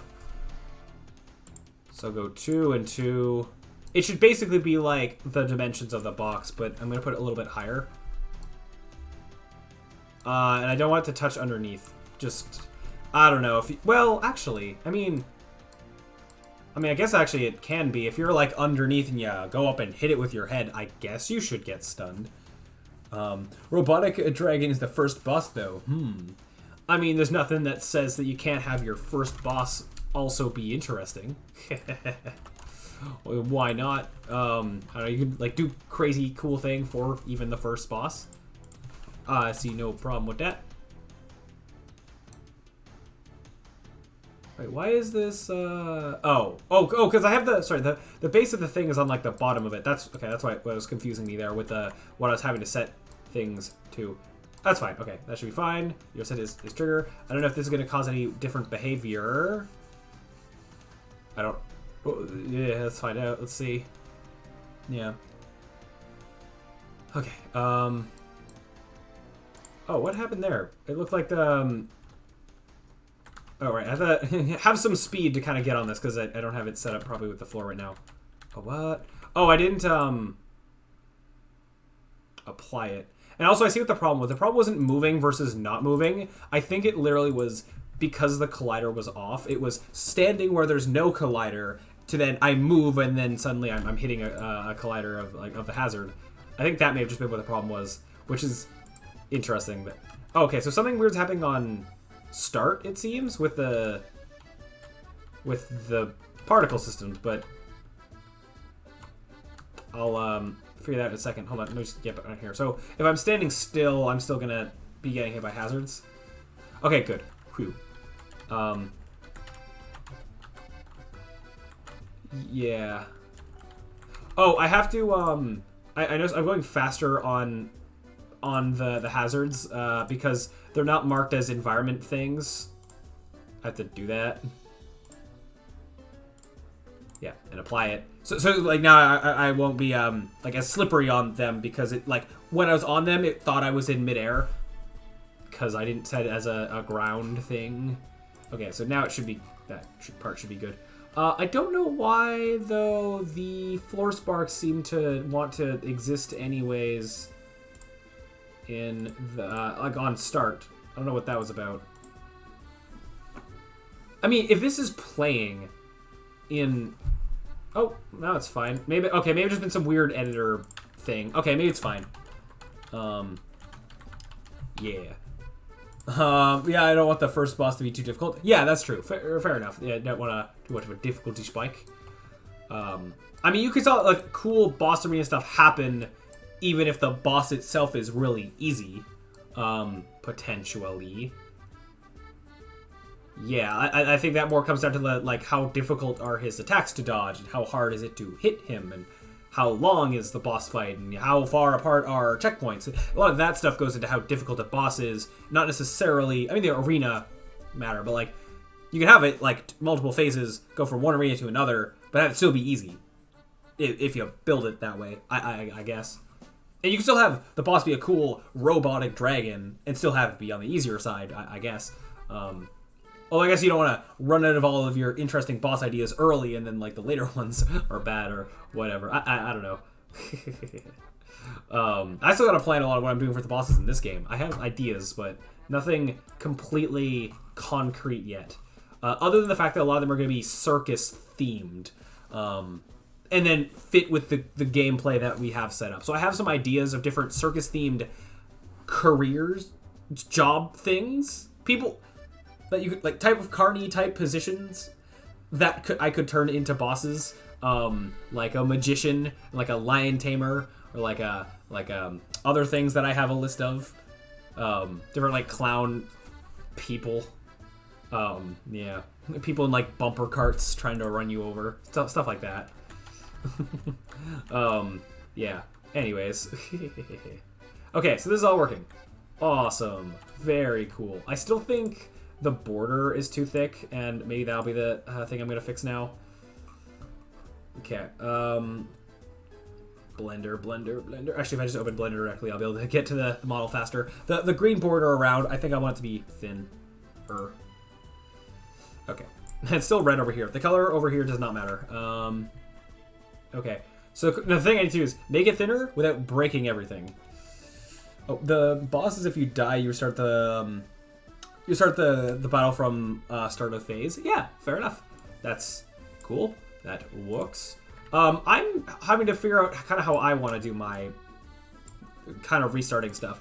I had the idea, like I've done stuff with checkpoints kind of in the past, but my idea with this was that like you'd have to do the levels would be short, and because of that, any level, if you fail the objective, you go back to the beginning of the level.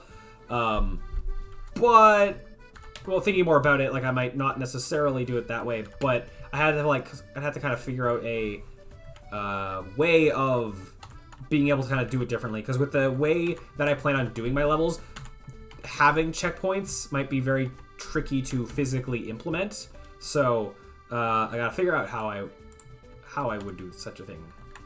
I'm trying to... That's not what I'm trying to have happen. Okay, no, this is gonna be easier if I just do it manually. Go half of what it currently is. Yeah, keep in mind that like when we have two of these next to each other, that's kind of doubling the length of the how wide this is. That's yeah, okay. Wow. Okay. Is that 0.5? Yeah. No, that's 0.6. Move back one more. Okay. And then I have to fix the grate to, like, match up good. I think the particle effect should probably be fine, I hope. Okay.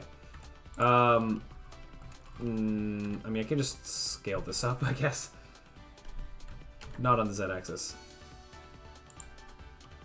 Ah. Oh, no, I can't have whatever's going on there. How... And it's a little bit of a problem.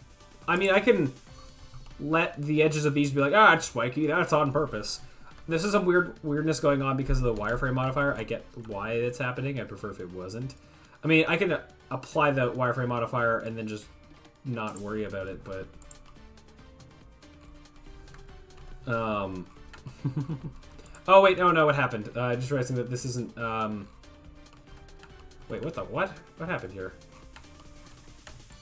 Something didn't line up. Oh, I think I just, Hold on here. Because it needs to line up perfectly, otherwise it won't match good. I think I just moved that down at some point. Yeah, that's fine now. Okay. Woo! Okay. Since I am... What I'm doing here, just make sure these line up again. Oh, okay, fine. I'll have to reline those. That's fine. Just make sure these aren't clipping through anything too aggressively. Okay. Maybe I shouldn't have made this one yellow against the yellow thing, but yeah, it's fine. The colors are fine of the wires. Okay. Just gotta line these up again. I don't think I really changed their heights, so I should be fine. Align them just on the top-down view here.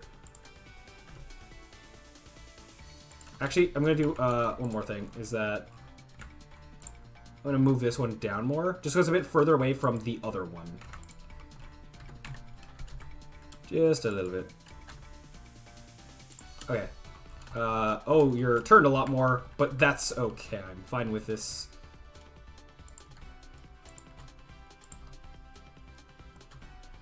I meant to kind of realign where the particle systems are, but it should be okay.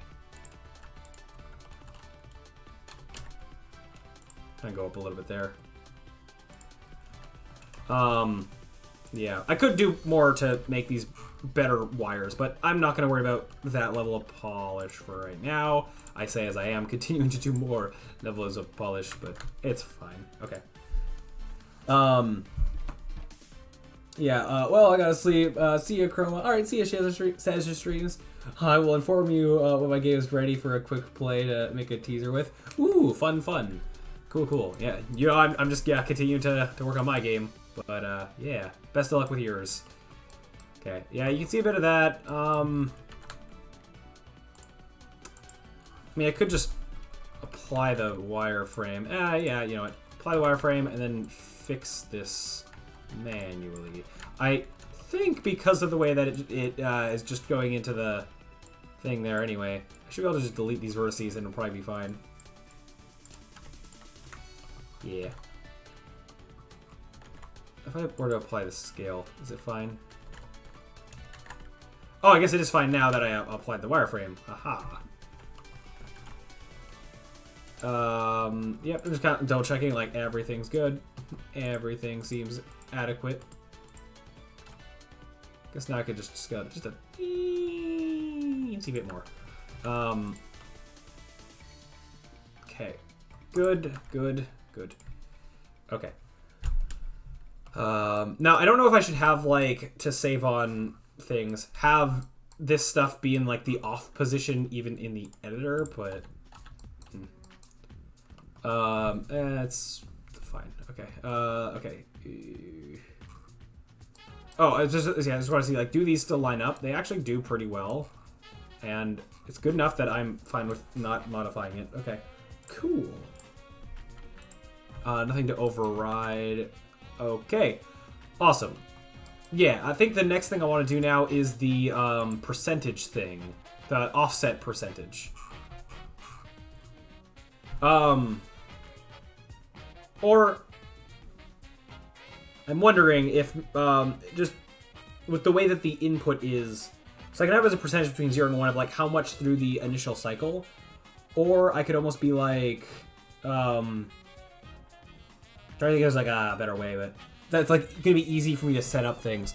I was gonna say like I could just had a delay start time, but I like the idea of the percentage more for being able to be like, if I need to set 4 things in a cycle, I can be like 0, 0.25, 0.5, 0.75. I don't have to calculate anything, I just need the percentages.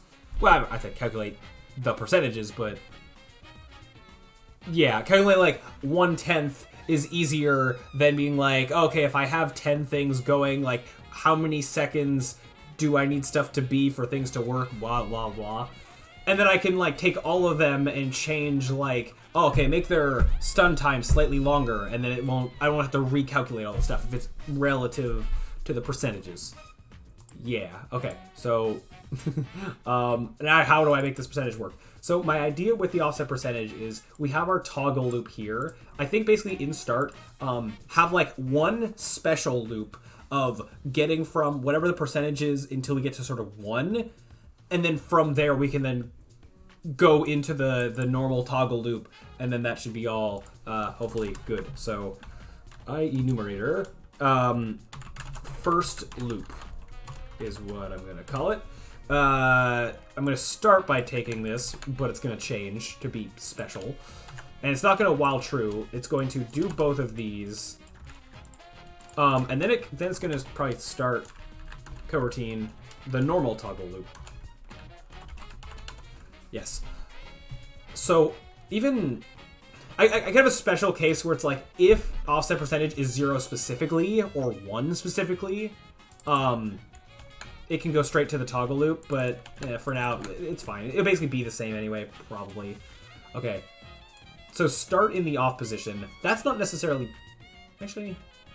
It might not need to. It might turn itself off to immediately turn itself on. I guess I gotta figure out what the default needs to be, but okay, let's do this. So, I gotta figure out, okay, so, if the off time and the on time were the same, like if they're 2 and 2, the total time is 4, which means that 50% is, well, it's halfway through, that's like 2 seconds in.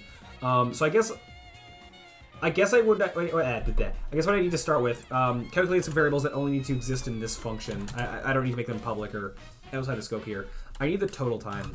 Total time equals off time plus on time. And that's the whole time. And then float cur time equals the offset percentage divided by the float up by the total time. This also means that I can't have this add to 0. First of all, they should never be negative, but I guess I could put it in a check. If actually I'm gonna go if off time plus on time is not equal to 0. Actually, if it's equal to 0 specifically, then go actually, it never should be, but whatever. Better safe than sorry, whatever. Start coroutine normal loop. If it's equal to 0, other way around. If it's equal to 0, skip the first loop. Otherwise, do the first loop, I guess. It's just to, I guess, prevent errors. It shouldn't happen. That's like a user error thing, but whatever. Okay, so now that we have the cur time, we know how many seconds that we're in our loop here, which means that okay, so try to think of this with an example, starting with I guess the 0.5. Like if they're both the same, it's an easier example to think of. So if it's 4 seconds, we got 2 and 2, and the time is 0.25. Our cur time we're gonna get is 1. So I think we want to wait for seconds off time minus cur time, and so it's like wait the rest of the time that it takes to get here, and then it would wait on time, and then blah blah blah blah. So that would, I think, would work in the scenario where this is less. Otherwise, if this is greater than this, then this is 0. Even if it's a negative number, I think wait for seconds, a negative number, I think is fine in that it basically waits nothing. and then it would turn it on, which I think that would mean that on the starting frame, it would be on. It would turn it off and then immediately turn it on, but hopefully that's okay to do on start. And then it would wait the on time normally and then off. And then turn hazard off, I think. Hey, Gobbles Dev is following. Thank you for the follow. And hello. I don't know how long you've been here. You've been seeing the stuff that we've been doing, but look at these cool particle effects in a second when this loads. Yep, no errors. Yeah, we just did this today. This is like my first time basically using the visual effects graph, and this is what we were able to make with it for an electric floor. That right now we're dealing with the cycling on and off for hazard purposes, and yeah, it's going along well. I think we're like almost done with it. Yeah. Okay, so we've covered most of the scenario. So if cur time is less than off time, that's fine. If it's equal, that's good. If cur time is greater than on time, it should also be cutting off part of the time here, but not all of it. I think it should be minus whatever time was left, like minus cur time minus off time, I think. I'm just trying to, wait, no, was that? Hold on, I'm trying to like figure out the math here of how this should work. Awesome, it's looking very good. Thank you. Yeah, it's coming along quite well. The game we're making here is the Handyman with a Unicycle. You are a guy who just got hired at a new carnival that you have to fix rides and all that, but then there's hazards everywhere because everything's all broken and you're trying to fix everything and blah, blah, blah. And trying to not get sued. But then it's a traveling carnival, so then every level gets to be in a new place, a new environment, and yeah. That's the idea. So like the level mechanics are more about dodging the hazards and more than the fixing the rides. A little bit. There's gonna be like different objectives you have or whatever to repair things and all that. But yeah, the idea is gonna be like lots of hazards, lots of things trying to kill you. So that's what we're kind of working on right now. Very action packed for a carnival is the idea. And also, I say traveling carnival opening up at different locations. The idea is a lot of them are gonna be very like unsafe. Like, oh, on the side of the mountain, yeah, a great place to host a carnival. Oh, in the middle of a volcano, amazing idea. Sure, nothing can go wrong. Yeah, that's the idea anyway. We're still in very early phases of it. Okay, I was trying to like, what am I missing with the math here? Okay, so yeah, I have an example. Like, if the off time is 1 and the on time is 3, that adds up to 4. And then let's say we are at, but just easier example. If the off and on time are both 2 and our percentage was 0.75, so our cur time is 3 out of the 4. Off time minus cur time, that's going to put that in the negatives. On time is 2, cur time is 3, and out of that calculation, I need a 1, but in a way that's not gonna go like negative when it's if cur time was 1 and on time is 3, I need a 3. And if cur time is 2, or sorry, back up there. If cur time is 1 and on time is 2, out of that equation I need a 2. If cur time is 3 and on time is 2, out of that equation I need a 1. I mean, I think, okay, I'm trying to like do it in like one fancy equation. I think just if I do if statements, this becomes easier. And easier to just like comprehend things. Okay, so if cur time is greater than off time, then skip this, go straight to, okay, or, actually, I could just do like this, okay. If cur time is less than off time, wait the remaining time. Otherwise, skip it, this, and wait entirely, which it would have been 0 anyway, but I guess it's just better logic to not even call this when I don't need to. And then turn hazard on, yield return new, wait for seconds, blah. Then I guess I need to say an if statement of like, so if if cur time was less, I guess I can have this again, but I need this to happen regardless, but I think I need the 2 tests, sort of. If cur time was less than off time, that means we wait the full on time. Else, wait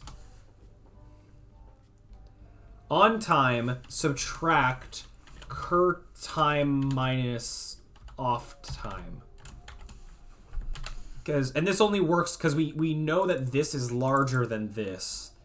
So we're not going to get negative numbers that are going to do weird things to make us wait longer. Okay. Yeah, I think that works. And because this is if else, we have to have at least one of these yields in here, so the fact that it's a enumerator ain't going to have a problem. Turn the hazards off, blah, blah, blah. Okay. I'm just trying to think, is there anything else? I think there's things I can do to make it more efficient. Like the fact that if this is larger, then... Yeah, if this is larger, then we're turning it off to immediately turn it on. I could maybe do a better checking for what the initial state should be. Such as... First of all, if I do this instead, have the starting thing be turning it off, wait the off time, turn it on, wait the on time. Then I don't need to call this for the toggle loop. So I'm currently only needing to call it for the other one. Okay. If then I could have that there. This doesn't need to be here before this toggle loop. So I guess now I'm just calling less. So turn it off, wait for seconds, blah. Except now that this is in here, I only need to turn it off if this is anything, like if this is going to happen. So I can put that in there. If this is false, we're going to turn on right away, blah, blah, blah, blah. I think, yeah, slightly more efficient. An update doesn't need to do anything, I don't believe. Okay, cool. So quick little refresher. People are just dropping in or whatever, or like, it was like, what did I just do? But basically just hazard flickering on and off, but with a certain time interval. So the main loop is just turn it off, wait some time, turn it on, wait some time, do that loop. And these are the functions that do that. The turning on and turning off are just turning on some game objects or turning off some game objects, activating some particle effects or stopping some particle effects, and changing some materials to something else. That's what the turning on and off process currently is. The activating objects and not activating objects is what's allowing it to then be a hazard as far as the player is concerned. And yeah. Okay, one last little thing I'll do, because technically it's probably slightly more efficient, is I can say if offset percentage is 0 or 1, then it can skip the first loop. Which maybe is better, huh? Okay, so if it's 0, or it's 1, or this thing that would cause a divide by 0 thing, do this. Okay. I think that works. Let's see if the math actually does good. Okay, so yeah. And then maybe I might do something that like runs it in the editor, or like whatever its start thing is, things could be off because that would just look cool to see. And then also I would be able to have less of this stuff going on in the distance while the particle effects going, because it might not be good for performance in the editor. Okay, so what do I want to do is basically what I wanted to try doing is to start, let's have like left, right in terms of them flickering on and off, like in sync but opposites. So I should be able to just, if I just select all of these and change offset percentage to 0.5, they should be perfectly in sync, going blah blah blah blah. The main thing I want is to make sure that they are in sync. If they're not in sync, that defeats the point of... But then I do... Oh. Go about it differently. Okay, that didn't work. I think that means that my calculation was wrong.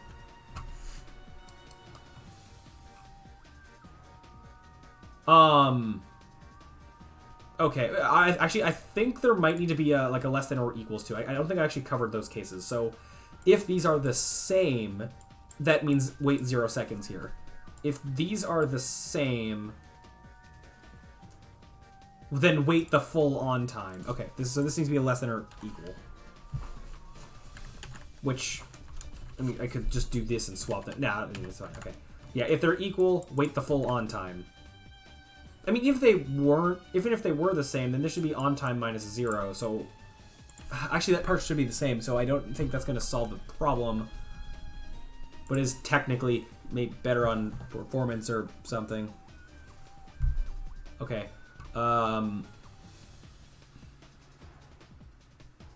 No, they're in sync, which is good. It's just still not starting at the right time. It's almost like it's kind of like a quarter kind of a thing. Okay, so first loop. So it seems like after it exits the first loop, it seems to be doing good at what toggle loop is supposed to be doing. It just seems like this is not being correct. So I guess I will start by not that. Printing cur time. Is this correct for what I think it is? Oh wait, I go point. Oh wait, hold on. It's supposed to be multiplying. I didn't do the cur time math right. Yeah, I think I was thinking of something else. I was like, oh, you divide to get the percentage, but no, I thought, yeah, nope. You multiply. In fact, one little thing is I'm just gonna swap the order of these because I feel like it. Take the time, multiply it. So it's a fraction of the total time is the percentage that we want. Okay, yep. That makes sense. Yeah! Yeah! It's working! Haha! This is what I wanted to see happen. Okay, let me this whole like being in the ground thing. Let me just kind of for right now. Let me just kind of put this out here. Hold on here.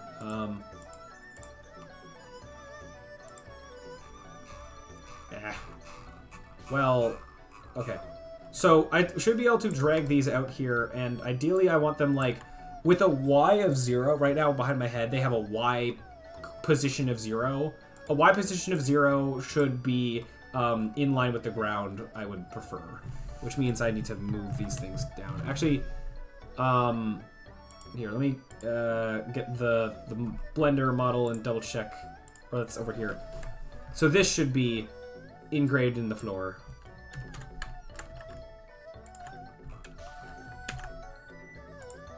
I'm gonna apply. No, that's fine. I'll leave that. Okay. So everything here should snap down. I think. I don't know if that'll move. Yeah, like that didn't. Didn't move everything I wanted it to. Okay. So electric floor model. I can put you at a 0.1, so go down to 0. The hazard collider should go down, and the electric floor spark should go down. Okay, so actually this is rather easy, I think.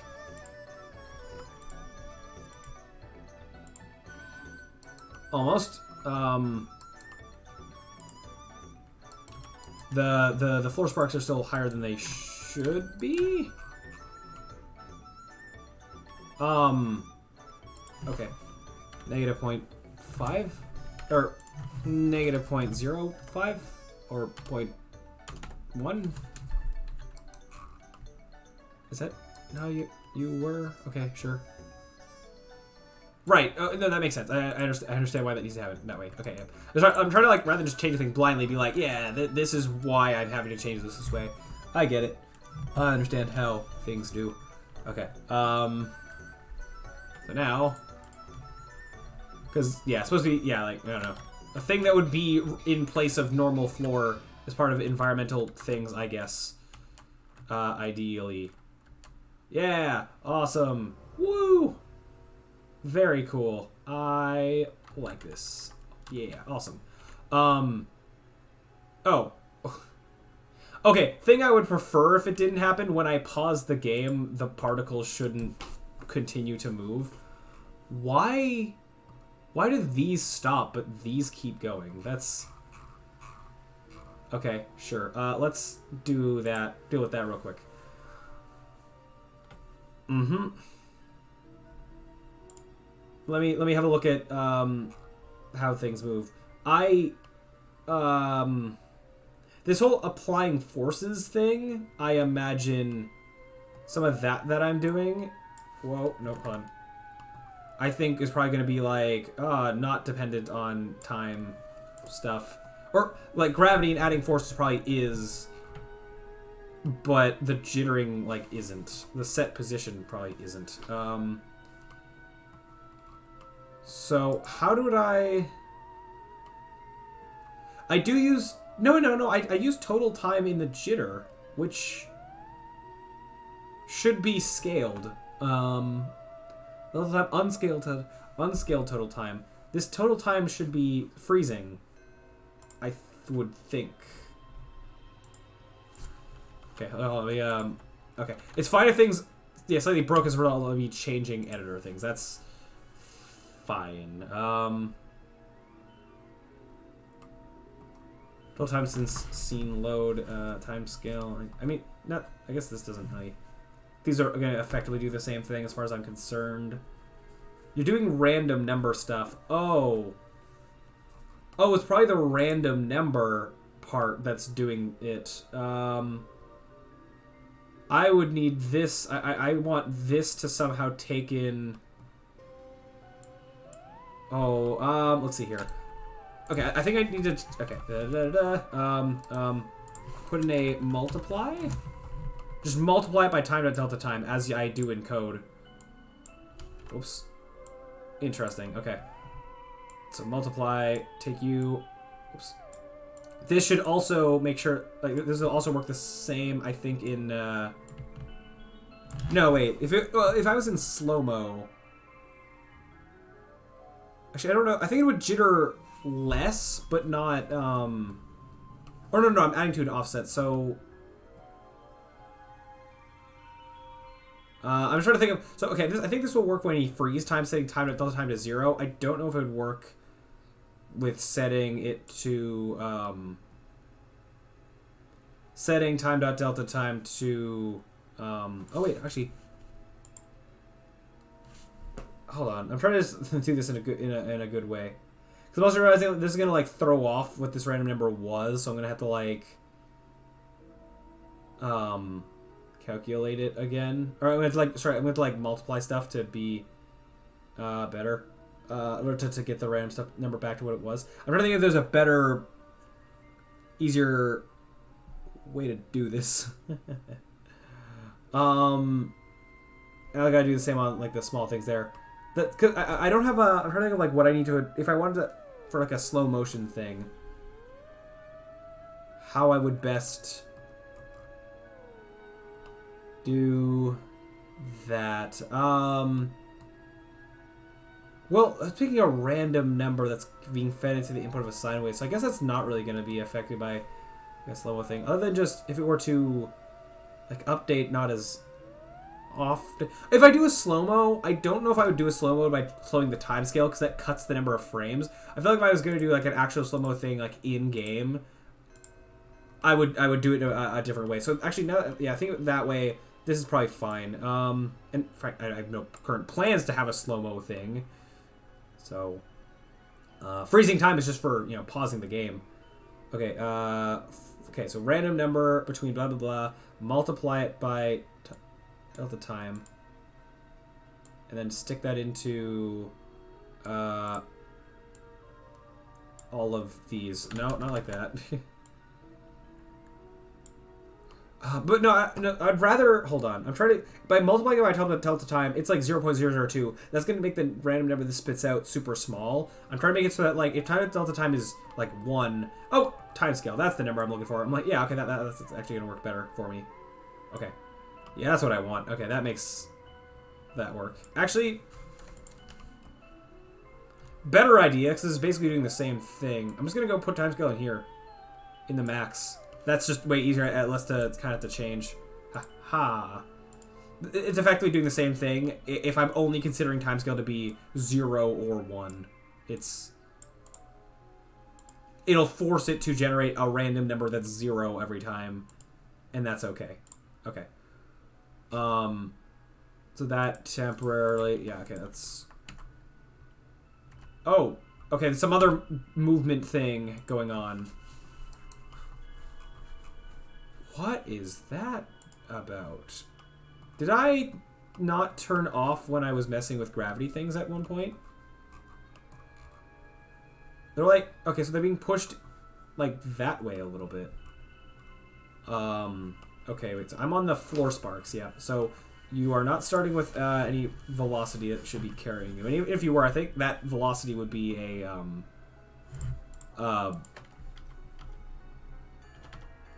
oh, it's in a random direction every time. Great. Oh, you know why? If it's 0, then it's still good. It's adding,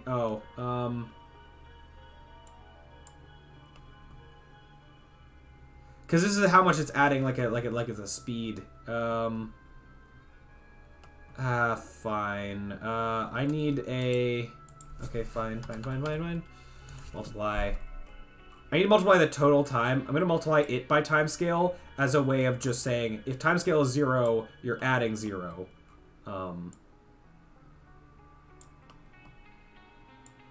Yeah. Yeah, put a nice bit of duct tape over this. It should work as a solution. Let me test it on the ground thing before I... That didn't work. Oh. What? Why not? That's what... Okay, that's what I thought it was that was moving the player.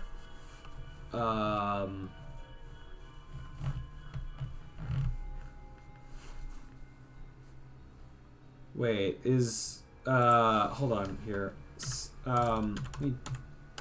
If I'm not... Like, 0 on a sine wave is 0, right? I'm not mistaken that?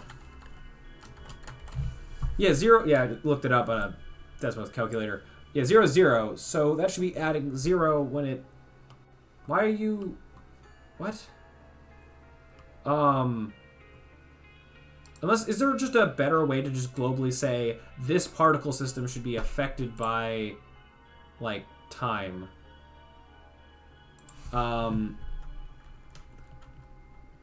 Oh, skip 0 delta time. Ooh. Oh, that can that just be a checkbox? Oh, I mean, that doesn't fix my slow-mo problem, but maybe that'll... Awesome. Okay, that's better. So I don't have to do a thing. I can go back to how it just was. I don't need either of what I just did if that's going to work. I mean, maybe I should have it, but nah, it's fine. Oh. Wait, I missed. Actually, let me double check a thing. I think maybe the reason it was moving was just because I missed dragging in what I just did. Let me just try that first, even though I'm going to still probably do this anyway. I'm just curious. So I turn this off. No. It's not... Okay, it's not drifting away anymore, but... Oh, that's because... Put this back in here.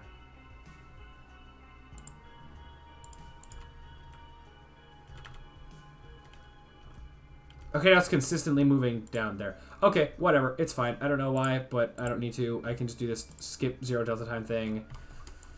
Don't need you. Don't need you. Total time just going back into these 3. And you know what? That's just because I can. Well, I'll actually go to exchange this for total time since scene load, so it gets to kind of refresh itself. No, I take that back, because I will sometimes be loading, like, if I'm additively loading scenes, I don't want that to cause weird resets. So never mind. And I do that, like, in the hub world, so I wouldn't want that to do weird things. Okay, so this thing then... So don't have that part, and just there's a check box. Skip 0 delta time. Delta time. Yep. So look at what other things I seem to have. Things I can change. Cast shadows is a thing? Whoa.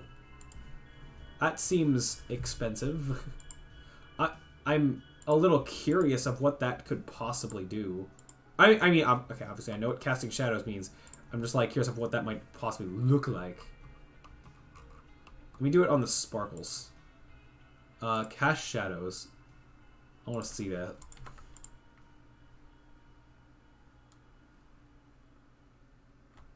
Okay, you don't really see it, but apparently the things sparking up are casting shadows. But yeah, no, yeah, no. Oh, there's the sorting thing. Sort auto. Okay, distance to camera, youngest in front, camera depth, custom. Oh, okay, interesting. Okay, so now, yeah, they shall fix themselves. Actually, I think I need to say this one more time for whatever I did. Okay. Wait one more cycle for it to kind of fix itself, because that's what's happening when I've been messing it with it. Oh, yeah. It treated it like I was in midair. I think. Or maybe not. Or something else happened there. Oh, no. What broke my movement?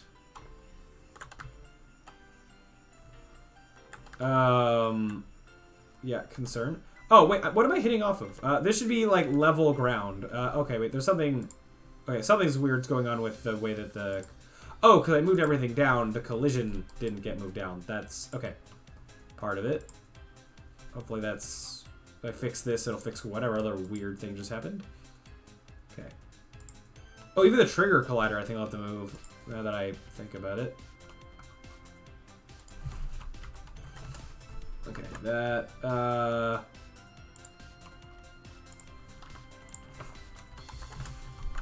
okay, that should be fine. Ha, ha, ha. Okay. Yep. Oh, over here. In a minute. Alright. Yeah. Woo. Okay, now it seems to be fine. I think. Yeah. So, yeah. In this current state of these flicking on and off, there's no opportunity to, like... when I'm blinking. Yeah, there's no opportunity to, like, quickly go from one side to the other, so I'm aware of that. So if I wanted that to be something you had to do, I would want to have a brief time of it being off. So, let's, as a test, can I easily create that? Like... So that would have to be like almost like a 4-step process of, like, on... Well, no, actually, no, a 3-stage process of on, both off, on, both off. So can I create that? Have that happen. So I should be able to leave the other one probably as it is. Or... Hold on here.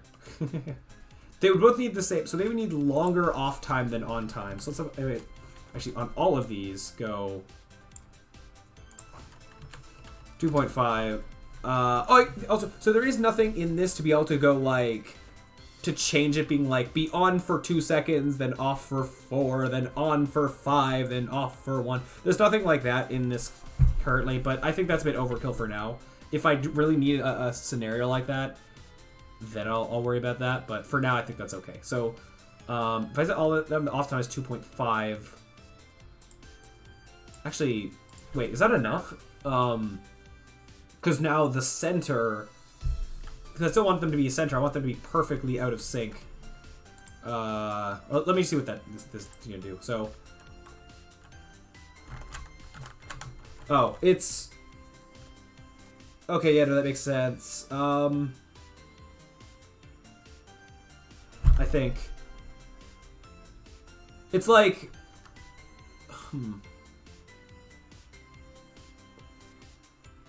There's like a pause on one side, but not the other, if that makes sense. Of the... Actually, why is there? Or is there a different, hold on here. I'm trying to. Yeah. Okay. Trying to think, what numbers would I need to get this to happen? I think the time apart is too much. Let me kind of emphasize it just so I get more being able to test this. Okay. And then I want to try the, like, in a line kind of thing. Mm-hmm.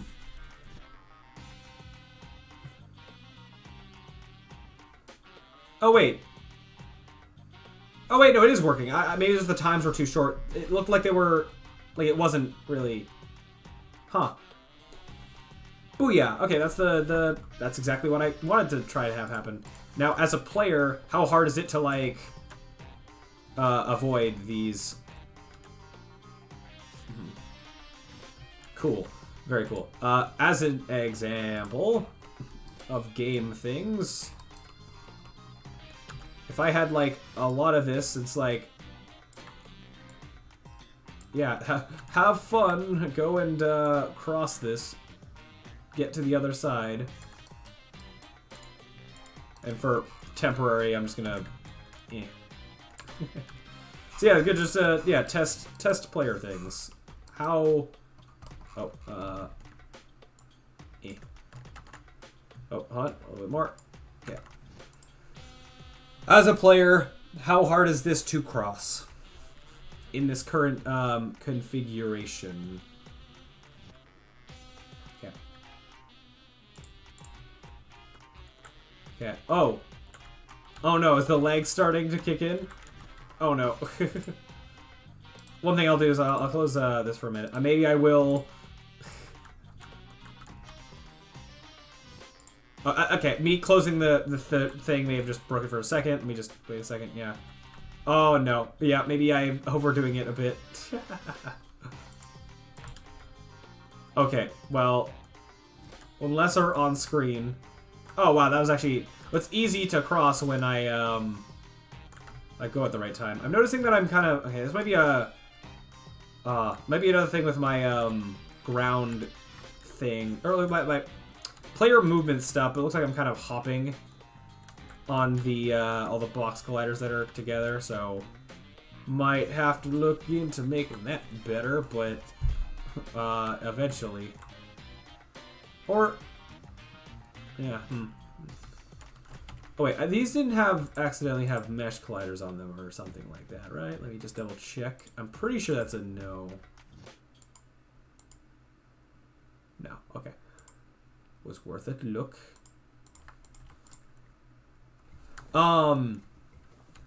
Yeah, I could, like, yeah, do a solution of, yeah, further thing in distance, have less, do something to make it less, but for now, it's fine. And, you know, I don't know if I'm going to have this many in a row at one point in time, but, yeah, I don't know. I'll just see. But definitely I could try to tone it down on the number of particles. Even if it's just a bit. I could try, let me go back to, as like one start to this. Where is... those, not those. Where is my visual effects? I think I'm also fine deleting this. This was the old fire one that I was messing around with. Okay, so making sure I'm deleting the right one. I do not want to have to, like, remake some of the things that I been doing here. Let me tone down how much spawn at once. That to 1. Or then still get the bursts. Or, yeah, 100, still get the bursts.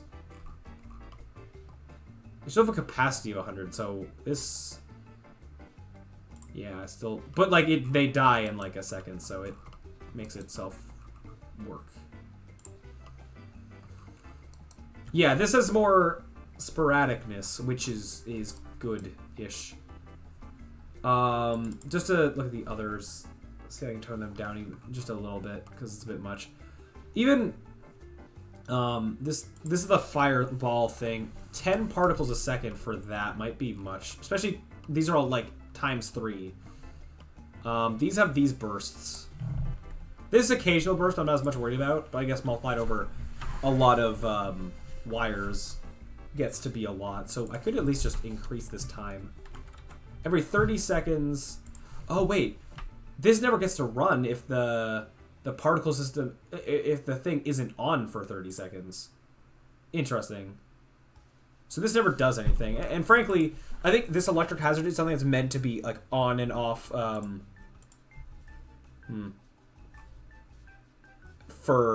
It's meant to... How about I put this at 0.1 to 30? So it has a very rare chance of going off, just because.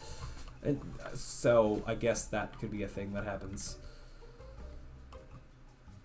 And then this one, I don't know, 15 and 35. Gotta change this to 4. Like, yeah, anything a little bit less might be just good for the frame rate. So I would like this game to be pretty good optimized. Yeah. Now, with that in mind, I'm thinking, like, do I want to, just because I can, just go, execute in edit mode? Or, that's, yeah, edit mode and play mode, right? Just because then we get to see this flickering on and off. Although, trying to mess with the start thing might not be good. Yeah, this does mean that in the editor, less of them are on at a given time, which actually this I think makes the editor maybe slightly better on performance. However, trying to change the offset percentage might not be fun. So void. Let me go void update. Here's what I'll do: is if the offset percentage has changed from what it was last frame, do like a reset. Yeah.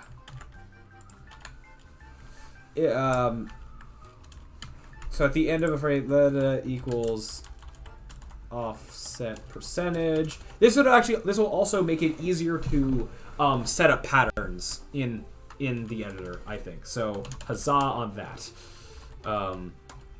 Is not equal to last offset percentage. Do stuff, which is stop all coroutines, and can I just call start again directly? I mean, yeah, I'm allowed to. Nothing's stopping me, but basically, I want to run these checks again. Okay. Which, yeah, should be, yeah, I think that should be okay. Okay, what else was I gonna do? Because I'm now having stuff running in the editor, just to have less likelihood of errors, I'm gonna have more, checks with the materials. So, with this, I'm gonna say if the on material is not, null. Actually, if all of this, just to be careful, I guess. For like when I'm setting it up in the inspector, it'll probably error at me for like the brief seconds when things are null, and I'd rather it didn't do that. If object to change material that base object exists, and this, if they both exist, they're not equal to null. Do this. Same thing here. I guess I should make sure that, yeah, I'll make sure that all of this stuff exists. Just, it's good practice to do so regardless, but a more reason to do it here than in other bits of code, I guess. Then here, if that.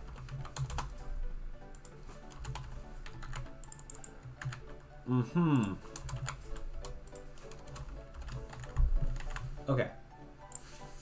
Let's try that out.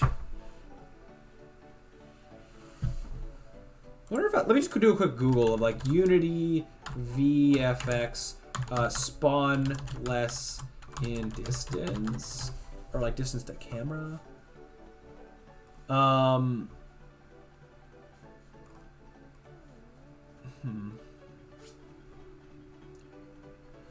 Spawn less with distance to camera.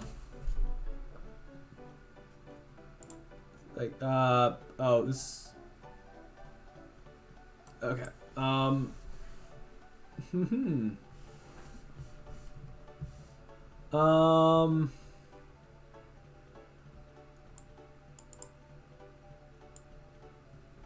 Do it manually, I guess, but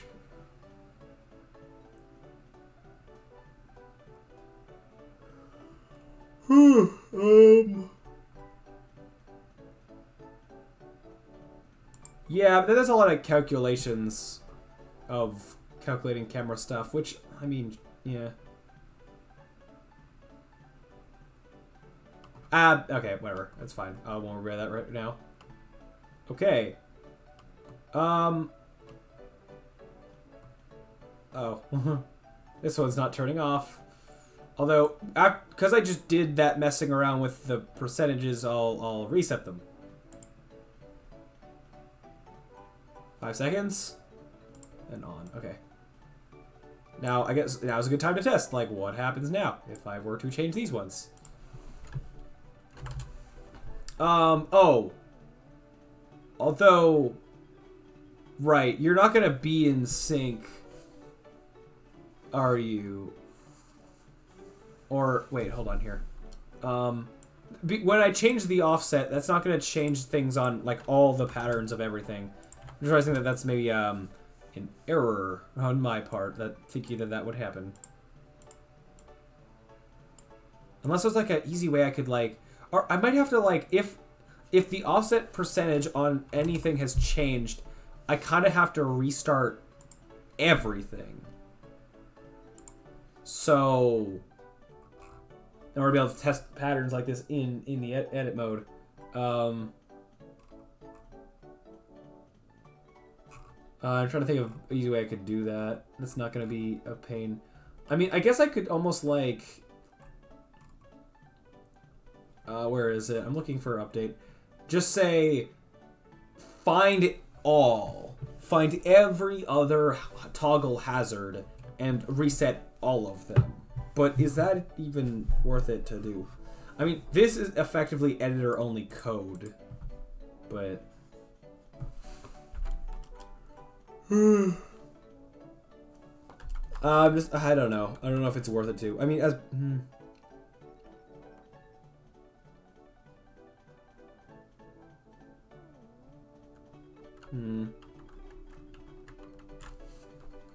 Okay, you know what? I think it's maybe like, yeah, I think it's not really worth it to do this. So, what I will do, though, is, how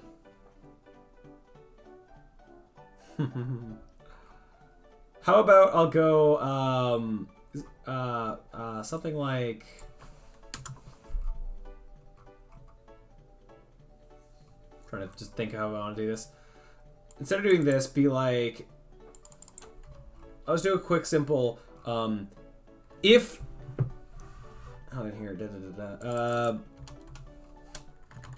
actually, yeah. Okay. Here's what I'll do, is, if this has changed in edit mode, sort of put it to the state that it should be in at that percentage in time. So if it's at 0, it will be off. If it's like 2 and 2 and it's at 0.75, then it will be on. If it's at 0.25, then it'll be off. And that'll maybe give me some better representation of how the fields are looking. Okay, I'll do something like that. I think I can do that. So in order to do that, rather than stopping all the coroutines, because now this is going to be... I don't want this stuff to run in the editor. I basically just want... oh, actually, well, this is going to run in the editor anyways. I almost want, like, just a single function to run in the editor and nothing else.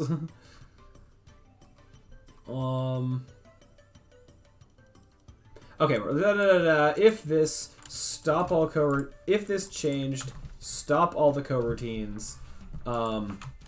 Instead of going into start, be like, actually don't stop all the coroutines. Yeah.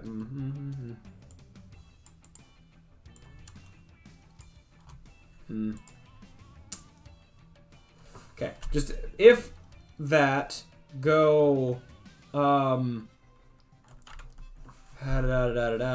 I basically need to do this again, I think. Calculate our current time, and if we are kind of if we are in the time that should be considered off, then turn hazard off, else turn hazard on. I think that's what I want here.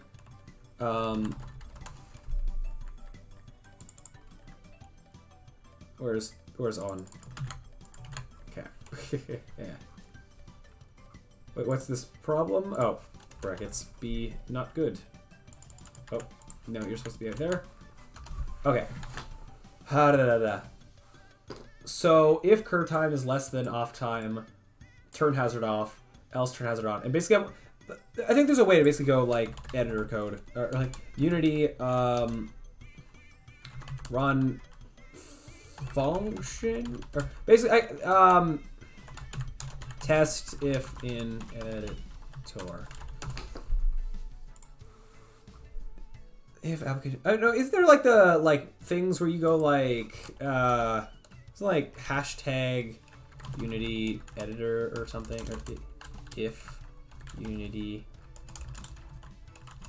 I've never like used this kind of code. I don't know how this works. Are we running?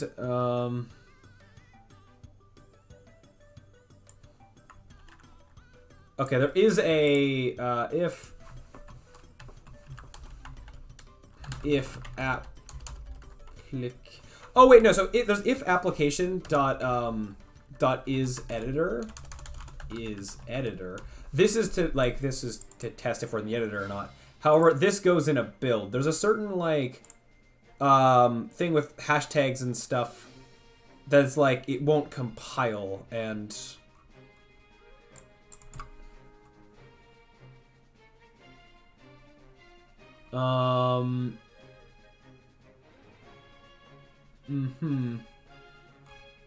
hold on here.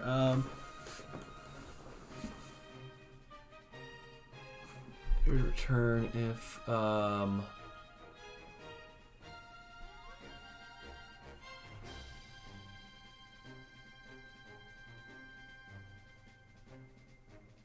okay, buffer bank compilation. Yeah, that's this. If then there's different things that it doesn't different compilation things. But Unity editor just says like, is it running in the editor, which it is when I'm testing it. I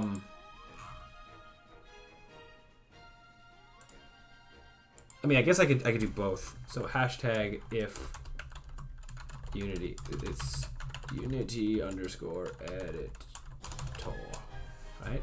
And then actually this entire update, update doesn't need to exist outside of this. Then you go like hashtag end if, right? Yeah, I think that's how this works. And then if application is editor, do this. And then this is or if how do I stop coroutines? I don't really want to do that every frame, I guess, but do it here. Yeah. Okay. My code that's entirely for testing and doesn't affect the game, or it shouldn't. It's a bug if it does. That's what I'm trying to avoid. Okay, so now I believe what should happen is, oh, I changed stuff with the mesh render. I guess I'll apply whatever that was. Oh wait, that was the changing of the material, probably. Oops. Well, that's fine. Okay. So now in the editor, I won't see the blinking, but things will be either on or off depending on their percentage. Yeah. What does exactly 0.5 do? 0.5, I'd like to be on. Yeah, 1 should always be on in this. Yeah. So this, I think, maybe it won't be as useful as I think it is, but make editor testing a little bit, or make pattern setting up just a tiny bit easier. Not as good as, like, the patterns aren't going to be going the whole time, but that's just, I think, too much effort, too hard to reset. That's just not worth doing, I think. Or, actually, now that I have it in editor code, maybe it wouldn't be that bad.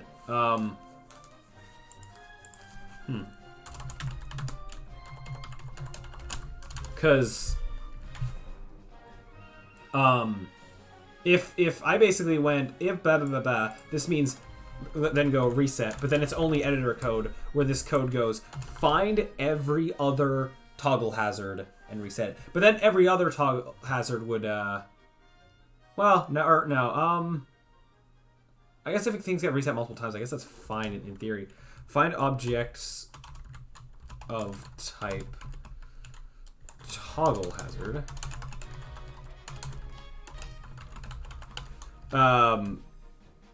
And then like dot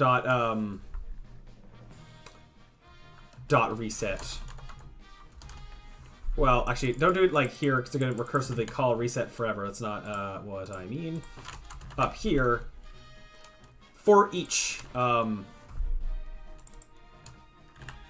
Okay. Toggle hazards, or toggle hazards equals blah. And then for each, which is fine that actually this will include ourselves. Oh, this should be an array. And basically this code's about to go in the reset thing, I think. Okay, so toggle hazard in blah blah blah. What's your problem? Oh, I meant to do that. This dot reset. Where its own reset is to stop all coroutines. And actually at this point, then it should be able to call its own start function. And then maybe, yeah, okay, start. And then I might actually be fine getting rid of all this. Or I'll decide in a second, like, which behavior I want, one or the other. So with doing this, I should have the pattern code but in the inspector. Or the pattern stuff happening in sync. And it'll happen the next time I update the percentage. Okay, it's fine. It's going to be a little stuttery when I do that. That's okay. It's a one-time thing. Ha. Okay. Yeah. And they're in sync. Okay, I think I like this better. It was either like the visualization of some of them being on, some of them being off for like starting positions. It was basically, that's what it was before. I was able to, in the editor, see the starting position before, or visually see the pattern updating. I could, because I guess there's some performance draw on this happening. I could maybe have some kind of a Boolean on kind of what state it should be in, but I don't know. For now, I won't worry about it. Because one thing I do have to care about, I guess, though, is if I have other things to keep in sync with each other, then I can reset those as well. But yeah, I don't know. We'll see. Okay, so next thing I want to test. So this is cool and all, but actually, you know, I'm gonna push this to its limits by duplicating these, moving these over, having a few like sets of things maybe. Okay, hold on. Let me just get it to 1, 2. Okay. I want this to go in sets of 4. And the thing doesn't also need to be this. The thing also doesn't need to be this long, but oh well. So to be in sets of 4, good. Okay, hold on. I have to like get a good spot where I can like select, or did I? I think yeah. Select all of what I want to select. So this row gets to stay as 0. This one, 0.25.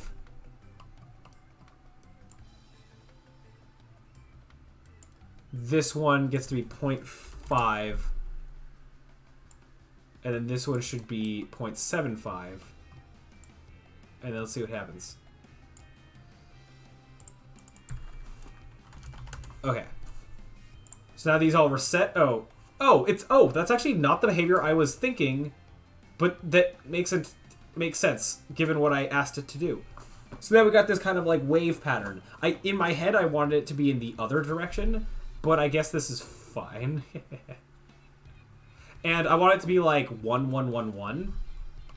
But yeah, this is fine. In fact, what I'm gonna do here actually, well, yeah. I'm gonna make another. So this is now like almost like practicing me. Can I get the pattern that I want? And also just actually to make this a little bit, just there's less of them for right now. I think I'm fine deleting like half. I'm just curious of like, I'm just trying to get the patterns. And even this, let's just make this like a tiny little.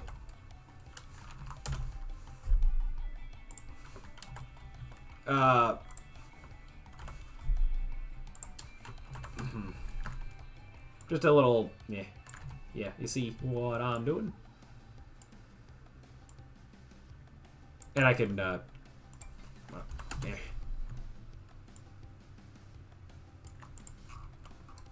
Okay, so, and yeah, in terms of pattern testing, I want to get this one. Oh, this is actually way easier to edit from a top-down view. I want it to be single, single, single, single. Starting with, like going to the right, I guess. So let me start by doing this. I can also be changing the times. I'm fine with the times staying the same for now if that's what I need. Okay, so what I need is, I mean, first to go the other way, it seems that this one needs to be high. So I can actually start this on 1. Actually, it starting on 1 doesn't really, it's actually the same as it starting on 0, but this should be 0.75. This would be 0.5. And this can be 0.25, I guess, if that's how I'm going to do this.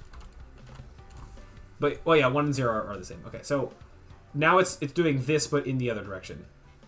Yes.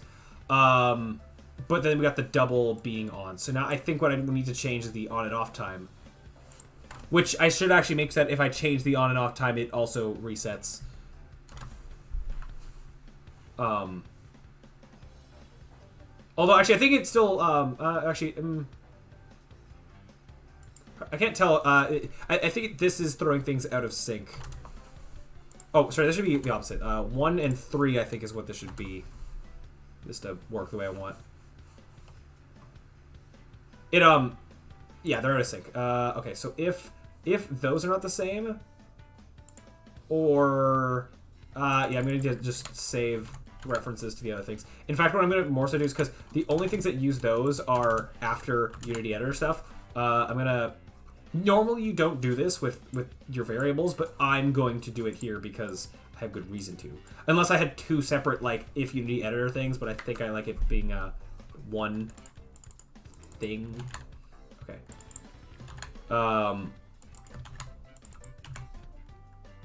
Yes. So last offset time.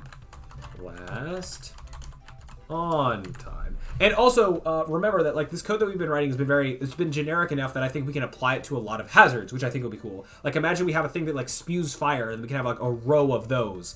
Imagine we have cannons that fire. Actually, that might be a little bit different, but cannons that fire that shoot projectiles has like if anything that's kind of like in a pattern. I think this will help for. I could even make it more generic in that like this doesn't even need to be for a hazard, necessarily. Just anything that needs to activate and deactivate in a pattern.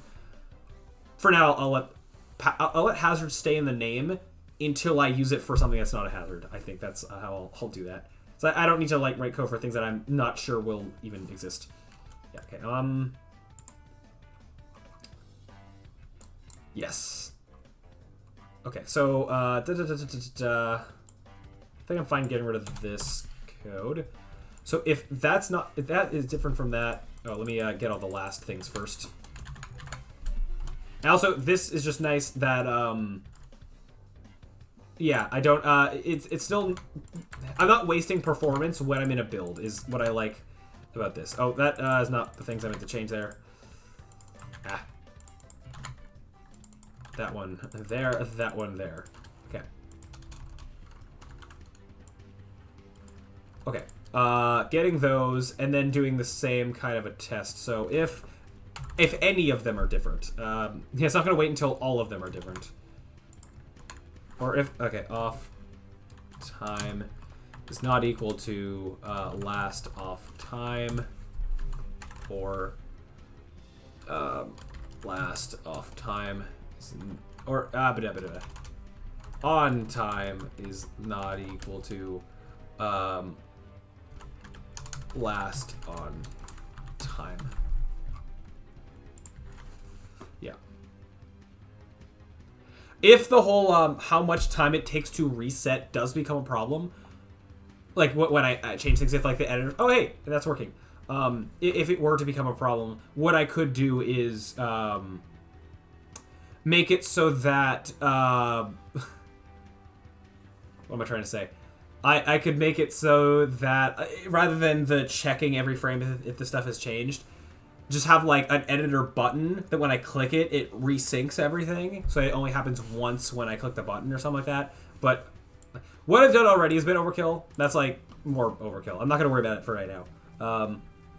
It's only problems when I'm like actually changing these values and when I'm using a lot of these in a level or whatever. But yeah, okay. Cool. So now we got these pads. We got the like this. Yeah, very cool, very snazzy. Yeah. I might condense these together just a little bit because I can, and make more. I don't have to be like, I could just keep changing it, but I kind of like having these little like samples of what, you know, what this can do with the same code. Dude, this is like the cool thing of like writing code that can work in a lot of situations. Yeah. Okay, I'm trying to get the, I don't have to. I'm trying to get the numbers so that they're like whole numbers in the editor. Yeah. Okay. One more. Oh no, one more. I said. Yeah. I don't have to. I just wanted to. Okay. Cool. Next, I want to do. I'm just gonna keep making a few because it's just cool. They mainly don't. They don't necessarily need to go as far, but that's fine. Yeah, that's what this test levels for. So just test all these things that I've made. I want one that's like asymmetrical, or that's not like the same going all the way down. So let me start by the normal reset we done. So actually, like going into the distance, I want to be a bit different. I kind of want to try like maybe just in a square, going like diagonally out this way, and just try doing that. So that means that every diagonal would have the same values. And going with 1, 2, 3, 4 steps means that the timings of these. Actually, I guess I'll start like this. I'll do it to all of it. Maybe we'll see. The start of this needs to be so on time being 1 second and off time being 3, or like yeah, so it would be proportional in that way. These don't need to be whole numbers. I'm just making them whole numbers because yeah. Start this at 0 and then.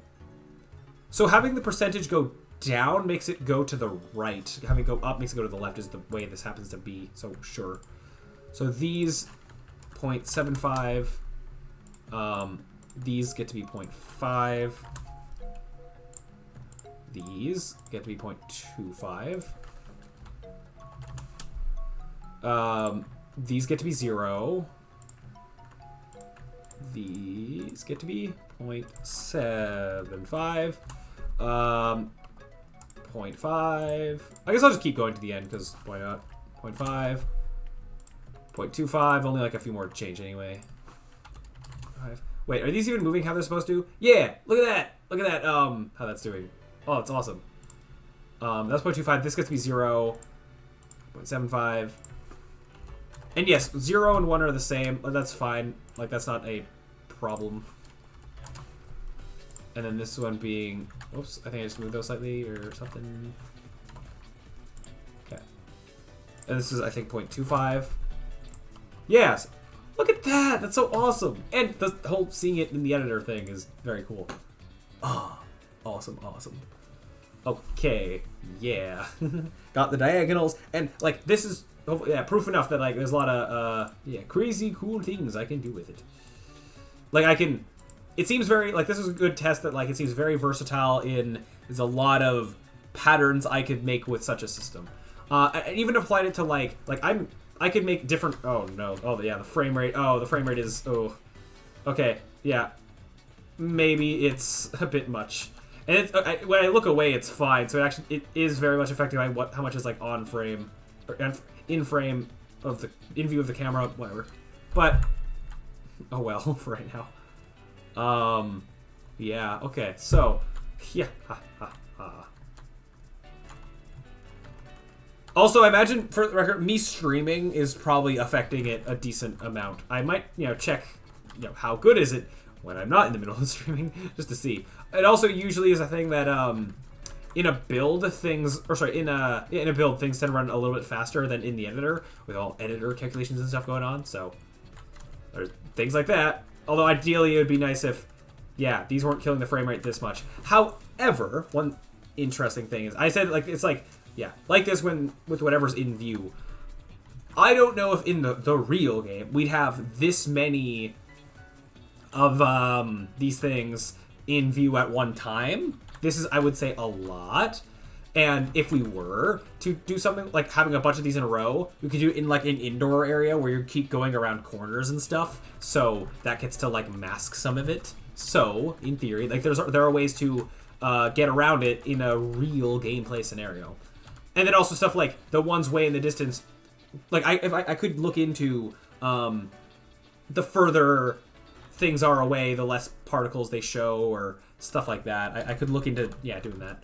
But anyways, for right now, though, look at this as this is. Yeah, so, these patterns are turning out cool. So this one, we got the, like, blinky left and right kind of idea. Like, the swapping, which you can't, we can't go to the other side in these, like, there's no time to, unless you're fine with taking the damage, I guess. But yeah, so you'd have to, like, time it to just, like, I don't know, go at the right time. So, that's not necessarily a great pattern to have, unless it's short enough that you can just cross at the right time, I guess. We had a variation of that pattern where, like, they're both off for, like, a second. That's, I think, a better use of that pattern if we want them to have to cross, but, like, keep jumping left to right as they're going across. Then we got this one where, you do get boxed in. You do have to, like, you are against the clock where it's like, oh, I'm going, and oh no, I'm running out of time. Yeah, that kind of thing. So there's that. There's like, when you're on this, you're on it for a time limit.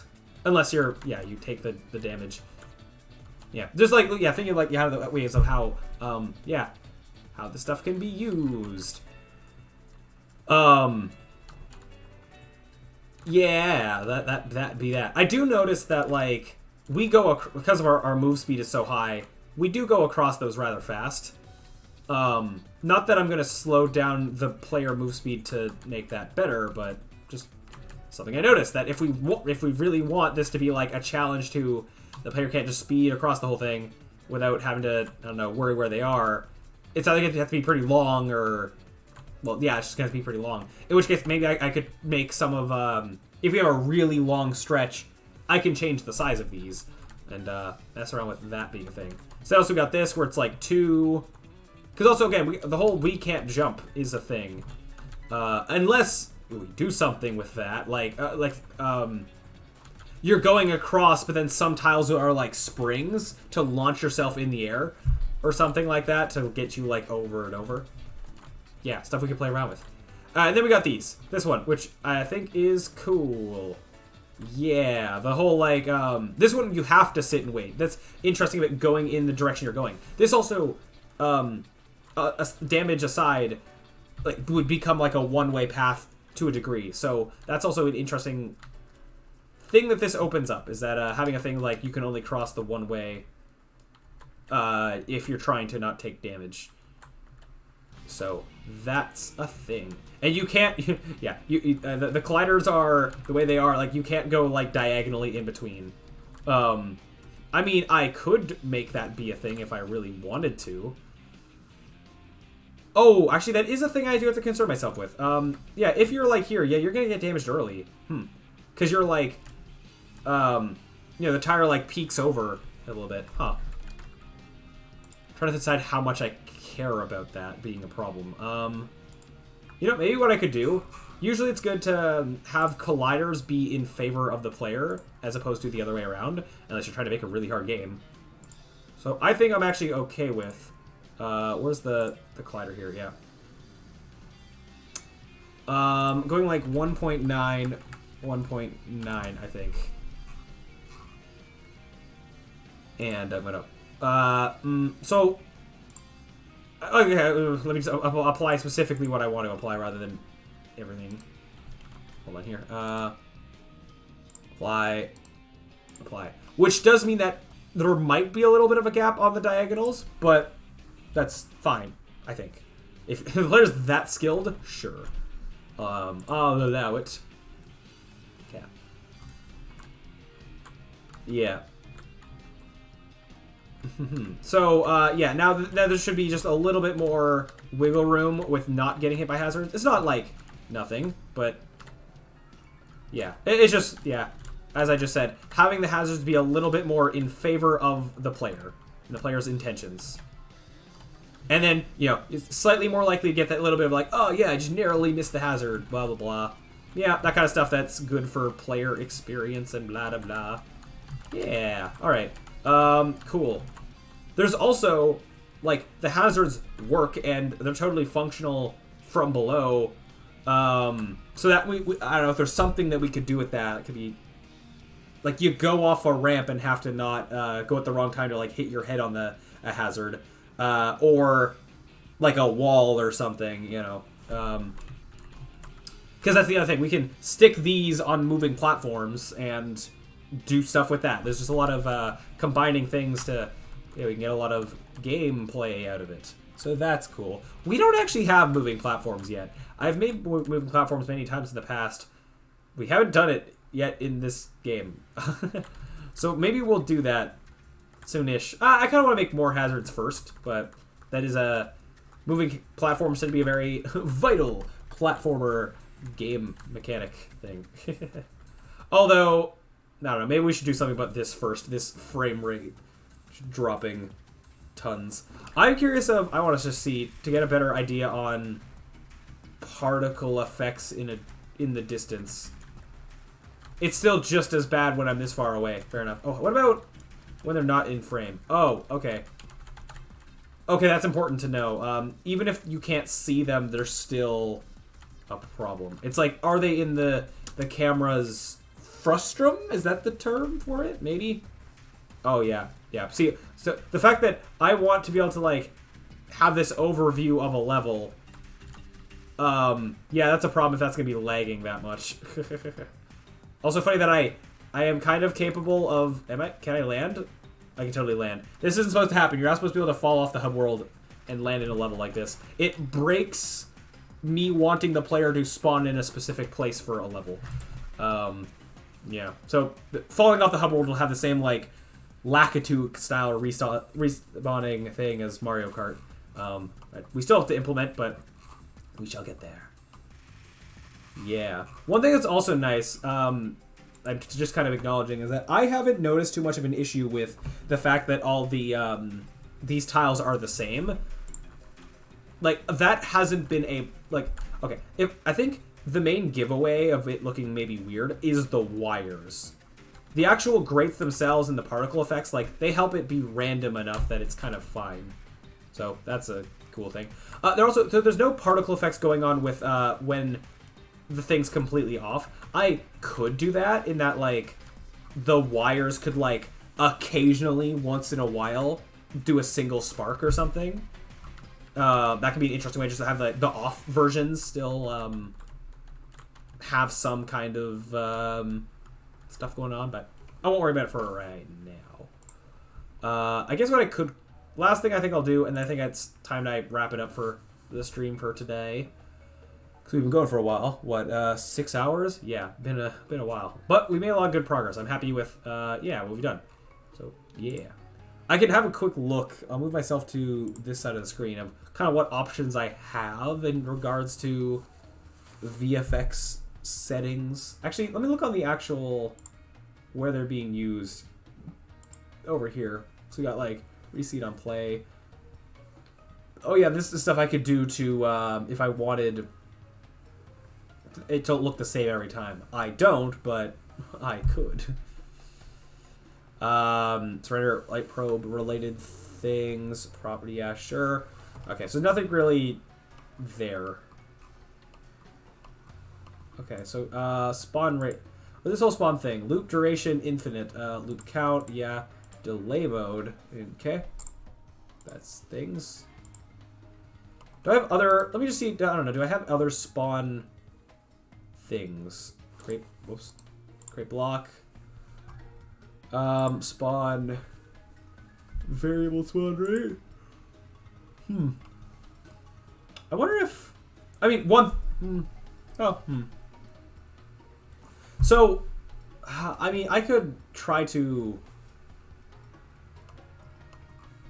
like, I have a rate here, right? I can have that be like a variable, and I could try to, can I even get the camera? Oh. So there is, and this just is a camera, not like, if I have multiple cameras in the scene, do I know the active camera? I guess I can get the main camera. That would be my answer to that question. Load camera buffer, or sample camera buffer. So main camera has all this stuff. I can get its transform.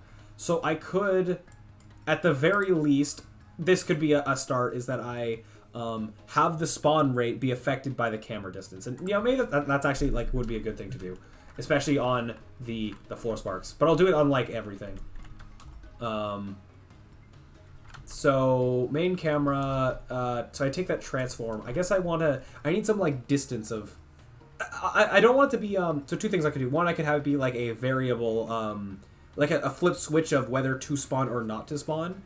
But I'd rather it be, like, the further we are away, like, gradually decreases. Or maybe it's, like, a steep fall off, but, smoke when it's off. Oh, yeah, that's actually, like this could have like a smoke effect thing when it's off. Yeah, that could be an idea, especially coming from the wires. Yeah, we can experiment with that kind of stuff, Luska. Yeah. For now, I'm gonna try to see if I can get this to work, and this is probably the last thing I do before I quits for tonight. Trying to think of like near plane, far plane, field of view. Oh, that's just orthographic, transform, blah blah blah. Ledge shoot. Oh, okay. What is O? Is that just the object? Or something like that? Transform, I can get, position directly. Okay, so... I need, like, the distance to us. Okay, so I can get distance between one thing and other thing. Position. Get attribute position. I don't care if it's the position of the particle or, like, the spawn. Source, sure. I don't know if it's one. I don't think this is better on performance to grab. So between the camera and the source, that's I mean, technically, it could be like the particles that are on our side would be slightly more likely to spawn, I guess. But well, no. Location of source. Yeah, okay. Or let me... wait, so especially which version of the parameter to use, it can return the current value or the source value derived from a GPU event or spawn attribute. I don't know how that's best, like, whatever I'm using. I'll just go with current. It's fine. So distance. If that distance is... So I need something that's going to, like, scale. I can, like, lerp between 0 and spawn rate. I don't really care to have the variable here. I'm fine with just, like, hard coding it for right now. What's S? S is our like, amount that's in between. Yep. Da-da-da. This being 4, I'm just going to copy what's there. And this distance being needing to be between... Oh, wait a minute. Hold on. Sorry. Y is going to be this. Our thing between is going to be our distance, but the max value needs to be 1. So I need some, like, max distance to, like, divide it by. Max between beta. Yeah, okay. So, and that's going to be another float for right now. That's going to be, like, max distance before there's nothing. Yeah, let's call it 20. Let's call it 10 units so that I can see it, and then I can make it larger later. So 10 units away. Hold on here. So divide, I think, is what I want to do. Divide this number by this number to get a percentage. I don't necessarily like the idea of dividing for every, or like every frame, but oh well, I guess. If it's too, like, it's, yeah. Using the performance to save the performance. Yeah. So divide this thing by 10. Stick that in there. Let that be 0. And that affects the spawn rate. This is at the moment just for the wire sparks. And it's for the sparks that fly. Are they spawning more than usual? Or am I crazy? Oh, sorry. Me being in isographics gonna, yeah, that's gonna make that look like a lot more than it actually is. I don't know if... Oh, wait. It's a distance to the main camera. I don't know if that's going to, like, work in the scene view. Let me try this in-game to see how that do. 10 units away. I don't think it's working. I can see the sparks in the, like, the furthest ones. There should be no sparks. Oh. You froze?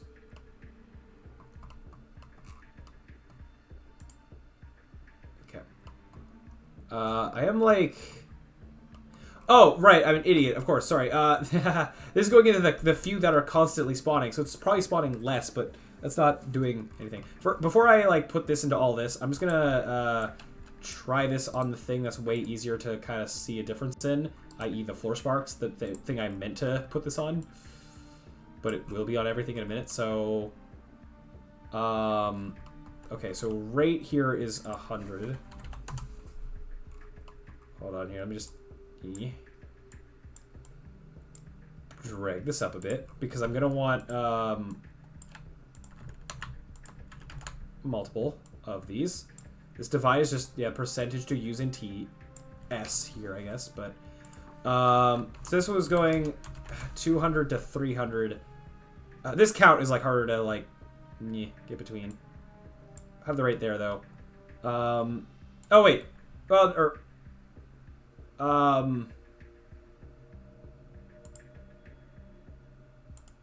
can I mean, I guess I gotta put, yeah, put there and there. Okay, sure. Fine, fine, fine. Okay, so... Eh. Yes, I could make these variables if I decide to later on. So that's the 200. That's the... Wow. That's the 300. Not messing with the delay. Where is the distance? This is what I was putting in... Wait, no, hold on. Wait, what? Or sorry, distance, that's what I meant to grab. Like, yeah, that's, yeah, you can grab the right thing.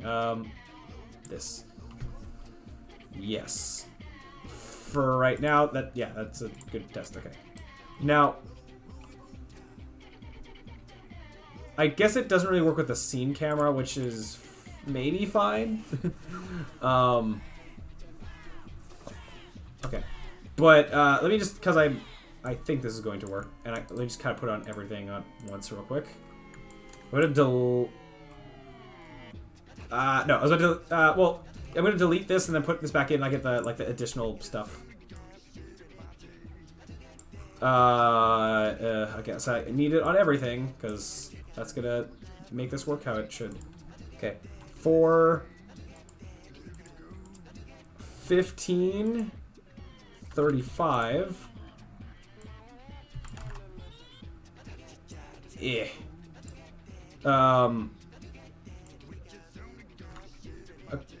Wait, hold up. Yep, hold on here. Striking the right things into the right places. Yeah, okay. Then da-da-da-da, and then same thing for below. little bit of space there. Okay. 40, 50. And if this works nicely, this does mean that then the one that's like really close to the player is allowed to be even higher than it currently is. So that's cool. Oh, yep, then distance to here. Distance to here. And then I need to do it on the fireball thing. I mean, I guess actually technically, if I would be a better on performance, I have the distance just dragged all the way over there. Although I don't really like that I'd be doing that. I guess it's fine. Here, I'll do this. You go on a really long line, but it's technically better on performance, which is exactly what I'm trying to do. So might as well, yeah, let it be that. Nope, that's not what I want. Just this.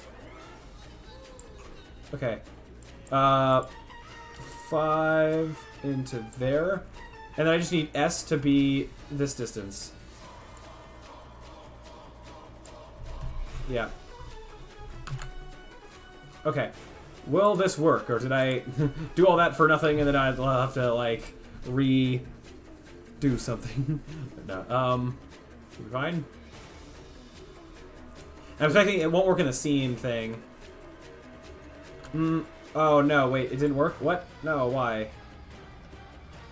Over there is definitely 10 units away. And I'm, you know, still seeing particles.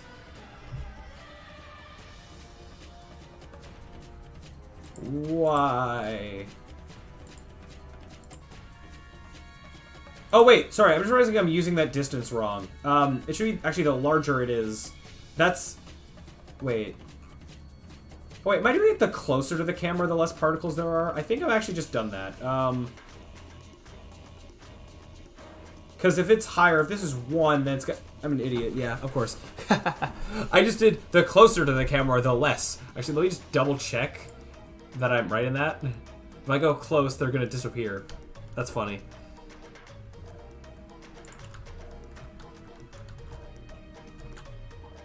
No, wait, what? It's gonna stop spawning more, though. Or it still didn't work. I mean, it still was what was wrong with it, but I should be seeing less. My player camera is marked as the main camera, right? Like, hold on here. Let me double check. I'm pretty sure it is, but... camera pivot. Main camera. You're tagged as the main camera. Is... hold on here. What? Why? I have this other one that's not tagged as main camera. Something else I need to use differently to get what I need.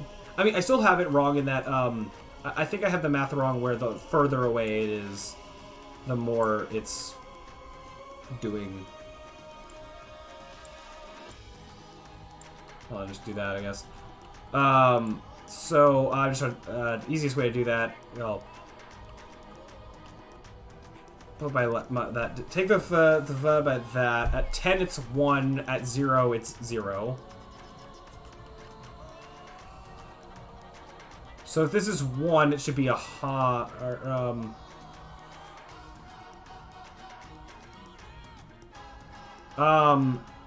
no, it should have like a min and max distance.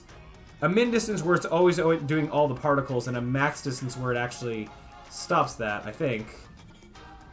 Because it does from 0, there's going to be like kind of distance where it's always going to kind of be cut off. And I'd rather have that not be the case, I think. So I should have like a min and a max to a degree. How can I best do that? Either way, this is wrong though. So regardless, this doesn't seem to be doing what it should be doing. Like, what other camera? I don't know what the difference is between this stuff. Oh, this is me passing in a camera as a public variable. Got it. I was like, yeah. How does it know which camera it is? That would be how. That would do it. Okay. Well, what else could I do here? Unless I'm... got something else wrong. That being source? I don't know. Well... Because I can't really print statement this, which makes it harder to do.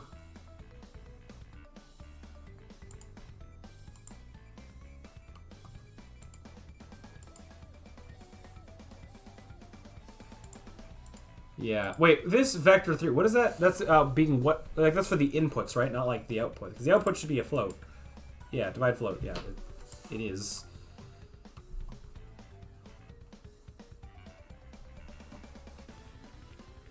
And this lerp is signed, right? Where it's like when it's over, it'll stay being what it...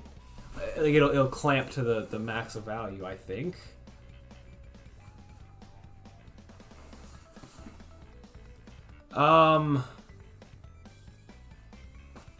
Yeah. So, is there like also a 1 minus? Yeah, that's what I'd have to just plug this into to easily correct it. How this is. Basically invert the percentage. Oops. So I'll just do that real quick, but I still don't think that solves my problem.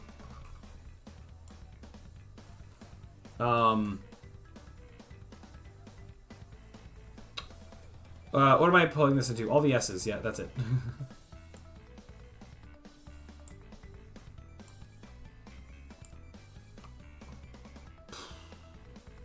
Okay. I don't know. I don't know why what I'm needing to do differently here.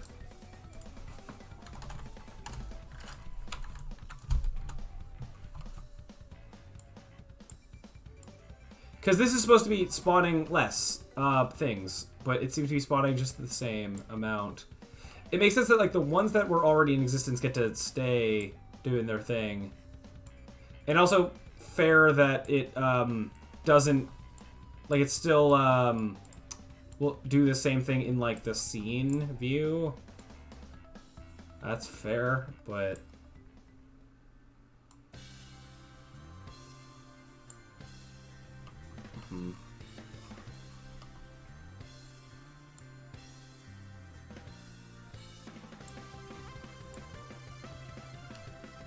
Okay. See if this miraculously does anything differently.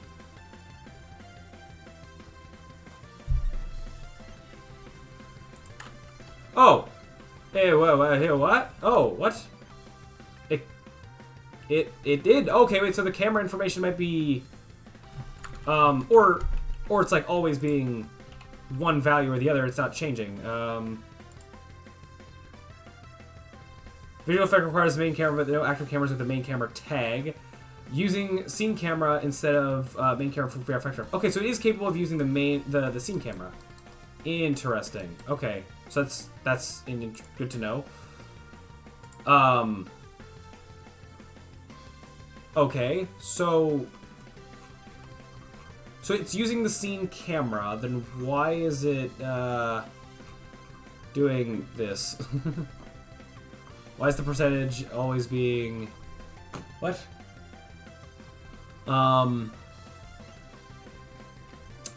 So it's always being 0 if it's then spotting 0 things. Why?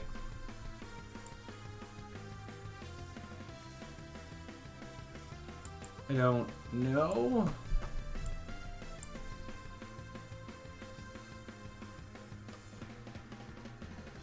Oh.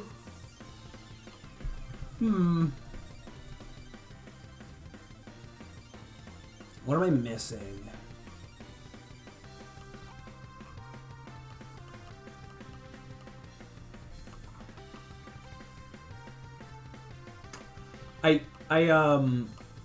Unless am I doing something wrong with the distance calculation, or like this is like, is this being like local or something, where then it's like, you know, it's the distance to like the center of the world. Oh wait, the current position of the particle. Okay, that worries me because I feel like current position of the particle is going to be relative to the center of the particle, which makes me think this is going off of center of the world. Yeah, let me see if I can find like position of the source of us in the world. Like just this position, that's just feeding in a some position.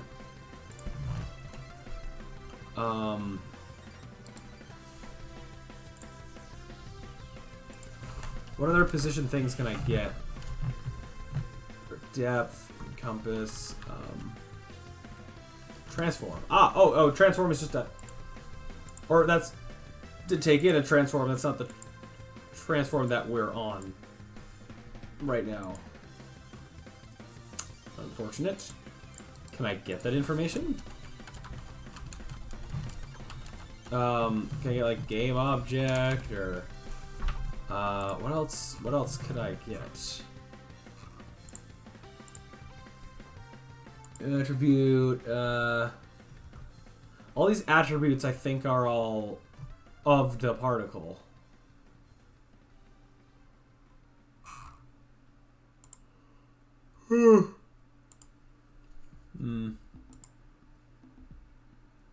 Camera, viewpoint to world point. Yeah. I mean, I could do it based on camera stuff. I prefer not to. I prefer to do it based on physical distance in the world, but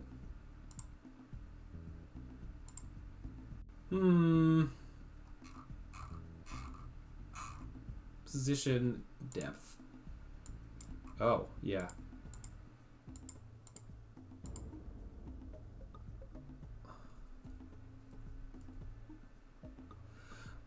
I mean, this might actually work. Oh, it's currently supported. Oh, the HD render pipe. Oh, well. Okay, fine.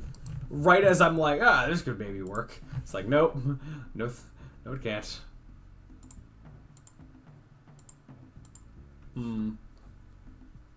There's gotta be something here. So let me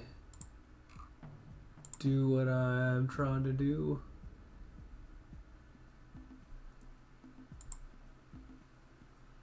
I do those interesting things to like, go between different numbers. I like that. Certain math things that to not have to do manually is nice.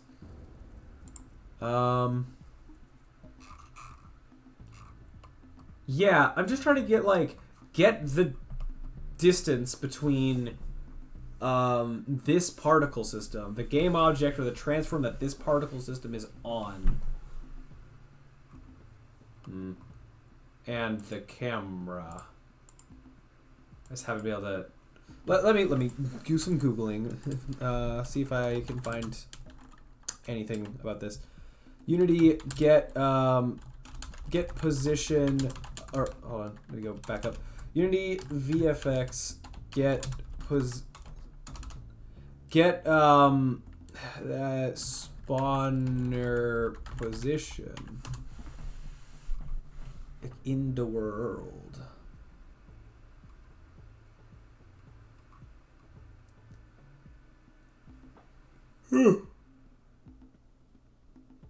Not seeing anything. Get transform. Transform position. Operator applies a transformation to position to rotate, offset, rotate, or scale it. It's useful if you want to spawn particles in a circle, then rotate the circle. Okay, that's actually kind of cool, but not what I'm looking for.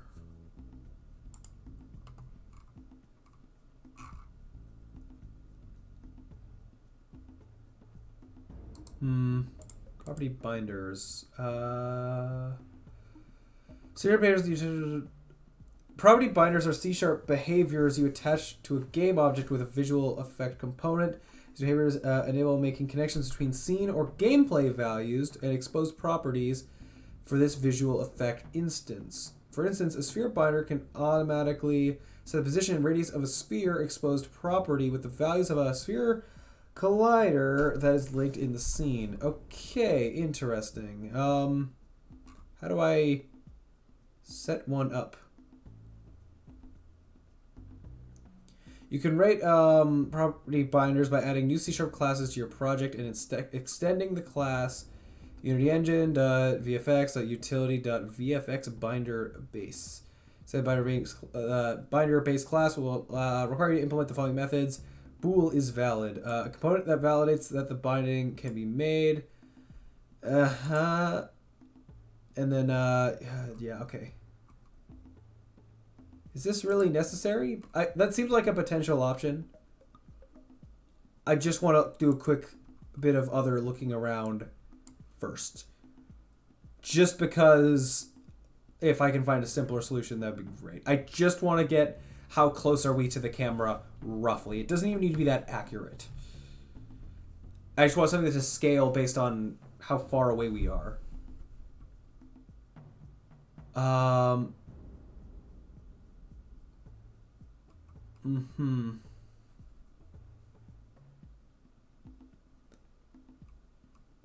So,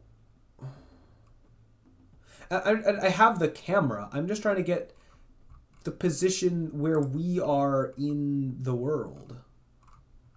Even if I got the global position of the particle, like that's good enough. Global position.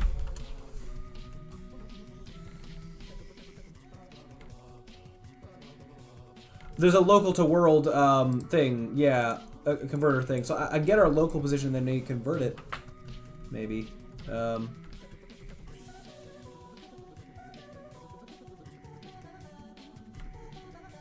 Okay. VFX graph, world space and rotation.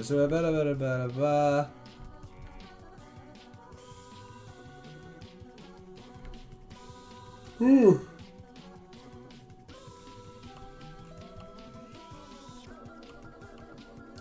Initialize. I see this be local. That's the. I want it to still be local.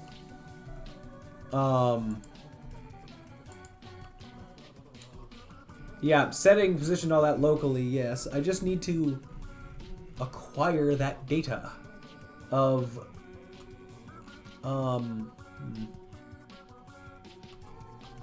Okay, hold on. So, world to. Or local to world, but then I need to usually pass it a transform for that, right? Or what? Excuse me? But what? How do I use this?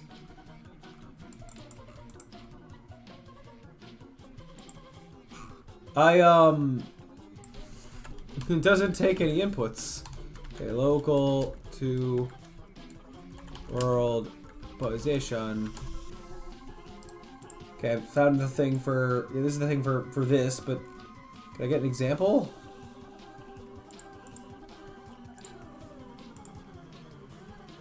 Oh, it's just a matrix to multiply by. Oh, okay. The local to world operator provides a matrix to transform a point from local space to world space. This is functionally the same as calling transformed out local to world matrix on the parent transform object. Yes.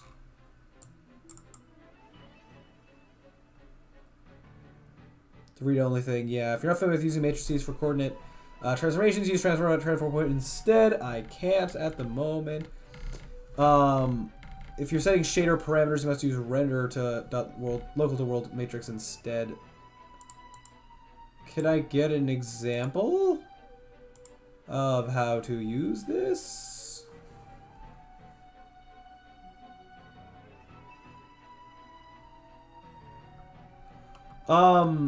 Wait, there's a change space? Oh. Oh, okay, that's what I'm trying to do. World. So I could take in maybe, okay, so I don't need you, necessarily. So I could stick you and you, maybe. And, yeah, I'm fine if it's the particle or the center of the whole thing. Either is fine. So, wait, would I just do this on? The floor sparks. Okay. Wait, I wasn't paying attention. Okay, so it should be doing it based on this camera. Also, I'm noticing that just these two are being like active at the same time sometimes. I think, did I set the times wrong on those? Or maybe because code compiled or whatever got like unset. If I just like blue, force a reset on everything, now it'd be fine again. Yeah. Okay. So you're using the scene camera, which is what I wanted, but you're still not. Doesn't appear to be doing what I wanted it to do. Well, of course, yeah, you have to get, yeah, your local thing.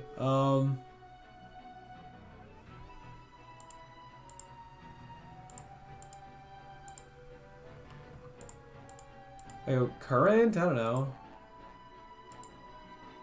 Oh, that makes a difference. It makes a difference. Okay, perfect. Okay, I can work with this. I then will have to change the actual amounts and the distances and yeah. But I can work with this. Yeah. Awesome. Okay, da-da-da-da. And then I just have to change it there. Let's try changing this to like 30 for right now. That's kind of like in between. I think I want it a lot larger because 30 is the point where it does not show, right? And I could have like a closest point where it always shows all, but maybe it's fine. It's like good enough to. So yeah, these ones are blank. This. Yeah, and it's slowly more, and it's slowly less as it goes into the distance. At this point, yeah, I'm seeing like that stuff kind of over there, barely. Seems like a lot further in the distance, but I guess there's some randomness to with the bursts and. It does seem like these close ones are. Yeah, I think I do want introduce some kind of min distance where it'll do it normally. And then have like a fade that's further out. Okay, so how do I do that? So first of all, I mean, I know I'm going to need basically two floats, like the min distance and the max distance. So let's say the min distance is like 20, and then the max is like 40 for testing right now. So before I divide, in order to get a percentage basically between like this number and this number, I'll need to subtract by this number, I think is what yeah, think back to like similar math I've had to do. Okay, I mean, oh, that's cool that I can do this to select things. It's interesting. Okay, so I'm going to use this float like I think multiple times. So I'm gonna go. Okay, so subtract the distance by 20. It's okay that it's negative. And then divide it by. Oh, in here. Subtract. Nope. Order matters here. Subtract the max distance by the min distance, and then use that number. That gives me a better percentage. Oops. Yeah, and then I'm only using these numbers twice rather than repeating the numbers. Yes, I think that. Wait, I didn't use this. So this is supposed to be the input. I'll swap these so it kind of lines up better. Okay, so just make sure the other side is the same. From here over should be the same in both. Oh, hold on here. Wow. It's like everything it touches. Wait, no. Control is how I can select multiple things. So everything here should be the same in both sides, so we make sure that it is. Actually, this will be way easier to, if I just go this far over, I won't have to reset up all the 1- stuff. Just delete all that, go blah. And then just one drag and drop from here to here. Okay. Huh. Let's see what that does.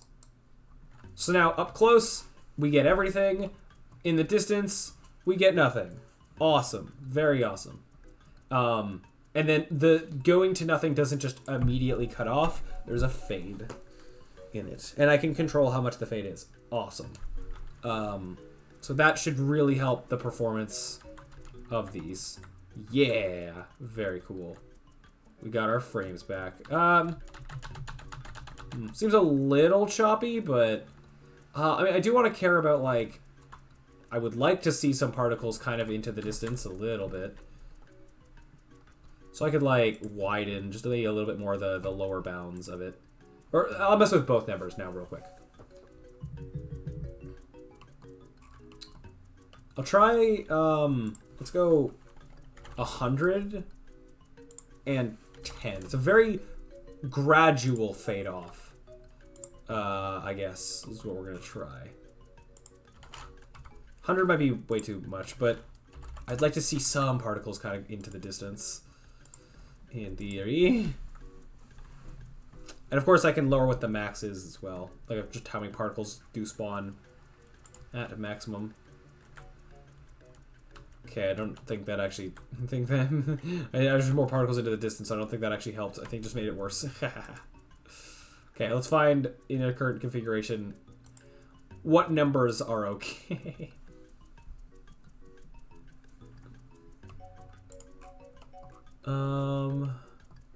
I could look into other settings to make particle system stuff more efficient. Yada yada. So let's go 50, 50 and 10. And of course with these these particle systems I can make them different if I wanted like the floor sparks to die off sooner, like maybe I make them 40 or something. If I really wanted that, then I can. Okay.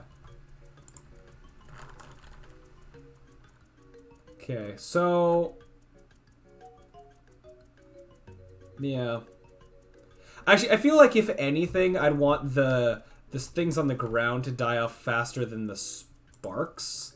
I feel like it should be the other way around, just given the number of particles. Okay, so maybe I go this to 40.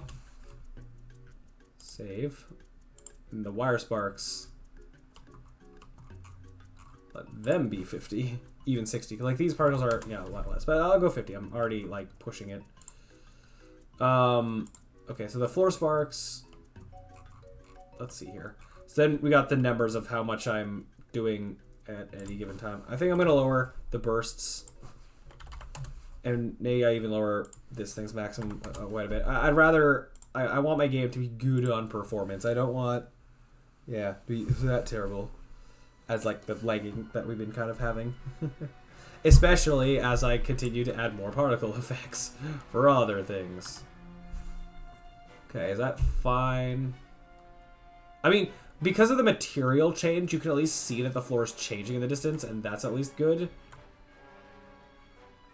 Yeah. It still looks like there's a lot. At any given time, maybe the bursts are too much.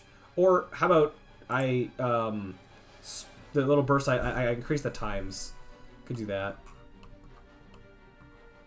0.5 to 1. Oh yeah, that's a lot. 2 to 5 seconds or something. More random. Actually, that also means that sometimes they won't even spawn. Or, like, those bursts won't happen if the times are too low, I think.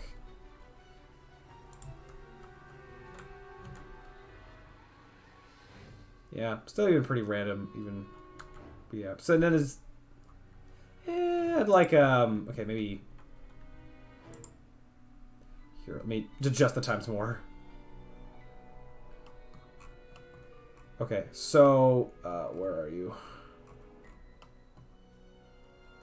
Also, I think the base thing can be a bit higher. Go 75. I'll go 1 to 5. Because what this will do is, with the sort of default time of 2, only half of them, or not half, sometimes they'll burst, but sometimes they just won't in the given time.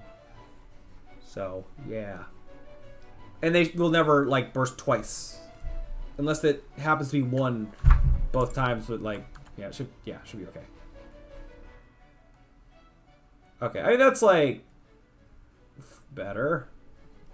I can also increase the size of the particles even more to then try to have less of them, or do more Googling into making stuff more performant or something. I don't know. I think it's good for now. I'm happy with how it is. Cause, yeah. Again, also thinking of this, like how it'll be scaled by, it'll be scaled more by we have actual levels. We might not have this many of these all together, right? So that's just stuff to consider, I guess. But I do like, at least I can look at this way and my frame rate doesn't die completely. Let's see. Looking at like this, it's doing like 30. That's not great, but whatever. We can readdress it. Okay. Anyways, actually, when I look away, it's like, oh yeah, 70. Woo, yeah. Ah. I can also test this kind of stuff in a build. There's like a lot of things I can still experiment with. There's also still the whole running it in the editor thing, but that's fine. If I really wanted to, I could have in the editor, it like turns off the particle effects and just has like the blue. If I just wanted to kind of test the pattern that way, but it's fine in the editor, I think. Yeah, okay. Even this, I'm gonna go like 150. Just little things that are cutting it down just a little bit more to not, be dying quite as much.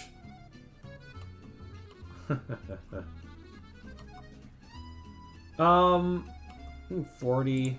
I'll cut it to 30. Like, yeah, just to be a little bit less. Okay. And with that, I think we've done a lot. I think now's a good time to, call it for today. But I'm happy with what we've been able to make. And how we'll continue to extend into more things that we will continue to make. So, yeah. Woo. Okay, I don't necessarily like how, like, now, like, I can, I don't know, more so tell that in the distance I'm not seeing the particles as much as I would like to, but, we're seeing the sparks, and that's good, I guess. It's for the performance. I don't know, whatever. I guess the more I cut down on how many particles are in one, the less, like, the more I'm able to have going into the distance, I guess. Whoa, okay. Yeah, still having some movement problems, just a little bit. It's fine. I don't know why we're hopping as much as we are on the ground here, but oh well. Yeah. There's also the whole, like, I do have a lot of particle systems, like a lot of individual, like each one of these has 4. The 3 wires, which in themselves they kind of have 2 per each, so it's kind of like 7 particle systems kind of going on with a single block.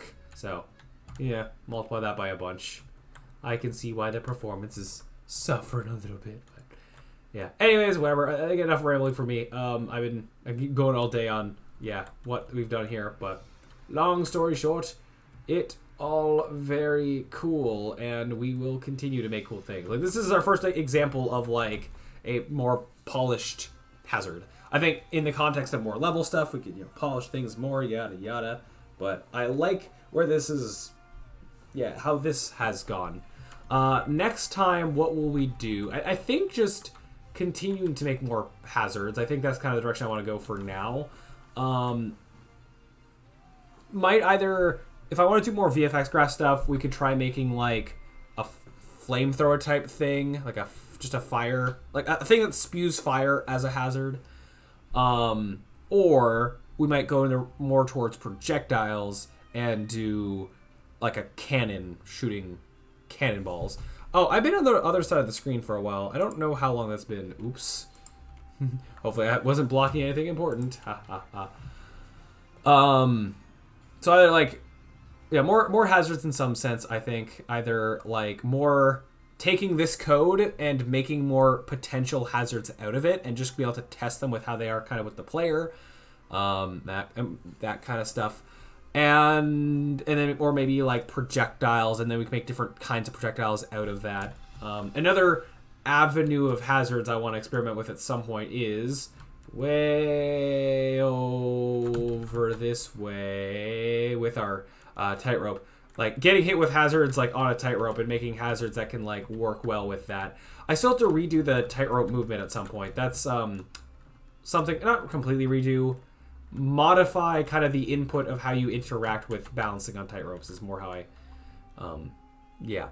Because it's weird when you're facing it at, like, a sideways angle. It's fine when you're, like, going head-on, but, yeah. Also, maybe doing more UI with that to, like, show your level of how you're balancing and, yeah. But we'll see. We'll get to that eventually.